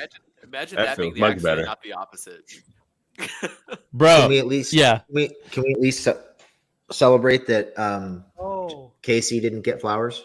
Yeah, I was saying that when I gave my grade, I only gave the grade. I don't think you were around. I only gave my grade, but my rationale or my explanation for it was just going to be, well, at least KC didn't get flowers, which has nothing to do with the pick, but still, that's the bright side. That's worth at least half a letter grade. Yeah. Damn. So right now it seems like Chargers might have a pretty good shot of getting either Darnell Washington or LaPorta at 54, the way things are going. Or a Or good Lonnie's edge player. There's still so many of these top edge Yeah. players still there. Yo, if they get Like- Keon, I might scream tomorrow. I might scream. Somebody's You know, gonna have to fall. If Keon or Murphy fall into the second round, look out. Yeah, Keon's sitting in the green I think that room might right be the now. position. I think that might be the position. Edge might be the one where they're staring at a guy that they can't pass up. Man, there's a lot of picks to go, but that certainly is looking like the sexy spot right now. There's so many guys out there right now. So many options. Man, if Oh, you and didn't give me Zay, Miles if you didn't Murphy. give me Zay, give me LaPorta, please. Murphy is still on the board. Murphy, Nolan Smith, Keon White, Ojolari, and Aduke Uzoma, Derek Hall. Yo, there are guys out there, man. There DJ are Turner's guys still out there. Yeah. Oh, Turner is there, yeah. 4.26 in that backfield. Shit. Tomorrow's going to be fun. Well, it has the potential to be fun. Let me put it that way. Ryan Branch is still sitting there too. Oh man. We've seen Trey McKinney happen. It has the potential to be fun. Yeah. Cam Dude, that Smith's still third round has always been so disappointing. Like, I'm refusing to let myself get excited about the third round because they're gonna fuck it up. sitting Yeah, man. Palmer and Keenan are like different levels. Not saying Palmer's at Keenan's level. Those are what the hits. Who else in the third? I mean, Palmer's barely a hit considering who else was there. sure. Well, if you ask Telesco, Pipkins is a hit. It took 4 years for him to be an adequate player. But who else is there? It's this is the year. Turn it around. That's it. This is the year. It's Well, always since this we year. don't absolutely love the first round this year, maybe we swap it out with the third and they do something great. That's It seems like Maybe. every other year they do something good, do something bad, do something good, do something bad. Not in the third round. It's No, I all meant it's the all bad. first. Oh, I'm okay. sorry. well. The last 2 years we've had Yeah, it pretty- yeah. The last two, yeah, that's true. I mean, JT Woods didn't see the field. Palmer is okay, and He just got his job taken from him. McKitty is horrendous. And Yeah, that yeah. is what They can't they just afford to yeah they just drafted Josh Palmer's replacement already. Yep. Yeah. So Nice. That's what you can't afford to happen this Palmer's year. a great You wide can't- receiver before. he's can't have any of your top 3 to 4 guys not producing or contributing next year. That's not really an option.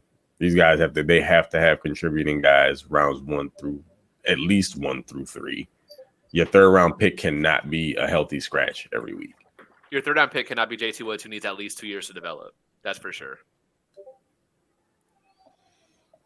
day 2 picks cannot go to projects. Like that should just be a rule.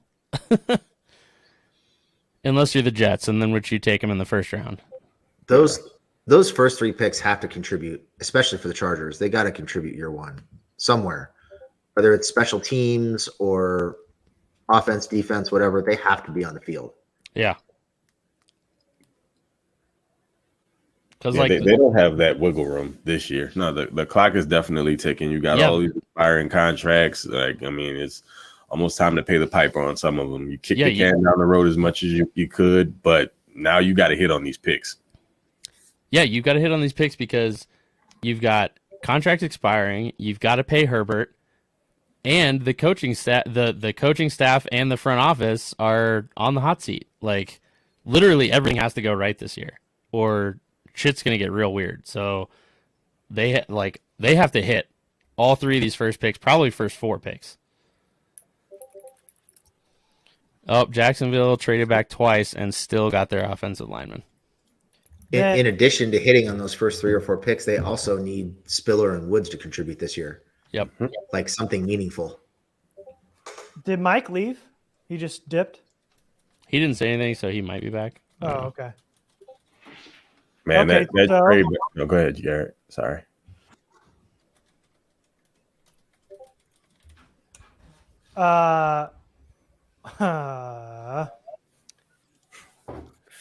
What's up? How much do we want to share here? Oh, so you've been Oh, Okay, let's just say chat. We'll be right back. taking Chat. 5. Chat, go play outside. Mommy and Daddy have to talk.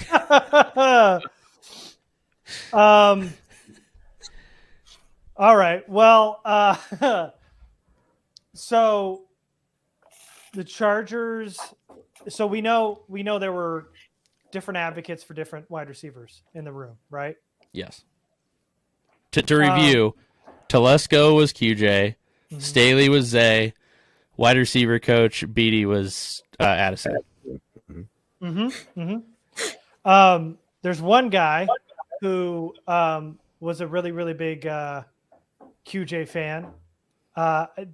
He's not saying he pushed it over the edge, but Kellen Moore sees QJ in a CeeDee Lamb type role and wants to use Keenan Allen in the Amari Cooper type role in his best offense to date. They want Mike to clear everything out up front, sneak QJ behind, and have everything up in front with Keenan Allen.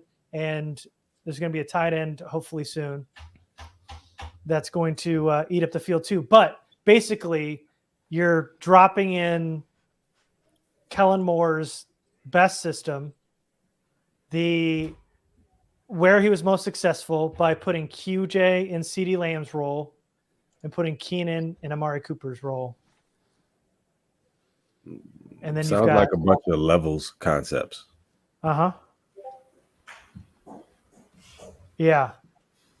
Which was missing in the offense under Lombardi, because it wasn't levels, it was it was areas. It was all 3 of you go run over there, and all 3 of you go run over. Like, there was no crossing. It was like guys running stacked routes that were always like, you could never tell who he was actually passing to. Like, sometimes the underneath receiver would intercept the ball.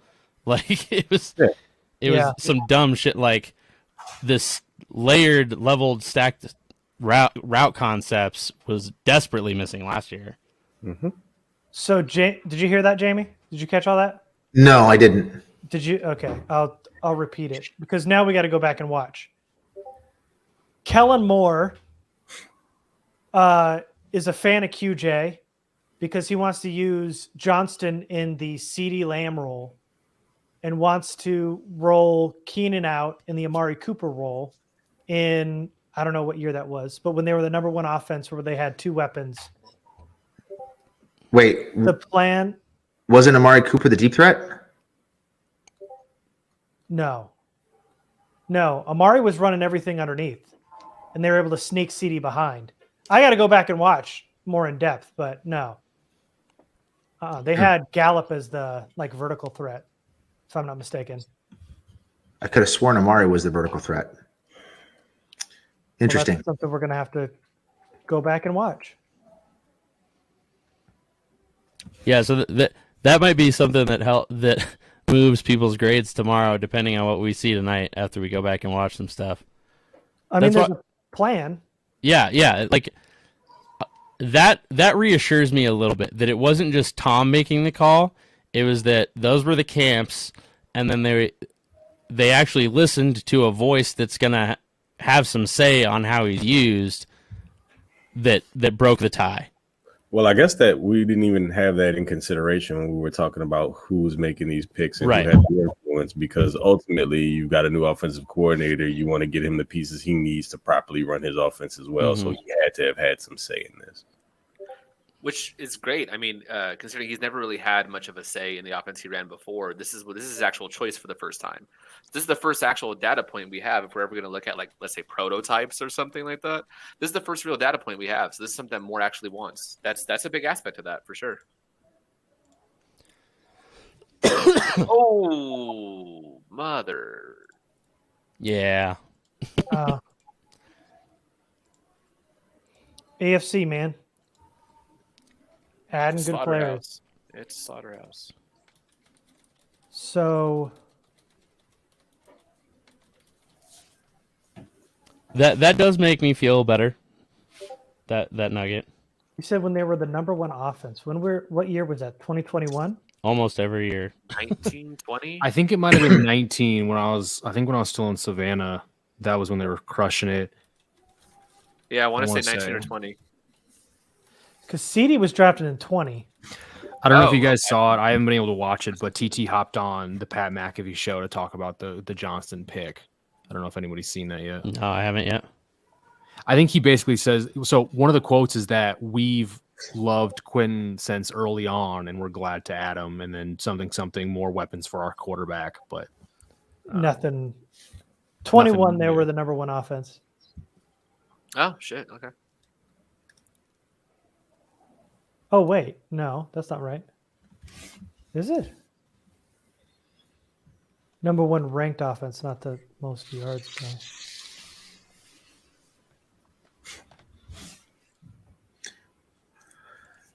No. Now we got to go back and watch that. Dude, the Bengals pass rush is going to be ridiculous. Yeah. Hubbard and Hendricks and Murphy. Hendrickson, yeah. 20. And I got to look at these Cowboys numbers now. And Joseph Osai. He's not bad either.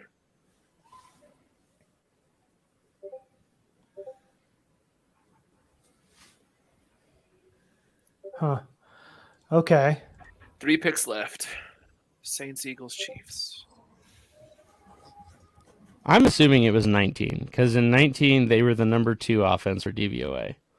But if CD wasn't picked until 20, Yeah. All right, gents. In I'm gonna 20 they go were hop. awful. I'm gonna go hop and have dinner. All right, Craig. Sounds good, Craig. All right, have a guys. good night, man. Have a good See you one. tomorrow, yeah? Will do. Yeah, I'll definitely be back tomorrow. All right, sounds good. Okay. Have a good night. Take it easy, guys. 21 was the only year that they had. 19 was the only year they had. I guess they were 6th in DVOA in 21. This is like that quote from Gannon where he just said a bunch of things that never actually happened.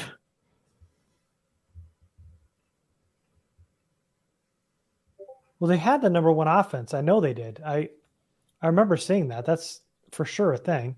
I think it was 2020. Yes, Alec before Dak got hurt. That's right. He was on that crazy pace. The first 5 or 6 games. That offense before Dak got hurt was insanity. I mean, dude was on pace for like 5,000 something yards. It was.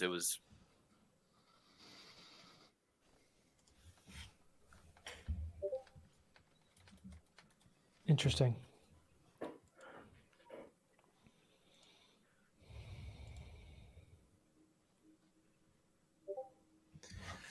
Well, we got our receiver. We got a playmaker at least. We have a wide receiver. We didn't get stuck with the tight end. No. I think there was a lot of fear about Mayer there, but having all 4 of those receivers drop the way they did was pretty fortuitous. And they all went back to back. Even though they picked the wrong one, it was still fortuitous.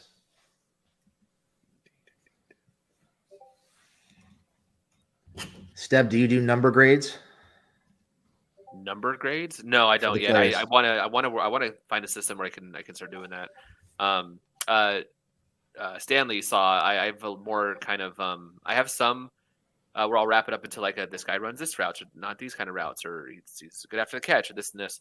But I also throw in there like just random like stream of consciousness kind of stuff. So I want to find a number system. I just don't have one right now. Yeah, we made one. Nice. That's how we've done it. There was one I used years ago when I was working with KP. He had his own kind of a draft stuff he was working on, I think even before BFTB or maybe during. But there's a number system there, but that's the only time I've ever used a number system. I should.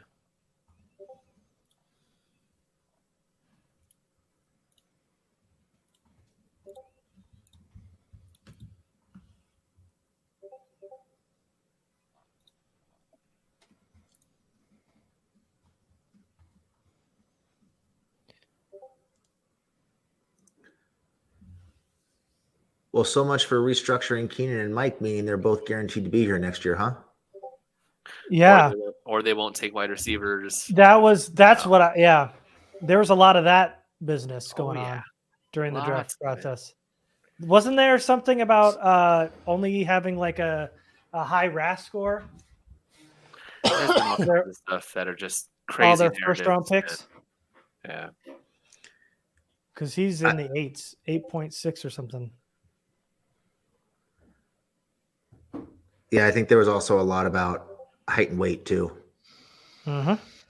Yeah, and a lot about prototypes, even though Moore's never gotten to choose his weapons, and Staley only has 2 years, none of which were selecting wide receivers. But yeah, let's make a prototype of something that has 0 data points. Sure. Let's do that. I don't speak for the Lightning Round podcast. I speak for Daniel Stebbins. Just saying that. Oh, man. Pretty interesting, though. A lot of the things we got pre-draft all kind of fallen in line. Yeah, pretty much. It shows that they needed to address wide receiver, and they did. Yes, we'll have disagreements on who the wide receiver was for sure. I love the fact that they addressed that wide receiver room, knowing that they needed to address that wide receiver room. And they're going in a different direction because he is not Keenan. He is not Mike for sure. He's not Josh. It's a very different direction. And if Moore thinks this is the guy that's going to fit his offense, I want them to empower him. I don't hate this one bit. Yes. Did the Saints just take? Brazil, baby. Yes. Off the board.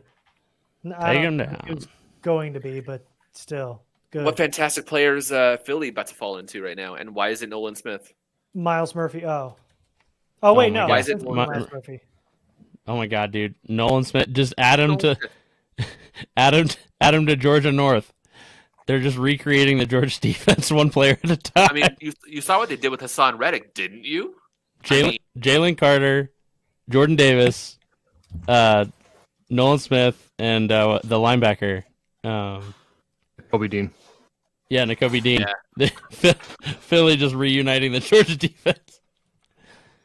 Again, raising the question if the Georgia team from last season could have beaten an NFL team.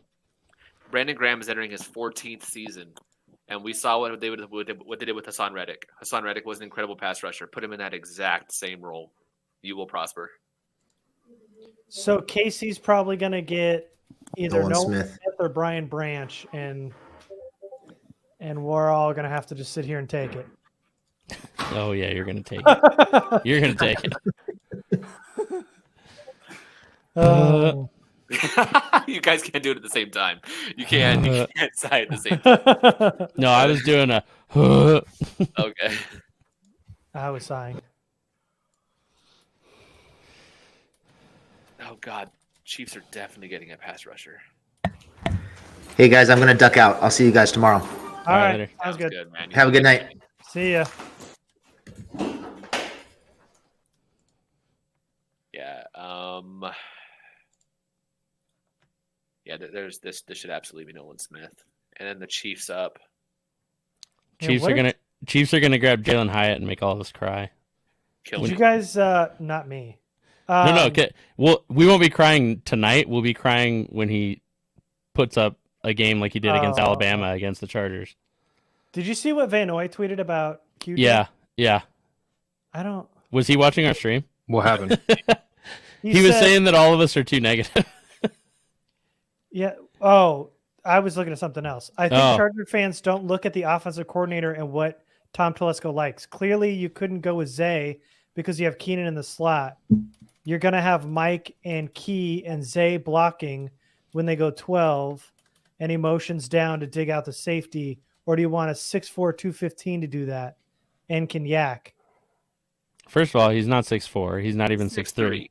He's He's what 6'2". He's 6'2" and eight. change, Oh, my Okay. God. Somebody, and he's 208 pounds, not 216. one guy right underneath, Kyle Van Noy goes, KVN, you would be the fastest player on our offense. Damn. Damn. Got him. Got him. Oh, that's good. It's very nice. Oh, there we go. The There we go. soundboard. Finally. The soundboard isn't working. I had to upload the sounds into here. Oh, I Oh, thought you you did? forgot about Yeah, it. no, I've been slowly trying to add them into here. I couldn't get. That's why I kept leaving right at the beginning of the stream because I was. It wasn't feeding in for my soundboard. So I'll try and figure that out for tomorrow.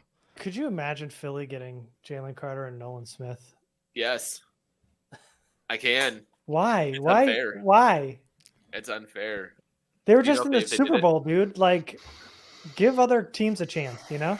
Georgia Tech is just a minor league team for the Philadelphia Eagles. Georgia Tech. I mean, sorry, Georgia. It's part of their farm system. Keon White's a Charger tomorrow. So that's Georgia Tech. That's Yeah. But man, are there some good edge left. There's still. good edge, good tight ends. Joey Porter Jr. is still on the board. That's nuts. Whew. So only also- one- Oh, dude. Speaking Also- of picks 32. Steelers. KC. No. Actual 32. Because of the Oh. pick. It's the Steelers. They traded that pick for that's Joey Porter right there. Oh, Anyway. So Michael Meyer becomes a lot more palatable in the second round. oh, of course. 100%. Yeah. The Eagles got Nolan Smith. They absolutely did. Holy balls. That is insanity. Bro, that defense is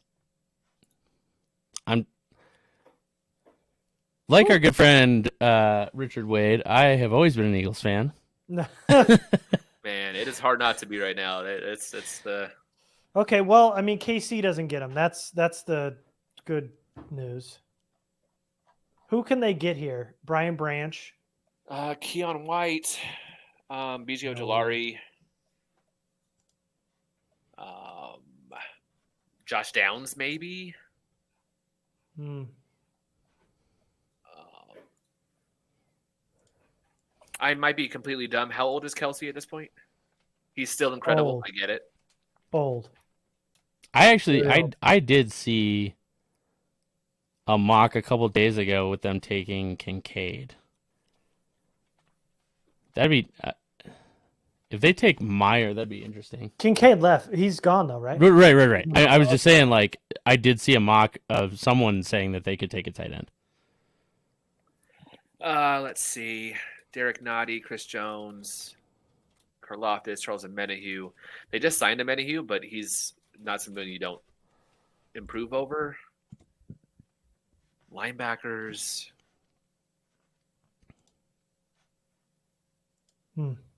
Corner, they have a 7th rounder slated to start, Joey Porter Jr. potentially. Nick just tweeted Kenneth Murray would be the fastest skill position player on the Chargers offense. It's actually true. It is true.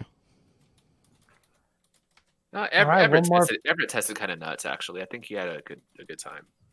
Okay, so one more pick. We know Nolan. We could I'm probably gonna go with Joey Porter here. Actually, for Kansas City. Kansas City. Jalen Watson is a 7th-round pick last year. He's slated to start outside. Man, that would be nasty. And they It's just also got too- they got that Washington corner last year. Chiefs could just Yeah. troll everyone and take Levi. Wasn't it Chris Collinsworth who said some shit like that this week in a mock draft? They're like, I mean, if he's going to be hurt, you got to have an option. Chris Collinsworth literally had them drafting someone behind him. Levi hasn't been. That just dawned on me. Levi hasn't been taken. That's hilarious. Yeah, because nobody wants that 5th-year option on him. They don't care. Same with Keon White, who's at the draft. Yeah, that was always weird. Yeah, It was, as one of his biggest fans, that was a weird choice to have him go. Yeah.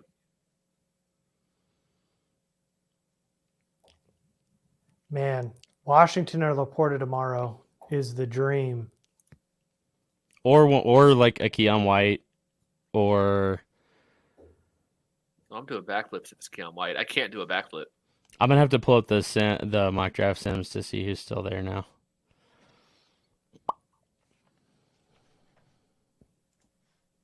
Let's see. Is it still meltdown mode in the Discord? How y'all doing in there?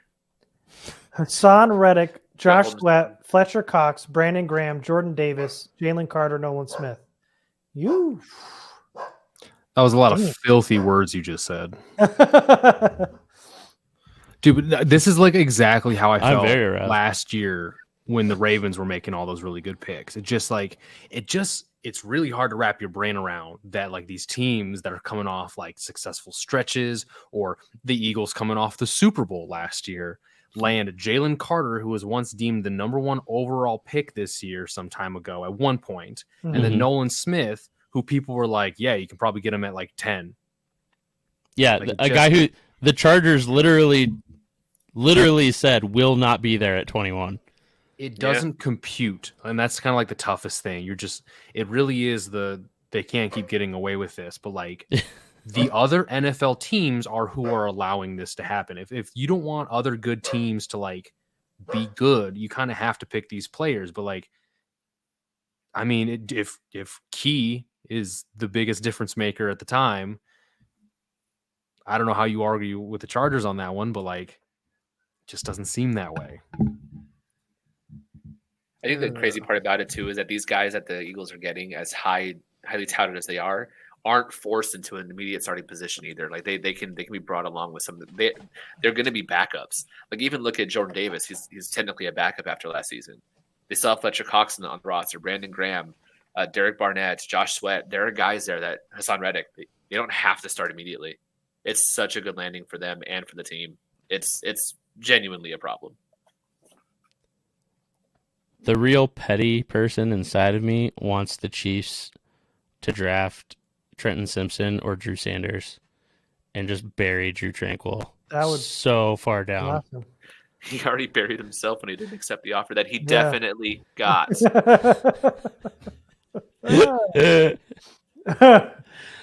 Hi-oh. Daniel Stebbins said that. I am not speaking for Lady Go. Go ahead and send more people in my team. Retweets are not endorsements. Yeah, but go ahead and share mine and other. Anyway, so the Chiefs on the clock. I'm going to guess Joey Porter here. That's my pick. And I'm going to hate it because he's very, very good. Oh, dude, that white suit is clean, Nolan Smith. Yeah. Oh, yeah? That is nice. Double-breasted. Who is that dude perfect? And is this 2013?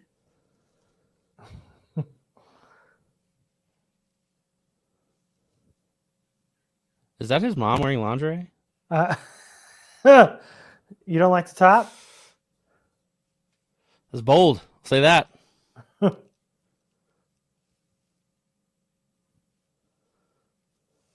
Donna Kelsey. Come on. Who's that last one? Last pick of this. Yeah.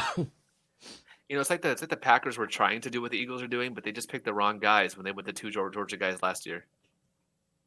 Quay Walker and Wyatt or whatever it was. Mm-hmm. Eagles are like, yeah, we'll do that, but good. I still can't believe the Lions drafted Jack Campbell and Jamar Gibbs. Is that the worst? That. Is that the worst first round? For sure. Because they traded what back for one, but up for another. Maybe I'm wrong on that. I think the Cardinals are the one who traded back and then traded up. Well, the Cardinals, but they traded with the Lions. I think Lions traded back for that pick, right? Jahmyr Gibbs at 12. My goodness. Jack Campbell at 18. Yeah, 2 Iowa guys go in the first round. Michael, hell yeah. I don't like either of them, but good on you. So Kirk Ferentz has had, I just read something, it's like 12 first-round picks, and none of them have been like 5-star recruits or anything. They've mainly been like 3 stars and stuff. So got good players there, man. not to toot that horn, but The Chiefs have been on the clock for like 25 minutes. Yeah. Like Nolan Smith was announced like a long time ago, and they still have 4 minutes on my feed. Random little Iowa thing. Michael, when I was watching tape, Quinn Schulte jumped the hell out at me. Do you have anything on? Is he like a highly rated kid at all? no, not in the slightest. So Quinn Schulte went to he went to the Catholic school in my hometown, and is the son of the football coach at that school. He's like one of a couple brothers under that guy. I mean, he was a walk-on safety as well. Iowa is just like really weird about they give walk-ons like really good shots, and they usually like ball out for them. So he was impressive as hell on tape. Like several different guys when I was watching, like the dude kept jumping out on film. It was crazy. Yeah, they've got some dogs in the secondary, man. Cooper DeJean is about to be insane. Like if you thought Riley Moss was good, Cooper DeJean is. That's right. amazing. You have Riley Moss to talk about probably tomorrow. Yeah, we're gonna draft the actual good Hawkeye tomorrow, Sam LaPorta, which would be nice. I would love that. Yeah, I'd bust out of my jorts if they did that. Did he work on this pick yet? Look at Andy Reid. He shaved his face. Does he have a mustache still? Oh, it showed it from like the back, but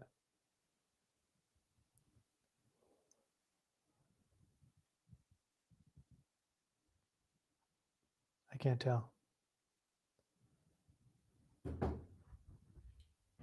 All right, so we all like Sam LaPorta. Is he the number 1 dude for tomorrow? For you guys? For me, it's Keon White. I am so high on Keon White. And I'm looking forward to having a conversation with Craig because I know he said he had a thing about him. But Keon White. But after that, if we're talking tight end, LaPorta, 100%. Washington Darnell, also. Yeah. Washington. Yeah, Darnell would be amazing. Stanley, what you think about for tomorrow? Oh, he says just a minute. Yeah. Is he listening to the pick maybe? What about you, Peterson? I'd probably say some similar. Yeah. Keon White's cool because like I wouldn't have expected him to possibly be at 54.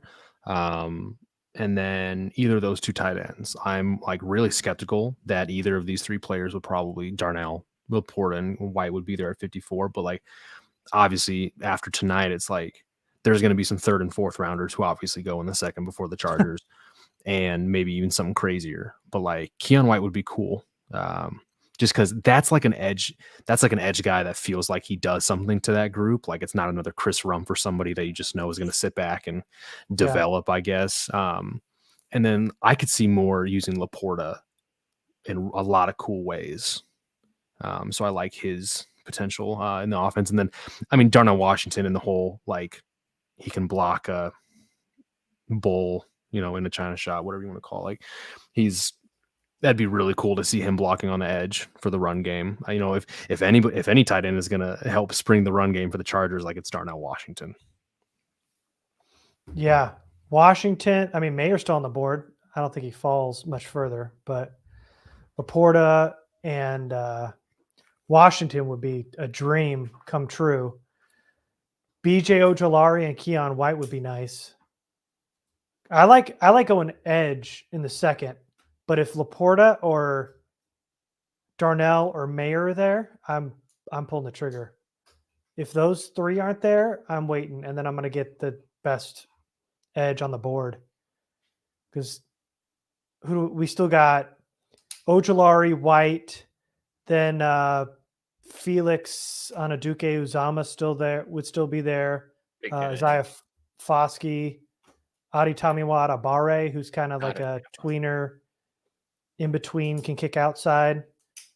There's a good group of guys there at edge. Byron Young from Tennessee also. I had about a third or so on him. Derek Hall is another guy.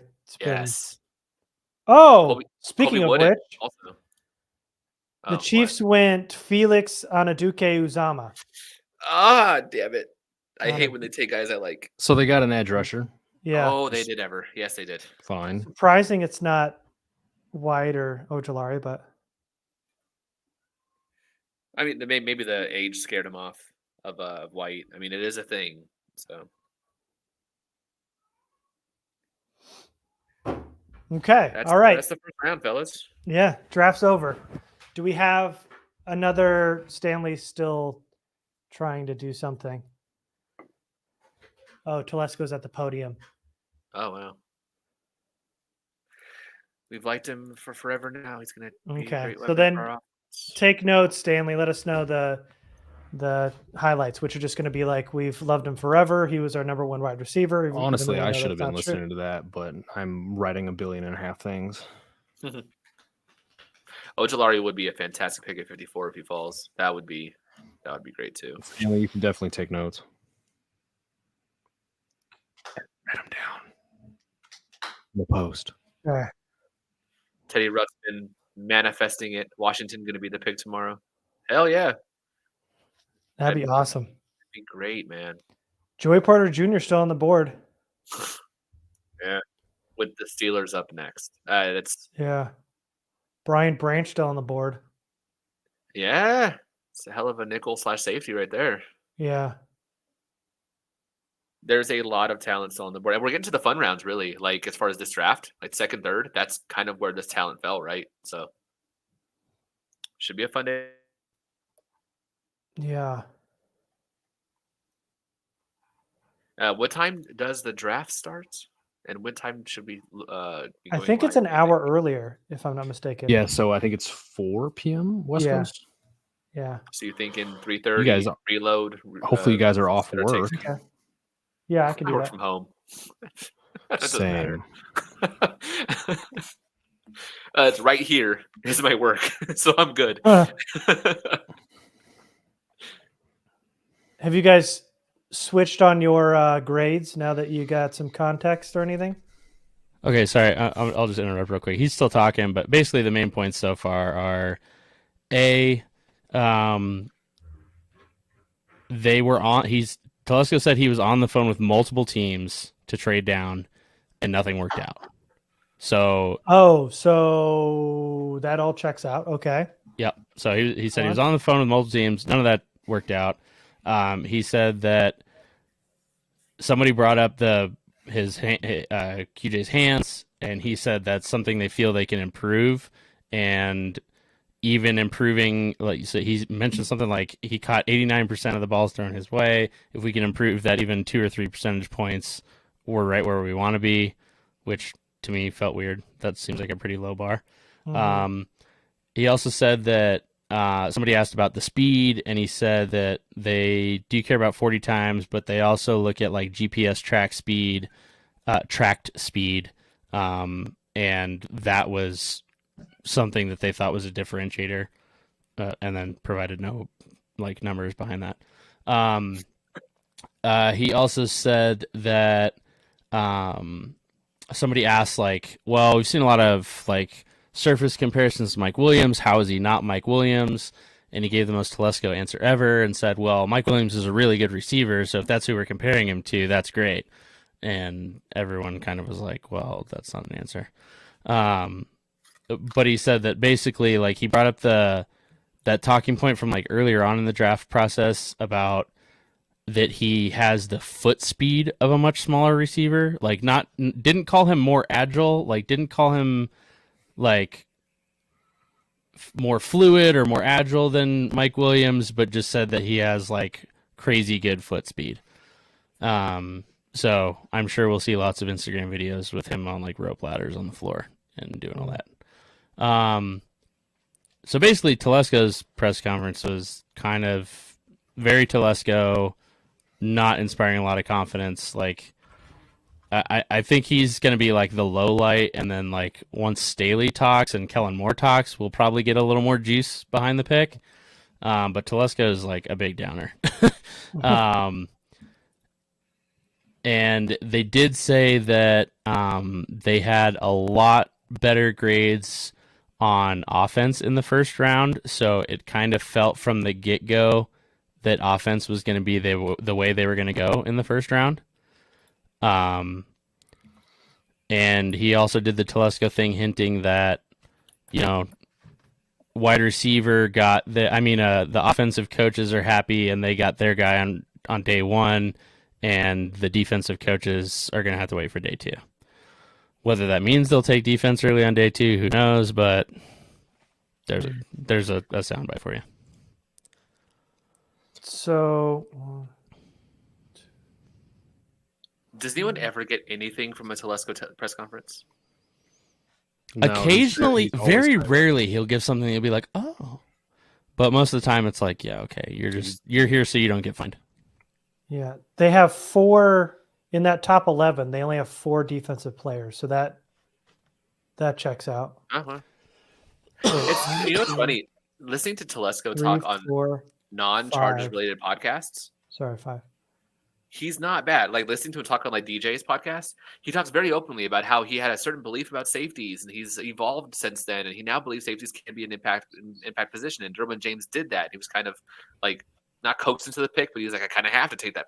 He talks so much more openly when it's not Chargers related, and it's or not a Chargers related podcast, I should say. Even when you're asking him generalities.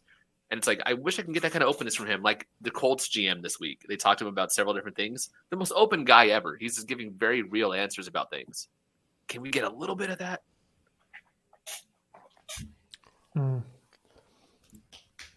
Yeah, I also don't feel like he's being asked the right questions nearly enough.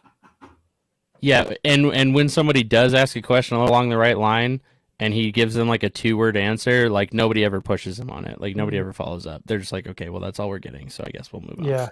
Yeah. Okay. All right. Well, I heard you guys going over top names for day 2. oh, okay. Yeah, go for it. I'm also in camp. Sam LaPorta, Darnell Washington, Keon would be good. Ojolari, I go back and forth on Ojolari, but I think he'd be good. Derek Hall is another good name. Based on some of the earlier stuff that you got, Garrett, depending on how far they slip, kind of like in my last predictive mock, maybe a Trenton Simpson or Drew Sanders if they fall. Could be on their board. I wouldn't want them, but those are names that are there that the Chargers have specifically mentioned that they're high on. I would love a DJ Turner. Brian Branch is interesting. The Chargers could definitely add to that safety group. Yeah, and then back into day 2. I don't think they'd go that early, but there is starting, like, this is where I'd start being okay again with adding to the offensive line group. Like, I know that's not a popular thing to say, but like, you see what some of these teams are doing on defense with stacking up weapons because they know that pieces are going to go down and they're going to have to rotate and everything. Like, I'm tired of having way below replacement level players backing up the starters. I would be all for adding a starting level player or two to back up our starters, because those 5 players are not going to play all 17 games. Not even close. Yeah. If I remember right, you said there was a decent amount of work, at least looking into some interior, right? At one point. Yeah. I know that was a month or two ago, but they're at least looking Yeah. into some interior guys. Schmitz and Mouch. Wow. Mock, Yeah. or how And do you also pronounce it? Titman. Yeah. I think it's still on the board too. And then that, like, Avila is a guy that is pretty high ranked that I think I saw somewhere they talked to. There was some Bergeron hype. And Osiris Torrance didn't go in the first round. He's still on the board. Yeah, the 5 that they liked are John Michael Schmitz, Osiris Torrance, Joe Tippmann, Steve Avila, and Cody Mauk. Yep, literally all of those guys are there. Mm-hmm. Oh, all right. Brandon Staley's getting on. This will be a much more better. But if you guys want to sign off, like, that's cool. I'm gonna just go watch that, and I'm assuming we're gonna be. So thanks everybody for joining. If these guys sign off, I had fun. I'll see you guys tomorrow, and enjoy your night. Yes. Yeah. Let's all just say Okay. bye. And Yeah. we'll, So yeah, if you liked what I said today, then I am at Bolt Fan in Denver. If you didn't like what I said, then I'm at Zone Tracks. Please That's my joke. forward all complaints. I don't see a Twitter handle. I make anywhere on that the joke screen. every time. Well, I've been making that joke for years. that's the perks of going first, is I get to steal jokes. You Get can't wrecked. just steal my bit, dude. This has been a running joke for years. Like 4 or 5 years. Mike, I mean- I've been trying to get you followers, and I've been giving out your Twitter handle.